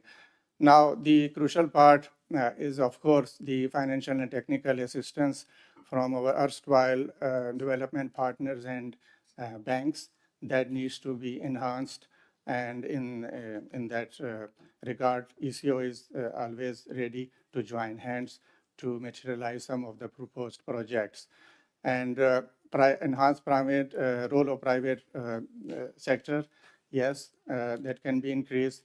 And one of the ways of that enhanced partnership may be through the public-private partnerships, because the governments are always having the problems of the budget and the financial resources. So the private sector can prove, they can play their role in this regard. And CPAC. CPAC is another opportunity, especially for this Islamabad, Tehran, and Istanbul corridor, because the one portion of that corridor passes through Balochistan, and that is very close to the CPAC infrastructure. So that if in the future, if that can be linked to the CPAC, so that can open another route, connectivity route to the Central Asian countries as well. Thank you very much. Thank you, Mr. Zaman. Thank you for your introduction about the work of ECO in this area, particularly the progress made in the rail corridor projects, which also we have seen the challenges facing by ECO and also the opportunities and the solutions. With that, I thank you again. And now we give the floor to Mr. Ren Weimin, Director of Transport Division of ESCAP. Mr. Ren, you have the floor. Thank you, Mr. Ke. Good afternoon, distinguished participants. Transport connectivity is one of the priority work areas of ESCAP.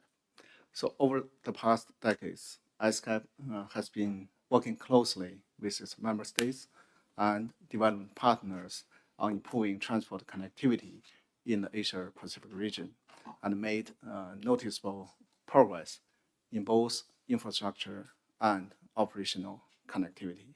So given the focus of this conference and the topic of this panel discussion, I just want to highlight that from ESCAP perspective, the most remarkable achievement in this area is that all LLDCs in Asia have been integrated into the regional land transport infrastructure network, which is composed of the Asia Highway Network, Trans-Asia Railway Network, and the network of dry ports of international importance.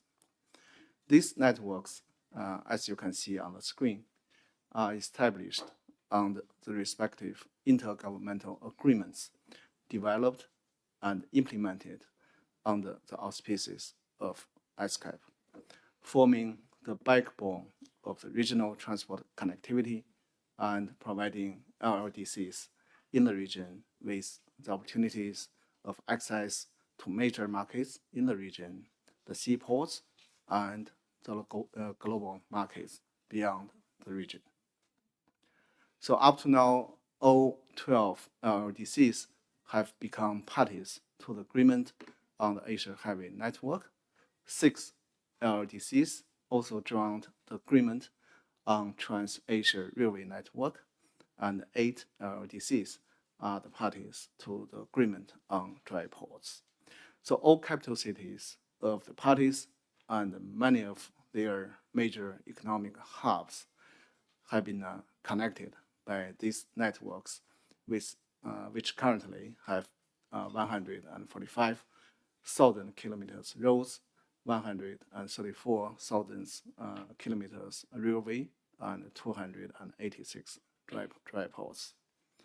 Another achievement is the emerging transition of LLDCs from landlocked countries to land-linked countries, with the evolution of a number of transport corridors at sub-regional, regional, and inter-regional levels. The typical example is the prominent role of Kazakhstan in ensuring smooth operation of the fast-growing Trans-Eurasia Railway corridor. So this corridor has not only helped reduce travel time of trade goods of Kazakhstan to the seaports at both sides of Eurasia continents, but also facilitated trade flow transit through Kazakhstan, thanks to the great efforts of the government of Kazakhstan on improving both hardware and software along this corridor within the territory. Another example is the growing strategic role of low PDR in the sub-regional and regional railway network, following the completion and operationalization of the rail link between China and the Lao PDR.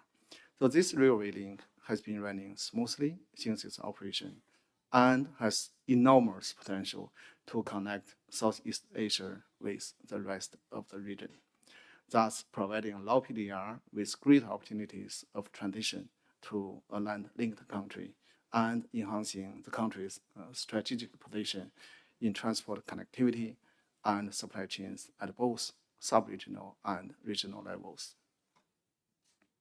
So similar to Kazakhstan and Lao PDR, other LLDCs in Asia also have the potential to become important transit countries in the region. However, there are still various challenges facing LLDCs in transport connectivity. Among them, infrastructure financing and facilitation of cross-border and transit transport are the two major ones. Currently, about 1/4 of Asia Highway Network is below Class 3 of the Asia Highway Network standard. 10% of Trans-Asia Railway is still missing, and 1/3 of dry ports listed in the agreement have yet to be built. As development of transport infrastructure needs vast investment, financing is a major challenge facing most LLDCs in the region. Facilitation of cross-border and transit transport remains a persisting challenge in land transport in Asia, despite progress observed among several countries in the region. Various factors contribute to this issue, ranging from economic, social, environmental concerns to specific technical, legal, and administrative requirements, with multiple sectors involved. So greater efforts are needed from all stakeholders to unify or harmonize the relevant policies, rules, and procedures to improve the transport facilitation. So,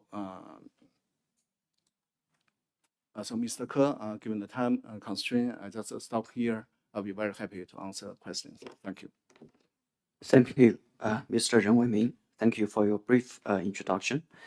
As the permanent representative of China to ESCAP, we appreciate the efforts done by ESCAP in all these years to promote the Asia-Pacific connectivity. We particularly, with appreciation, notice that all LLDCs has been connected to the land transport network, which will make a great contribution to the implementation of the Sustainable Development Agenda for all these countries. I thank you again, Mr. Yen. And now we'll give the floor to Ms. Osuda, Regional Director of the Regional Office for Asia and the Pacific International Telecommunication Unit. Ms. Okuda, you have the floor. Thank you, Chair. Distinguished guests, ladies and gentlemen, thank you. I would like to thank the organizer of this meeting to invite ITU to discuss the important topic of digital connectivity for LLDCs in Euro-Asia. Let me start with a little bit of a presentation and overview on the ITU. ITU, as you know, is the oldest UN agency specialized in information and communication technology. And we have three distinctive areas of work. One is the radio communication.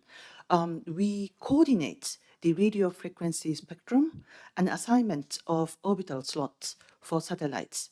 As you know, 5G frequency as well as how to get the satellite connectivity are critical for all of us, including the developing countries and LLDC.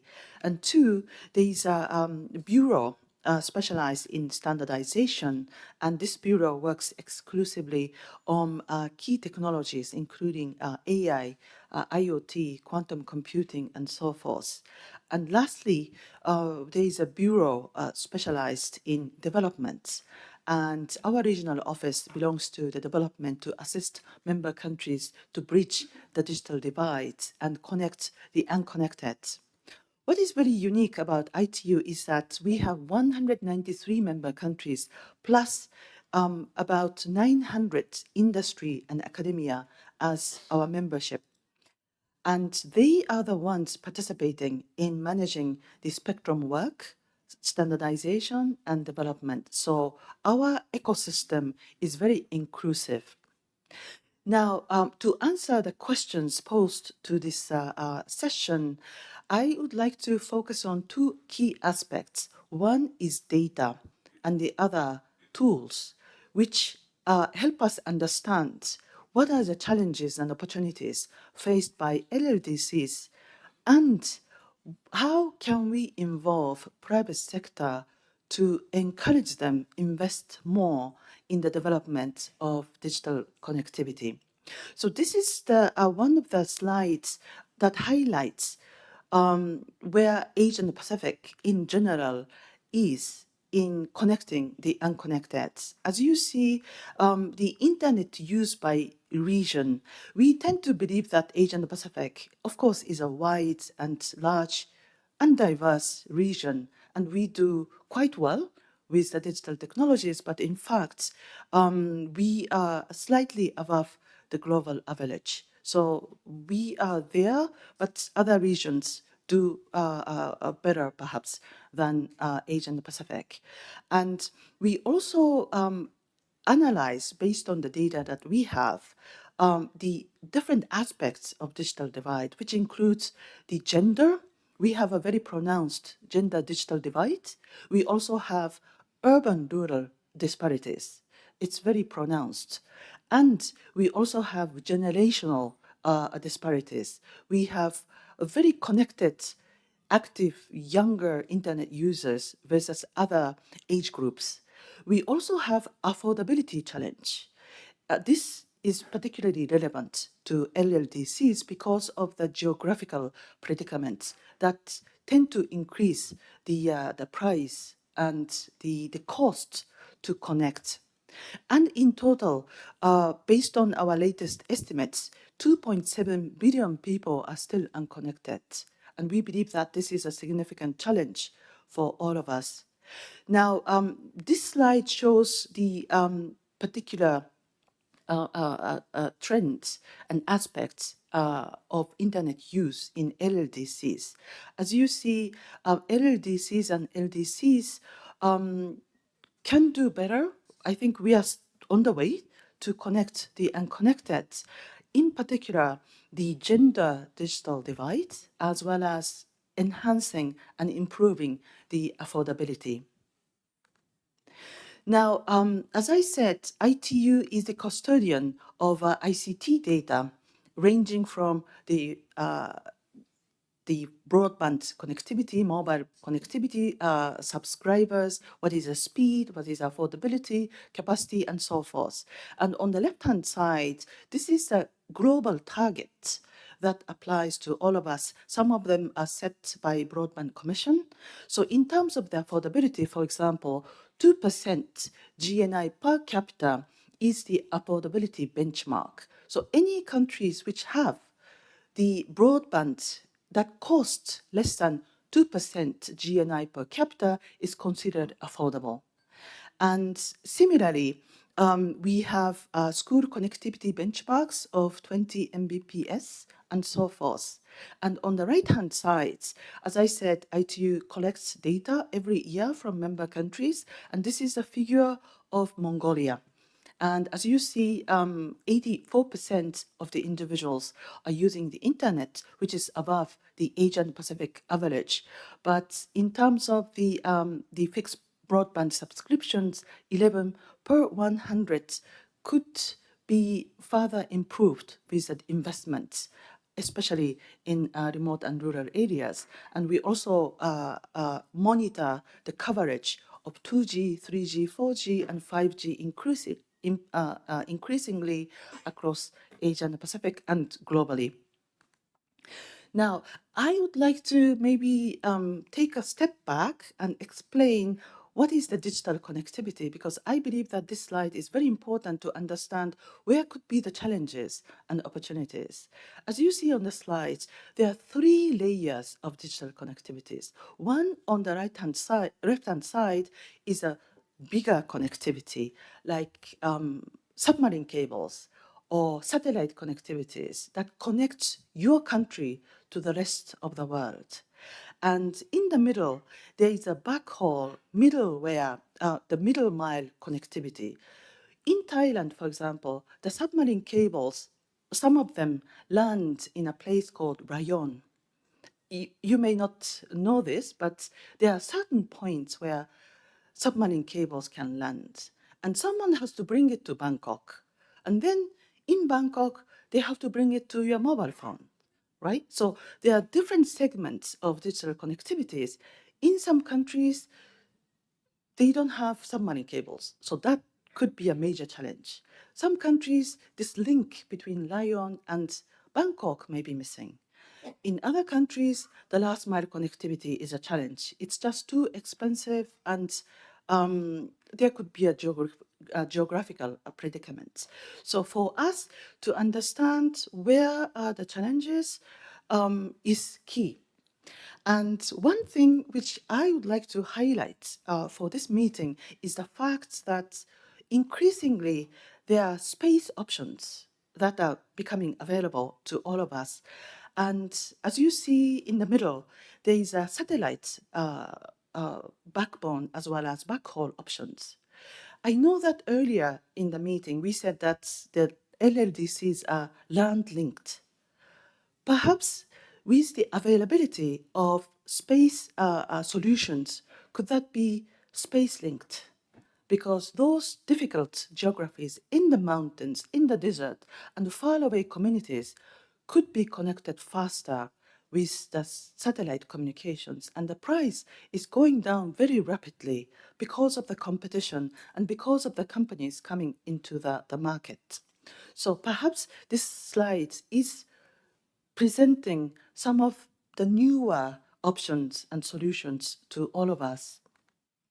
Now, the next question I'm sure you have is, okay, can you show us where are my cables and where are we connecting? So to preempt your questions, I would like to talk about the ITU broadband transmission map, which maps out those key cables and assets of digital connectivity. So that maps the microwave. Some countries are still connected with microwaves, satellite earth stations, mobile, IXP, and other key elements of digital connectivity.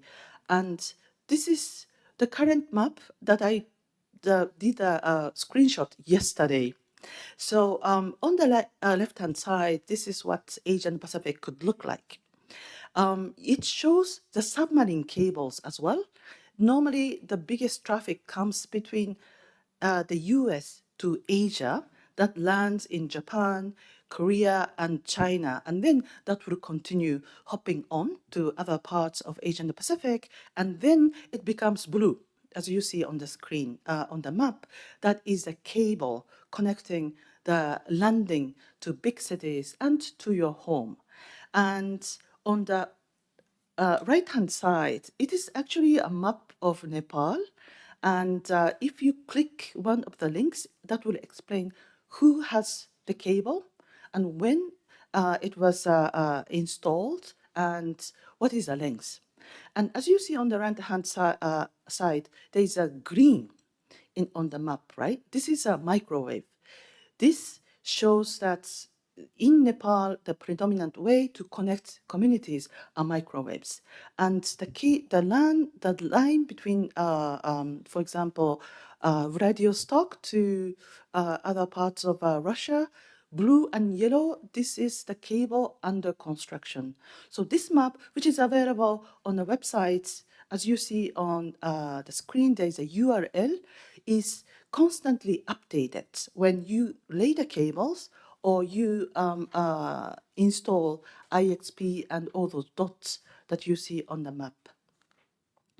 And in addition, ITU has developed a tool called Last Mile Connectivity Toolkit that allows you to calculate how much it will cost to, for example, connect Rayong to Bangkok. What are the technology options? Is it fiber, mobile, microwave, or something else? And accordingly, it will calculate the population size as well as the investment needed. So the tool exists. And I hope that this is one of the answers to the questions we were given in terms of how we can encourage the investments. If the data exists and the tool exists, isn't it easier for private sector company or development banks to consider investing when you want to connect, let's say, Rayong and Bangkok? And I didn't go deep into this initiative earlier on the map, but between ITU and UNICEF, we have a global initiative called GIGA, which connects the unconnected schools. I wish I can show the maps that we developed to map out unconnected schools in different countries, but because of the time is running out, I will just jump through, but information is available online. And as part of this whole assessment, I also want to share with you that we conduct data center assessments. In the digital connectivity, this data center is almost like a brain of a country. And a lot of important data is stored, such as the national ID or your applications or the past records. So how to make it resilient is a key critical question to all of us. So ITU assists member countries upon request to conduct this resilience assessment to make sure that the data center will not be affected by natural disasters or cyber attacks or other incidents. Now, in addition, using the connectivity that are built, we want to make sure that it is used meaningfully. So this is a slide to explain that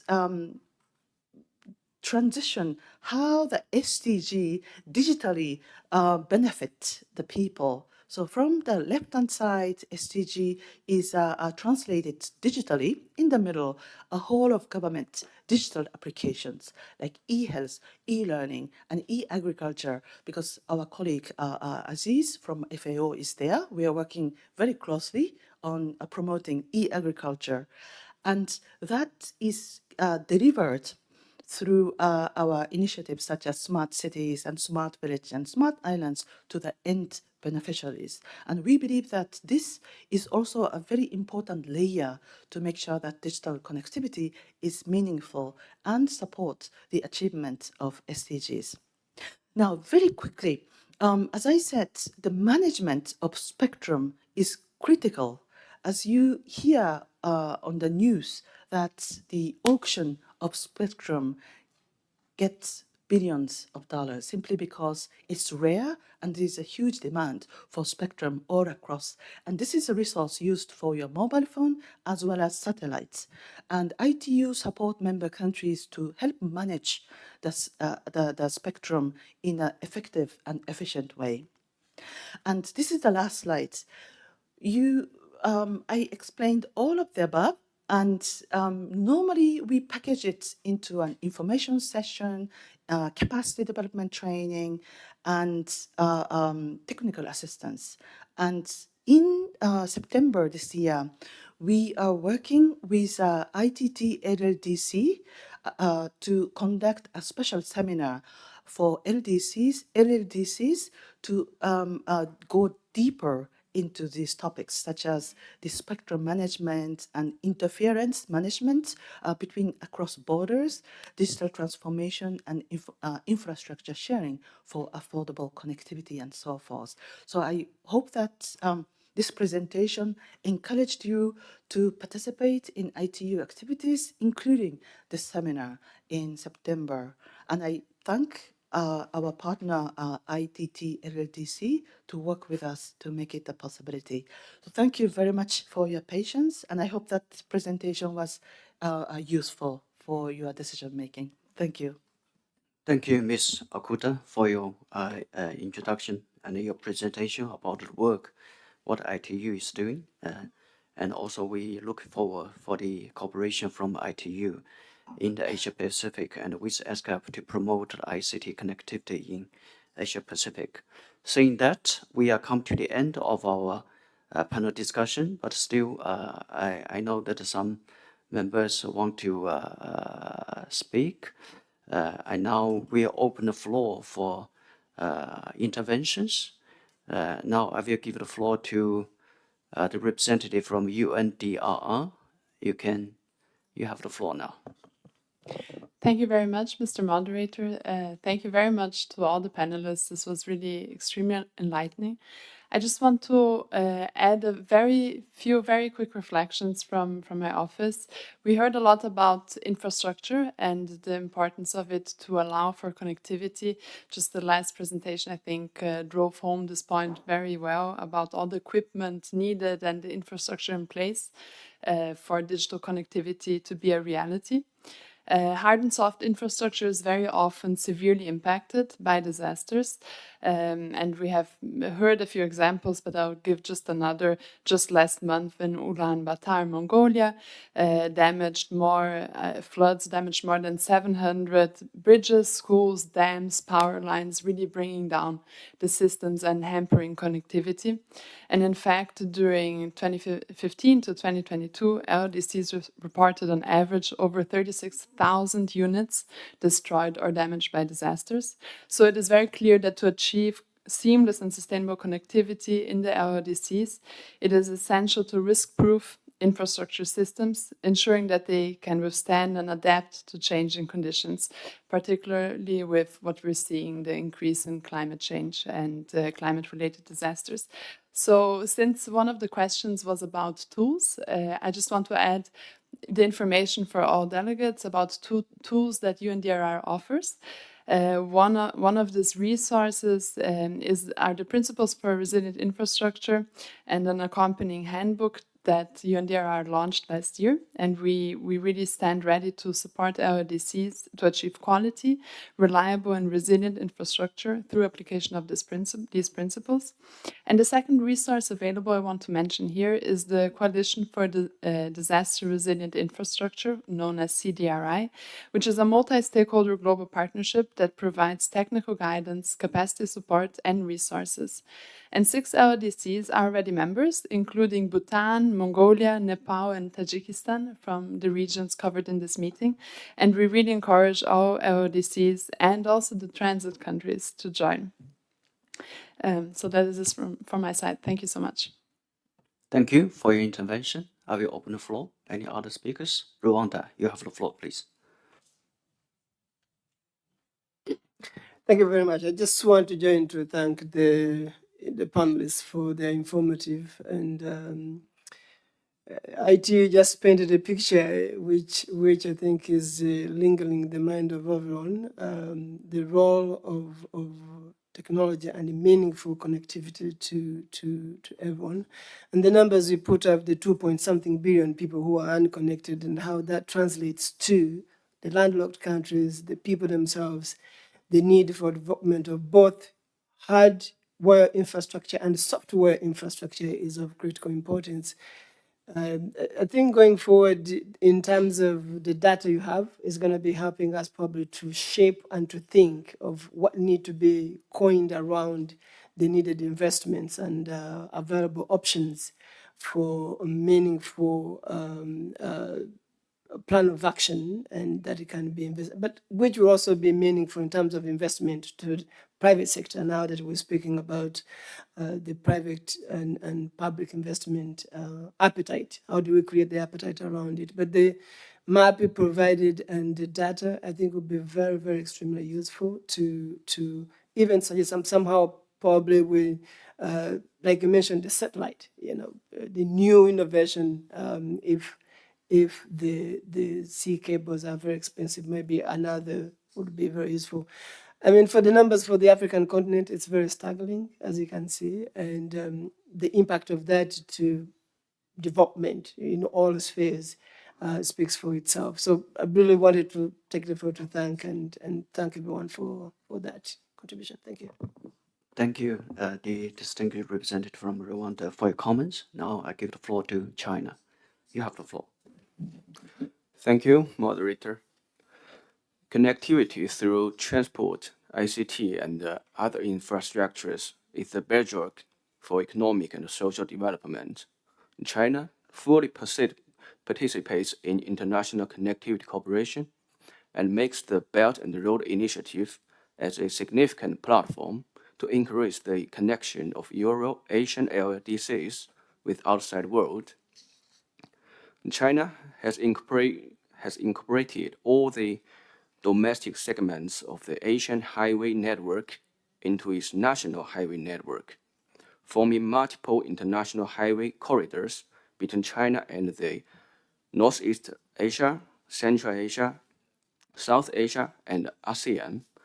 China actively promotes regional and international transport facilitation and has signed 22 intergovernmental agreements on international road transport facilitation with 19 countries. As for ICT, which is also very important as mentioned by ITU, China works closely with all partners to forge digital Silk Road to facilitate ICT connectivity. By the end of last year, China has signed MOUs on digital Silk Road cooperation with 17 countries and established a bilateral cooperation mechanism for Silk Road e-commerce with 23 countries. Up to now, China has built a total of 34 cross-border terrestrial cables connecting many countries in Asia and Europe, which effectively promoted global internet connectivity. China supports Euro-Asian LLDCs in building new ICT infrastructures, such as 5G networks, industrial internet, and data centers. These concrete efforts have significantly strengthened the digital governance capability of LLDCs and have further promoted digital economic cooperation. China stands ready to work with all partners to promote the hard and soft connectivity of infrastructures, including transport and ICT, and improve the efficiency and the resilience of regional connectivity. China will continue to cooperate with partners to help LLDCs better integrate into the global value chain and achieve economic transformation and sustainable development. Thank you, Moderator. Thank you, representative of China. Now I will give the take into consideration of the time. I will give the last chance of intervention to WTO, the representative from WTO. You have the floor.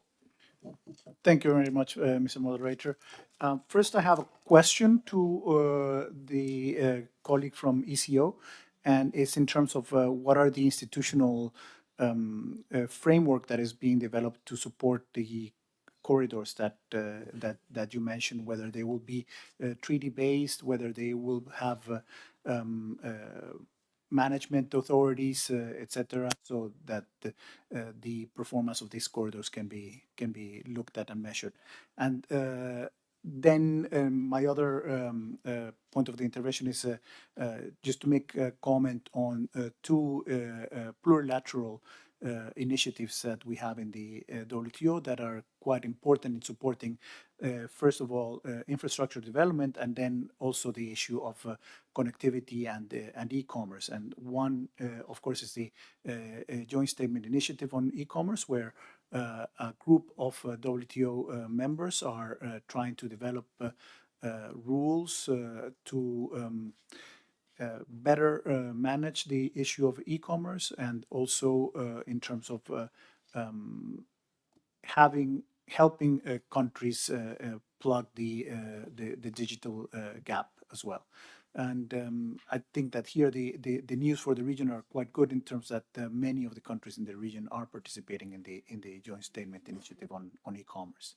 And then also in terms of infrastructure building, just a reminder that in the WTO we also have the government procurement agreement, and that is quite a useful tool in terms of helping countries increase transparency in their government procurement, and therefore also supporting the building and development of infrastructure in these countries. But that is a plurilateral initiative, and it would require that the WTO member also opt to participate in this agreement. Thank you for your comments. Since you have raised a question, I may give the floor to Mr. Zellman from ECO to answer the question very briefly. Thank you. You have the floor. Thank you, the Chair. Thank you for the question. And as I mentioned during my presentation, that there is a need to develop some sort of corridor management mechanism in order to develop and maintain these corridors more effectively. And if you feel that this sort of mechanism is also important because it will help in not only in increasing the connectivity, but also it will enhance the affordability of the corridor by reducing the cost of doing business. And also with regard to access and update information, especially this will be crucial for the railway sector, because 3 out of 4 of our existing corridors which are fully functional and operationalized, they are railway corridors. So if we are able to establish some sort of management mechanism, so it will enhance their efficiency. And as you said, that what will be the modus operandi of that? So already some work has been done, some consultations have been done with the member states, and we are trying to create some sort of consensus to reach an agreement or MOU so for the establishment of such sort of mechanism.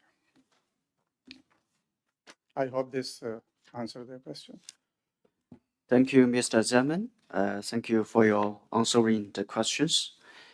Excellencies and distinguished delegates, ladies and gentlemen, we have a 1 hour very fruitful discussion on this panel discussion. Again, I wish to thank the distinguished speakers and panelists and all of you for your valuable contributions and inputs and the experience you have shared.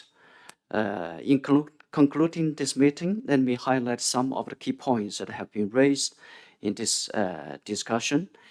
This session has highlighted the importance of the transport and ICT connectivity to LLDCs. We have heard about the progress that has been made, but we have also heard that more needs to be done. There is a need for more financing to close LLDC infrastructure gap. All sources are important. And we have also heard about the need for strengthened capacity building and technical assistance to LLDCs. We also heard about the need for enhanced cooperation between LLDCs and their transit labors on developing transport and ICT infrastructure. With these few words, I would like to conclude this panel discussion and thank you all for your participation and your contribution. Again, thank all the 4 panelists. I will announce the adjournment of this panel discussion. Thank you all. I will now hand over the time to our next panel discussion. Again, thank you.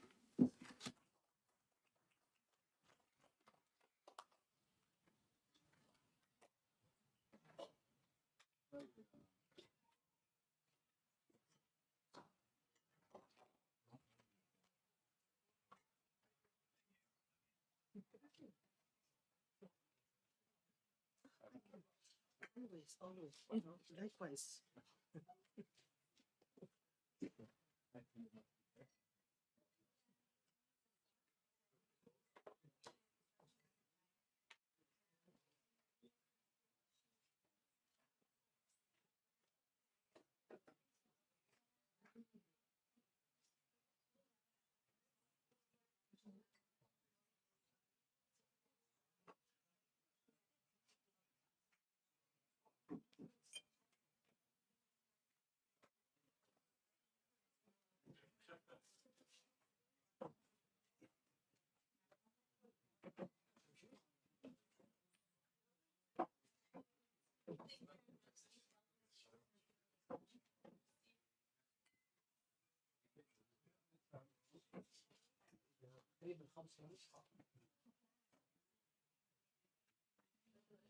Yes.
I think we may be seated. We start our session, which I know it's in the afternoon, late. So we're going to be as quick as possible. So you may be seated. Again, my name is Robert, and I'm very honored to moderate this panel discussion. I think we've just heard from the previous panels highlighting the gaps, challenges, and opportunities and possibilities On this panel, I have, I think, people who are going to unlock and to give us solutions. As you can see, that the key word is the bank, and we've been saying we need money. So I think in this discussion and this panel, we're going to get the money that is needed for to unlocking most of the potentials we have. So without really taking back, thank you, panelists, and thank you for accepting to be part of this conversation. We thank you again for your time and the knowledge that you're going to impart with us today. Topic is promoting structural economic transformation, boosting LLDC trade capacities, and leveraging regional integration. I think it's in the papers that might have been shared with you, but that is going to be the topic.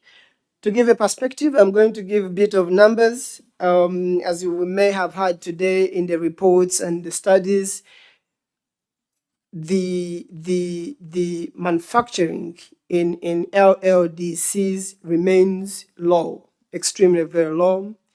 Primary commodities constitute 83% of the exports, and the investment on added value productions remain at staggering 11%. I think that's very staggering, that probably we need to improve as LLDCs. With us today, we have the panelists, if I can introduce them, sorry. We have Dr. Tafel, Acting Managing Director, United Nations Technology Bank. We have Mr. Yubin Zhang, Principal Regional Cooperation Specialist of Asian Development Bank, ADB. We have Mr. Aziz Ezahir, Principal Regional Cooperation Specialist for the Senior Economist and Stream Leader of the Food and Agriculture Organization, FAO. Now, without taking much of the floor, allow me to give the floor Mr. Dr. Tafel the floor to give his statement, bearing in mind that it's going to be 5 minutes, and then after that, we give another speaker the floor to take. The floor is yours. Thank you very much, Moderator. Excellencies, ladies and gentlemen. Sorry. Oh, just lost my...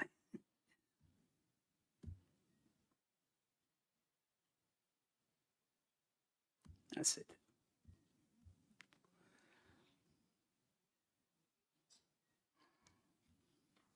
Yeah. Okay, excuse me. Given the limited time, I will focus my brief intervention on two issues that are critical for the discussion in this session.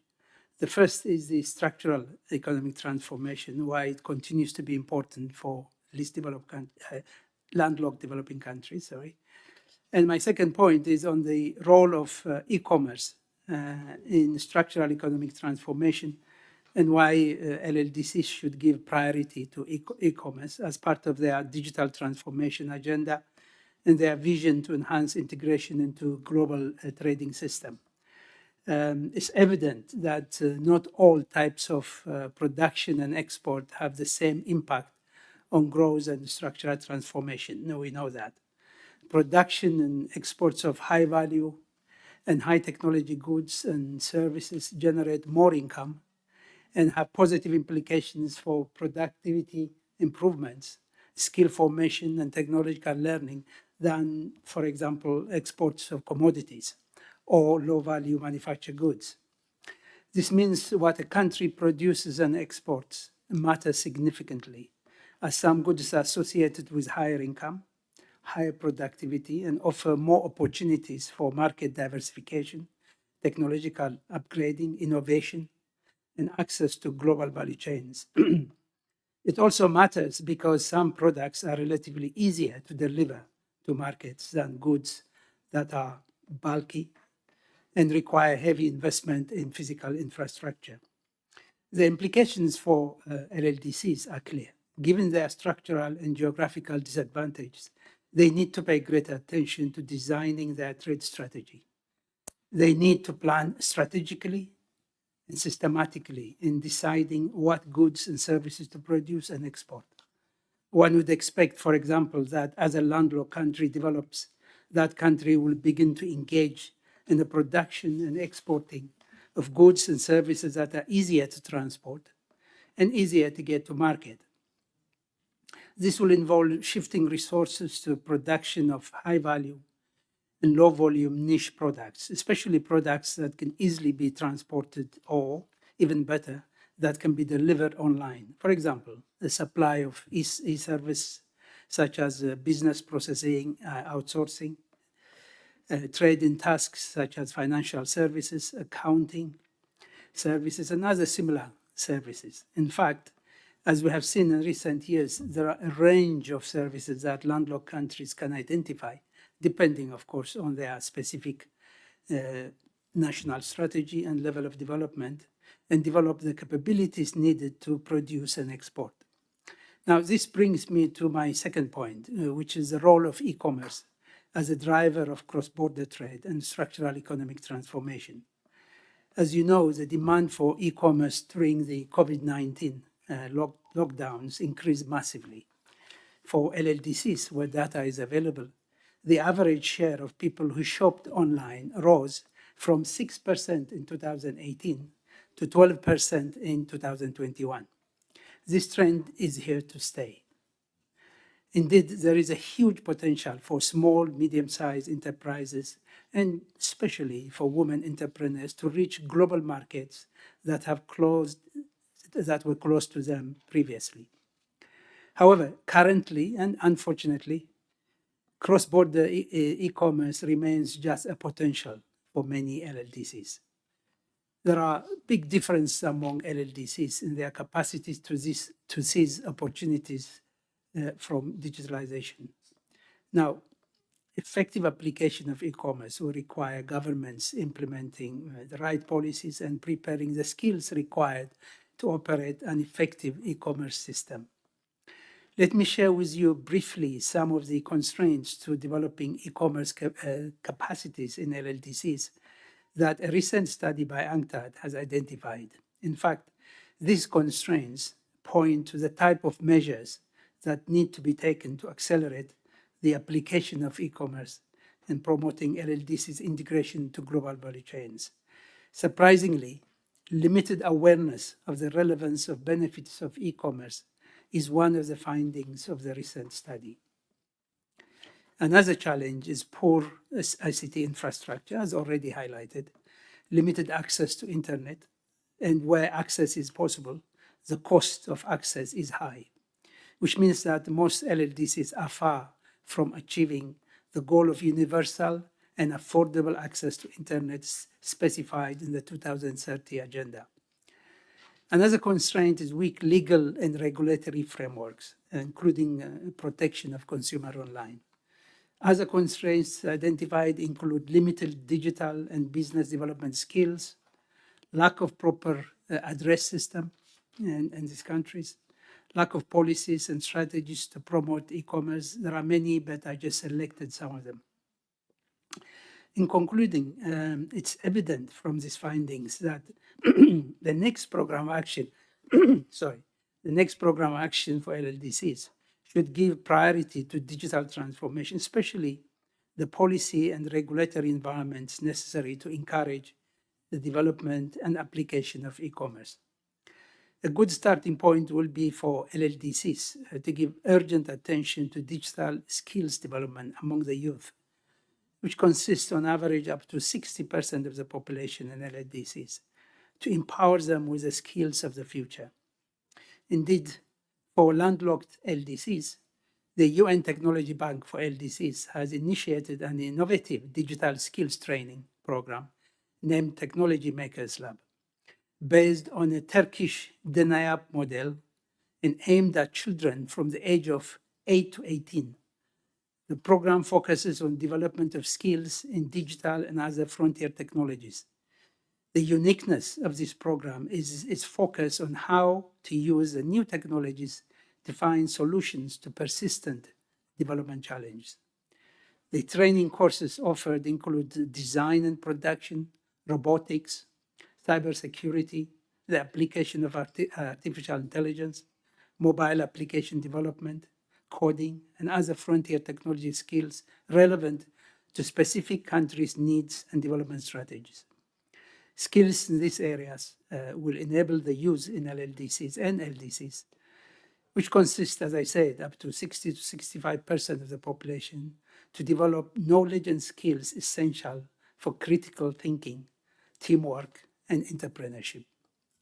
I can provide additional information of this program during the interactive discussion should there be an interest to know more about the digital skills training based on the Turkish model, the NAB, which we are now implementing in some LDCs. Thank you very much for your attention. Thank you very much, Dr. Teferi, for your presentation. I now give the floor to Mr. Yubin Zhang. Thank you, Chairman. The topic for this session, this panel is very broad. Actually, the economic transformation, regional integration is fully aligned with ADB's corporate strategy for regional cooperation and our operational plan for 2030, which has three major pillars: connectivity, expansion of regional global trade, and the provision of diversified regional public goods.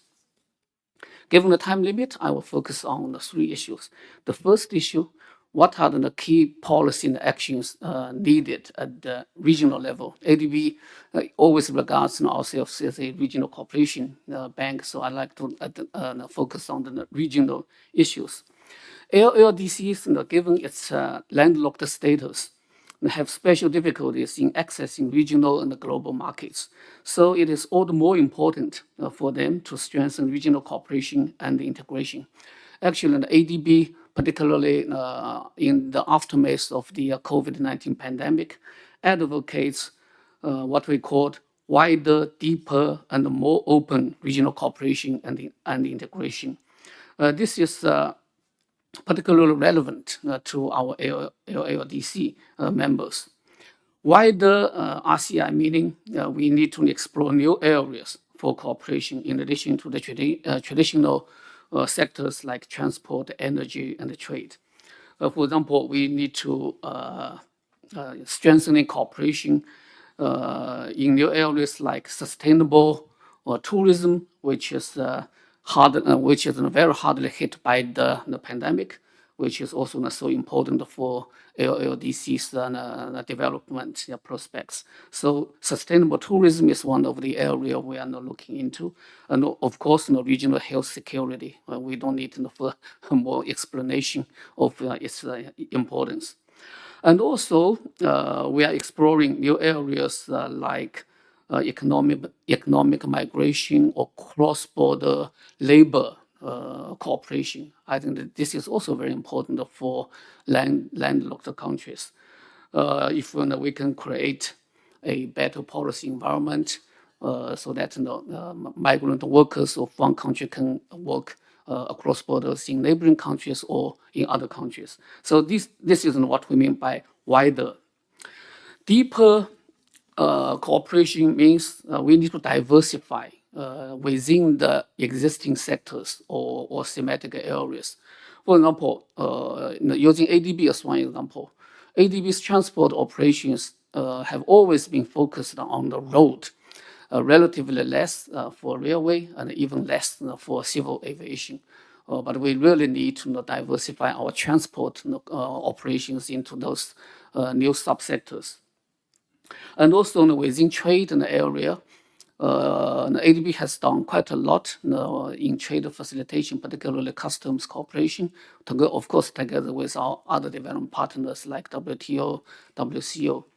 But in the trade area, we think that we need to do more in such subsectors like the sanitary and the phytosanitary cooperation to facilitate the agricultural trade, which is very important for developing countries, particularly LLDCs. And also, we need to develop further trade logistics. In addition to build a road, we also need to build those logistic parks which will directly serve cross-border trade. And also we need to develop e-commerce. My colleague from UN Technology Bank has very well discussed that. I don't want to get into details. And also we need to develop more the trade finance for traders, for enterprises, particularly SMEs in developing countries, including LLDCs. ADB has a very big trade and supply chain finance program, which over the years have benefited thousands of SMEs in our developing member countries. And actually, after the outbreak of the pandemic, ADB has provided expanded our support to this trade and supply chain finance. And also within trade area, I'd like to share with you one of the point. It's related to effective use of free trade agreements. Many DMCs, one way or another, they have signed a trade agreement with one or more trading partners. So actually, there's a so-called phenomenon of spaghetti effect. So instead, in our view, instead of negotiating more free trade agreements, probably the focus should be on helping our member countries, particularly LLDCs, to make effective use of the existing free trade agreements. And ADB has several TAs, technical assistance projects going on to support the efforts in this area. Lastly, more open regional cooperation, meaning we need to expand the project development and the policy dialogues to broader coverage of geographical areas. ADB's regional cooperation traditionally has been implemented on the sub-regional basis, like in the Greater Mekong region or Central Asia region. Actually, we shouldn't break the barriers, and we promote a greater inter-sub-regional cooperation.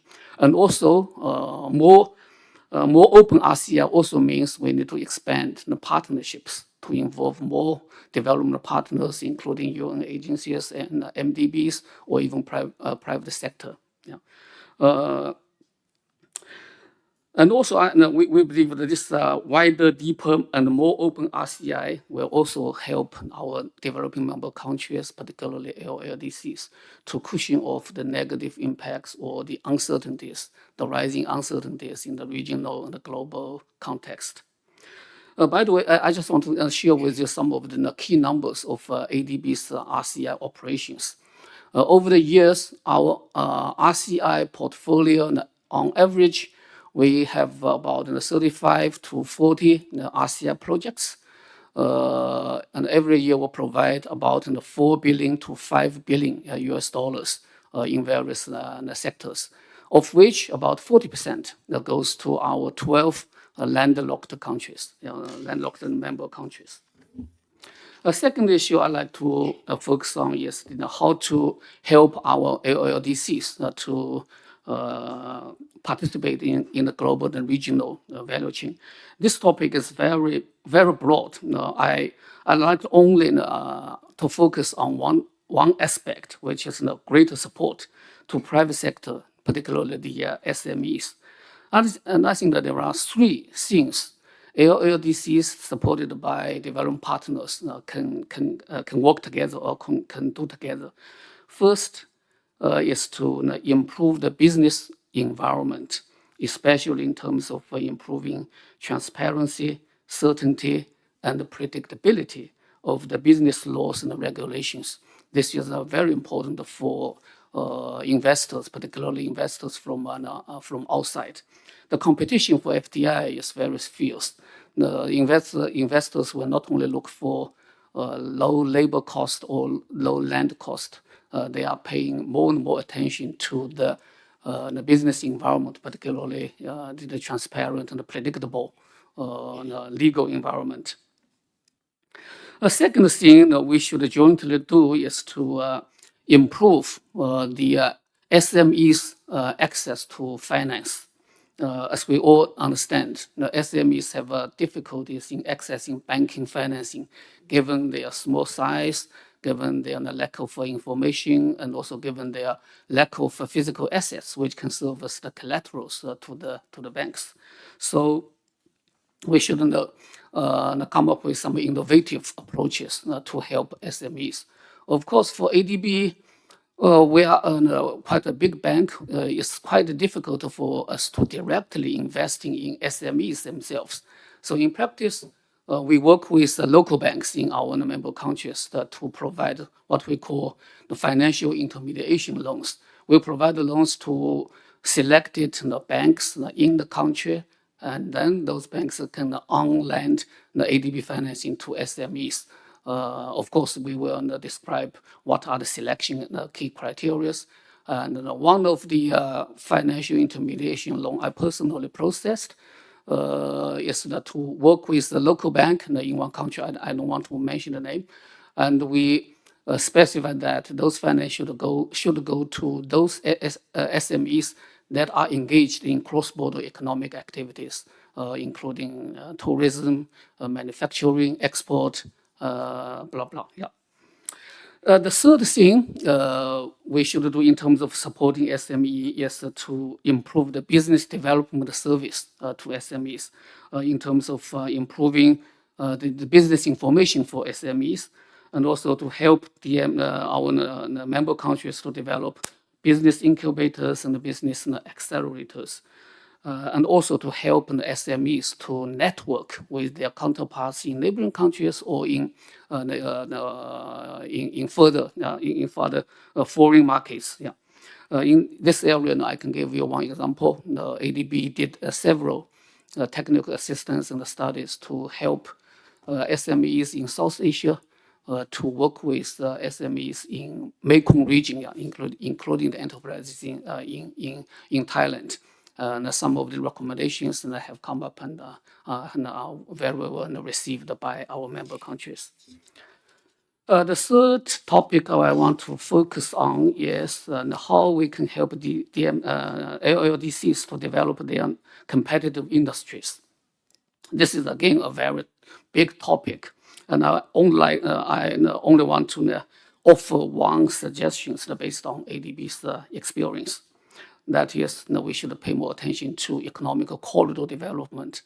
I have heard a lot about, heard many speakers today talk about the corridor, yeah. But actually, there has been an evolution of the thinking around corridor development. In ADB's own experience, in the past, ADB focused on building the transport corridor, which is mainly the physical infrastructure.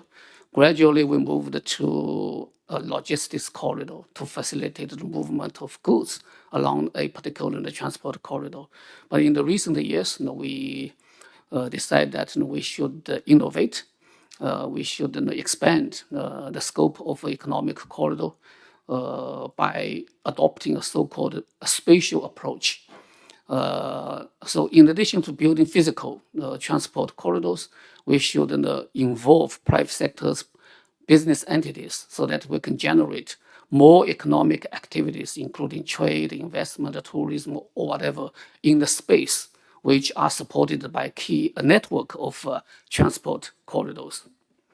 Actually, in the early next month, ADB, working with the World Bank and the AIIB, ISDB, and also the UN ESCAP, we will organize a workshop in Georgia to focusing on the economic corridor development. And also, I'd like to share with you one concrete example of economic corridor development. The ADB is supporting Kazakhstan and the Kyrgyz Republic to jointly develop Almaty-Bishkek economic corridor. Through our technical assistance, we supported the policy dialogue between the two countries, and also we helped set up the institutional arrangements. For example, one committee headed by the prime ministers of the two countries were set up, supported by working committees at the vice minister level, and further supported by technical experts groups. So the two countries discussed and explored the opportunities where they can work together. So by now, ADB has identified 3 concrete investment projects. One is the supported sustainable tourism development in the ESCAP Lake area, which is itself is a major tourist destination, and is also a UNESCO designated natural heritage, and also is designated as one of the Ramsar Convention sites for protection of migratory bird species. Yeah. And another project which is under preparation is the improvement of the border crossing points between the two countries. And the third project which is under preparation is the agricultural value chain and horticultural value chain development project. And there will be also opportunities for private sector participation. And that's all from me. Thank you, Chairman. Thank you very much for your presentation, and thank you for your contribution. I now give the floor to Mr. Aziz. The floor is yours. Yeah, thank you. Thank you, everyone. I want to thank the organizers for this high-level event. So I come from FAO, so I think my presentation or reflections will, of course, have the flavor of food and agriculture, which is, as you will probably agree, is a significant component of the economy of LDDCs. I will be following the guiding questions for this session, but I won't cover all. I will cover just maybe 2 or 3, depending on the time. So to the first question in this session about the policy priorities, both at national, global level, related to interregional and international trade in goods and services for this subset of countries, LLDCs. I highlighted a few guiding areas. We have heard throughout the day the kind of priorities that needs to be focused on. What I would like to maybe emphasize in my short presentation are how should these countries position themselves in order to leverage effectively the scarce funding resource opportunities from overseas or also domestically, and how should they prioritize in order to secure a better growth and development as it is common to all countries, of course. So among the options, of course, we've heard sufficiently today about the importance of improving the digital infrastructure or digital ecosystem with, of course, in connection with trade, there is a promise of digital technology to lower trade costs and expand market outlets.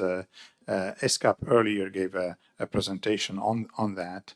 The other area is that governments or LLDC should prioritize investments to those export sectors with the most potential for value addition, employment, and market share expansion.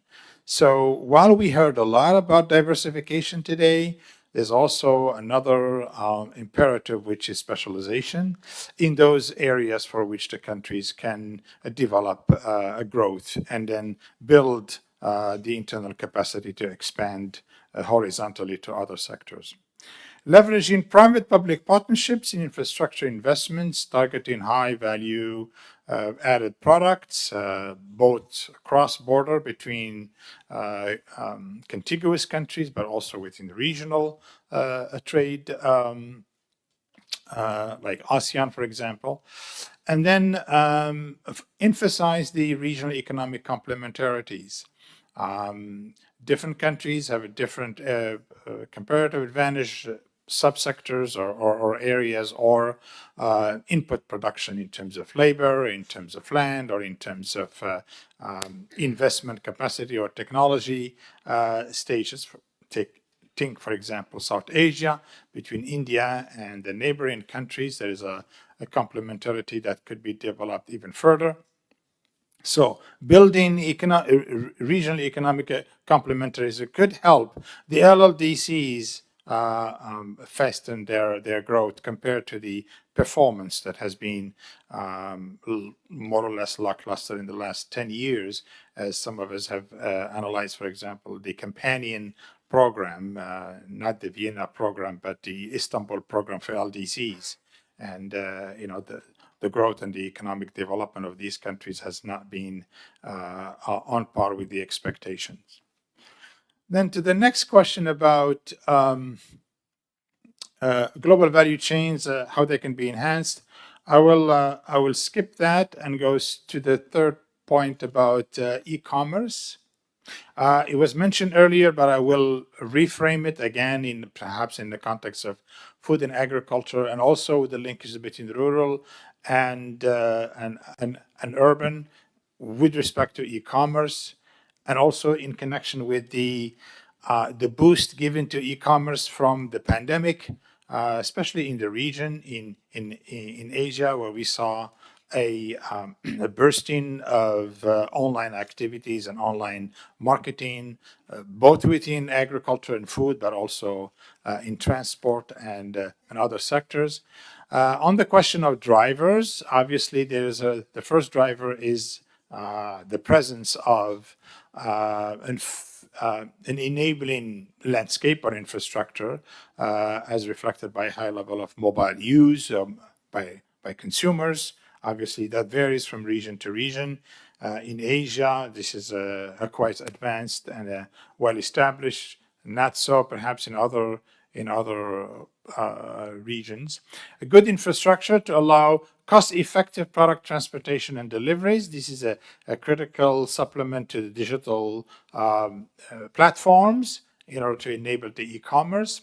And specific for agri-food products, which is the focus perhaps of my presentation, e-commerce from rural areas require, in addition to reliable connectivity, which has been amply described earlier, obviously road, transport infrastructure, and logistics, to enable the products to move from rural to urban area. Obviously the example of China's success in e-commerce is offer plenty of best roadmap models to follow, but other countries are catching up as well.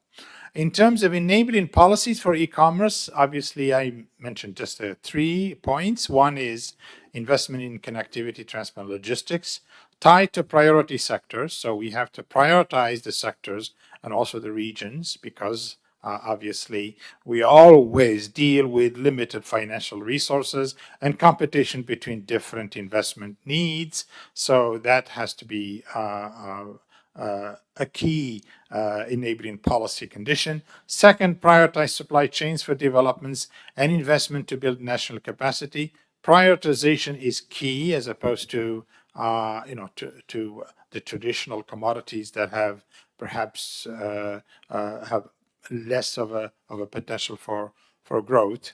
And third is to strengthen regulatory framework to facilitate exchange, enhance confidence and trust in digital payments among buyers and consumers, households, as well as SMEs, and online marketing options among sellers and buyers.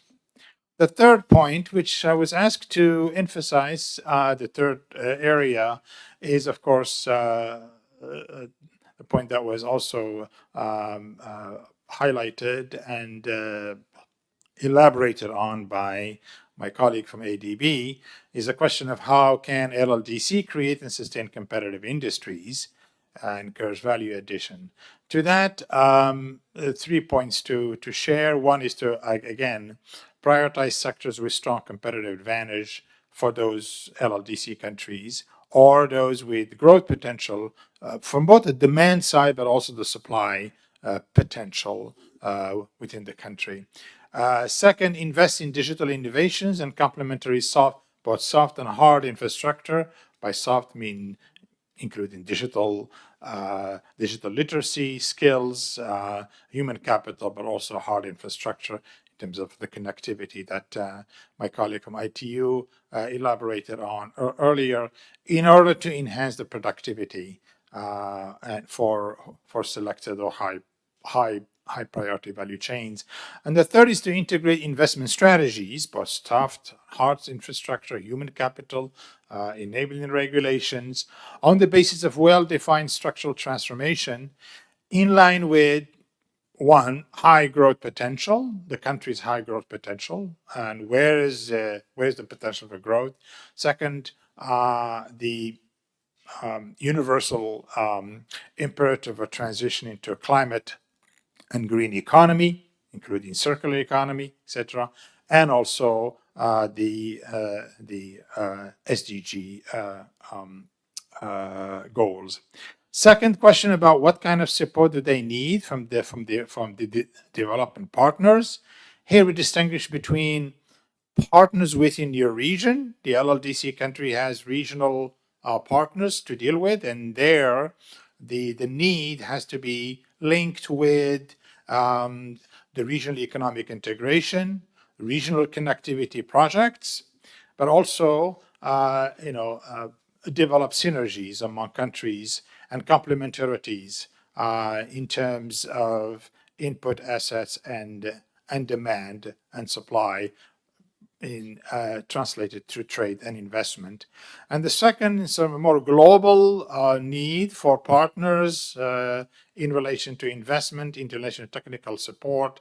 Obviously, the countries need to clearly articulate investment priorities for their country in line with the global goals where the opportunities for investment are highest, namely climate action, all investment related to climate adaptation, mitigation, and climate action in general, as well as the Agenda 2030 objectives.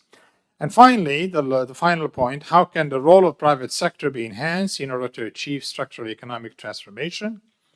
Three points. One is, of course, enabling environment to support private-public partnership for investments. By enabling environment, we mean encouraging and clearly separating the role of the public versus the role of the private and industry to come in and develop opportunities and develop sectors, products, supply chains, and have the regulatory and the policy support for business to thrive. Second, develop investment strategies for obviously the infrastructure, but also for to lower transaction costs. Obviously, that's what the private investors are seeking.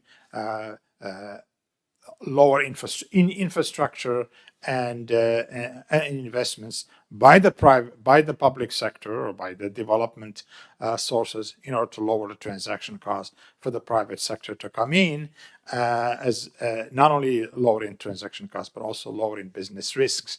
And the third and final point is to obviously, as was mentioned by the colleague from ADB, clear regulations to encourage private initiatives and provide the enabling conditions for business, in our case agribusiness, incubation, mentoring, funding for startups and SME to provide also with financial opportunities.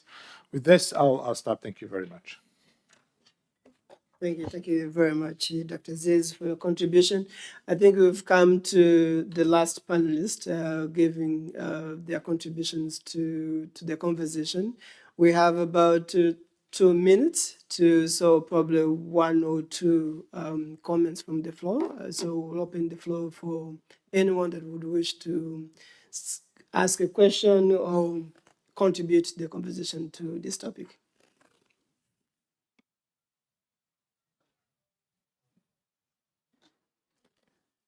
I recognize Bhutan.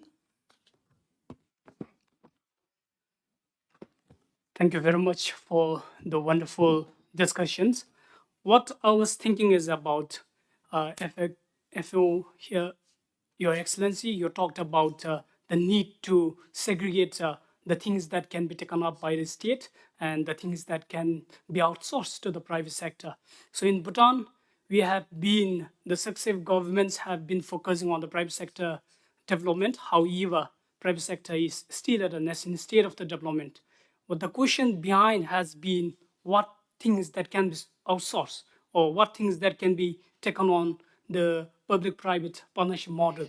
So I was wondering what are some of the parameters that can be considered to decide the things that can be taken up entirely by the private sector, things that can be taken on the collaboration model, and the things that can be taken by the state. So if you could elaborate on some of the parameters that need to be considered, it would be very useful for Bhutan to consider some form of public-private partnership as well as outsourcing. So thank you very much. Thank you very much, Bhutan. And I'll give the floor to His Excellency Ambassador Ngoria. Thank you. Thank you very much. It's a very interesting and constructive panel, and thank you very much all the speakers and panelists for your very comprehensive, insightful, and thoughtful presentations and your points. Of course, it's too late, and I just try to be short and concise. The panelists from UN Technology Bank talked about e-commerce and other things, and all the points which all the speakers raised in that panel is very interesting, very important for the landlocked countries.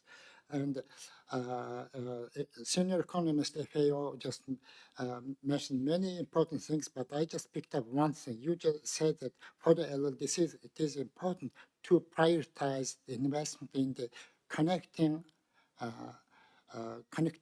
projects, connectivity building projects. That's very important.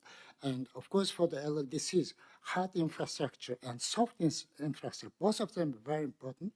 But once we have the distinguished expert from ADB, this is the ADB. Also, you have mentioned many opportunities for the LLDCs to take supporting and assistance from ADB, but even including hard and soft. But you're supporting LLDCs in the building of the hard infrastructure, especially as a colleague from the FAO said that this connectivity building project of the landlocked countries is very important. And today we are having this session at the end of the Vienna Action Program.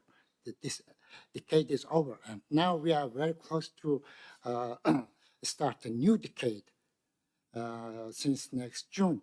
So that's why the agencies who are speaking here is very important. And as I said earlier, again, I kindly invite you, urge you, that your contribution, cooperation, close cooperation with landlocked countries for the next decade is important, because landlocked countries are much behind. We are lagging behind of the other countries because of the COVID-19 and geopolitical tension and everything. So that's why those countries we are in the special needs, and we needs to be this needs to be taken special care. That's why my word is that ADB. You just mentioned about 40% of the funds to the ADB Asia project is going to the LLDCs. Perhaps maybe for the next decade, please commit, increase those projects, and also focus on the connectivity building projects, because for us, transport connectivity and economic corridors, transport and highways, and the all others are very important. So this is the point I just want to raise, and this panel is very interesting, and thank you very much. Thank you very much, Ambassador. And indeed, the role of private sector partners or partner development partners, funds and programs will be very, very critical moving forward and picking from where this decade is going to end. I think there was a question from Bhutan. If you may react on that. Thank you. Yeah, very quickly, thank you for the question. Yeah, in general, there is obviously different countries have a different kind of setup in terms of the predominance of the public sector versus the private.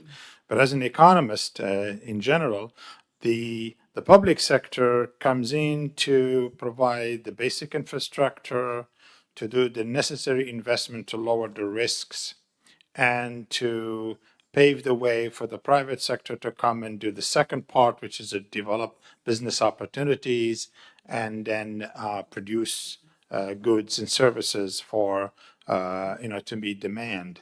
So there are many examples where the private-public partnerships play on this complementarity, facilitating funding to enable an industry or a sector to get started, and once it reaches a certain maturity, then the private sector should be given a free hand to produce and take initiatives with the necessary support for funding as needed, but also regulations that are enabling but not too stifling in that regard. So that's sort of a general economic principle on that. Thank you. Thank you very much, Dr. Aziz. Dr. Faye, do you want to say something on the question of Bhutan? Okay. Thank you. Yes. In many landlocked developing countries, the private sector is still emerging, small, needs support. I think the problem usually is when the government doesn't know where the boundaries are. If it is enabling environment and then creating the infrastructure, of course, you can't expect private sector to do the financing. For example, building roads, major railways, infrastructure in countries, in LLDCs where the private sector is still developing. You can't expect the private sector even to be a partner. So the role of the state is very, very important through, if need be, public investment. But when it comes to production and providing services, of course, private sector is better suited. So knowing the boundary and at the level of development of a country is very important. This is one point. Secondly, I think the topic in this session, critical point, is about structural economic transformation.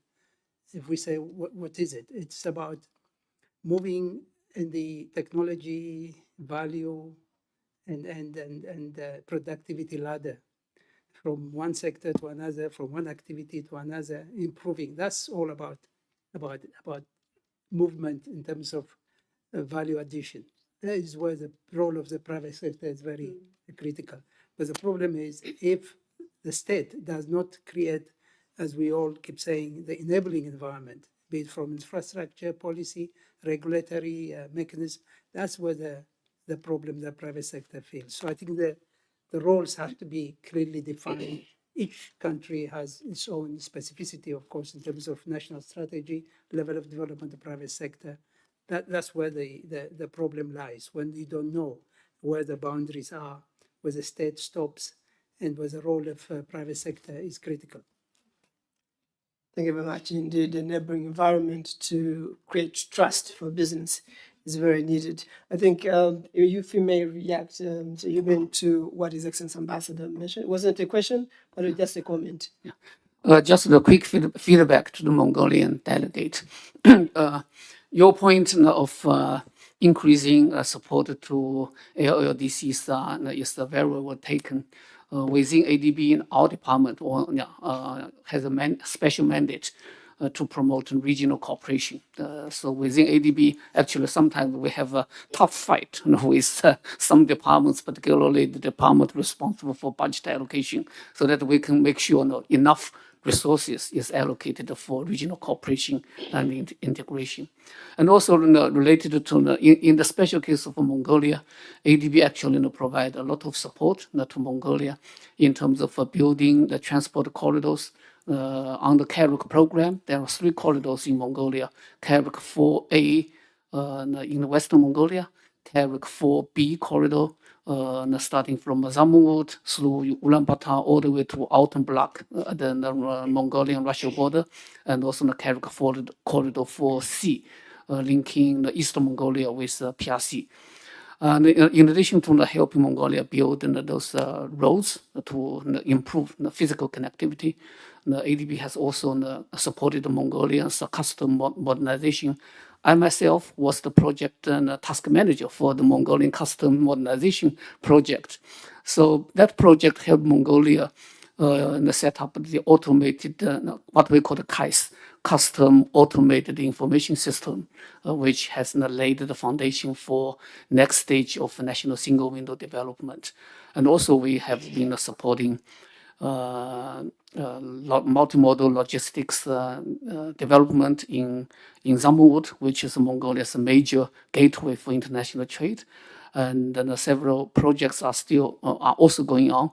One is the border economic zone development. So actually, ADB is also helping PRC in the Mongolian side, an integrated border development project implemented in the synchronized manner together with Mongolia. Nazamut border economic zone development, and we are now preparing a new project for Mongolia to modernize Mongolia's 5 new border crossing points in addition to Zamut. So, and also we have provided the technical assistance to support the PRC Mongolia customs cooperation, including joint custom control, adoption of electronic cargo manifests, to streamline the border procedures and also to increase the transparency and the reliability of trade data. Actually, your point is very well taken. We will continue to work with Mongolia. Thank you. Thank you very much. And we've come to the conclusion of this session. Please join me to give a round of applause to our panelists. I think they have done a great job. And thank you also from the audience that contributed to this conversation. I think as a reminder, I have been requested reminder to panel 4 is going to start at 9 o'clock tomorrow in the same room. And before that, there will be a special event, understanding the impact of consecutive crises on the effectiveness of the international transport and supply chains in LDC's Eurasia region. Is going to be tomorrow in the same room, 8:30 in the morning. And thank you very much for joining again, and thank you to the panelists. The meeting is adjourned. Thank you.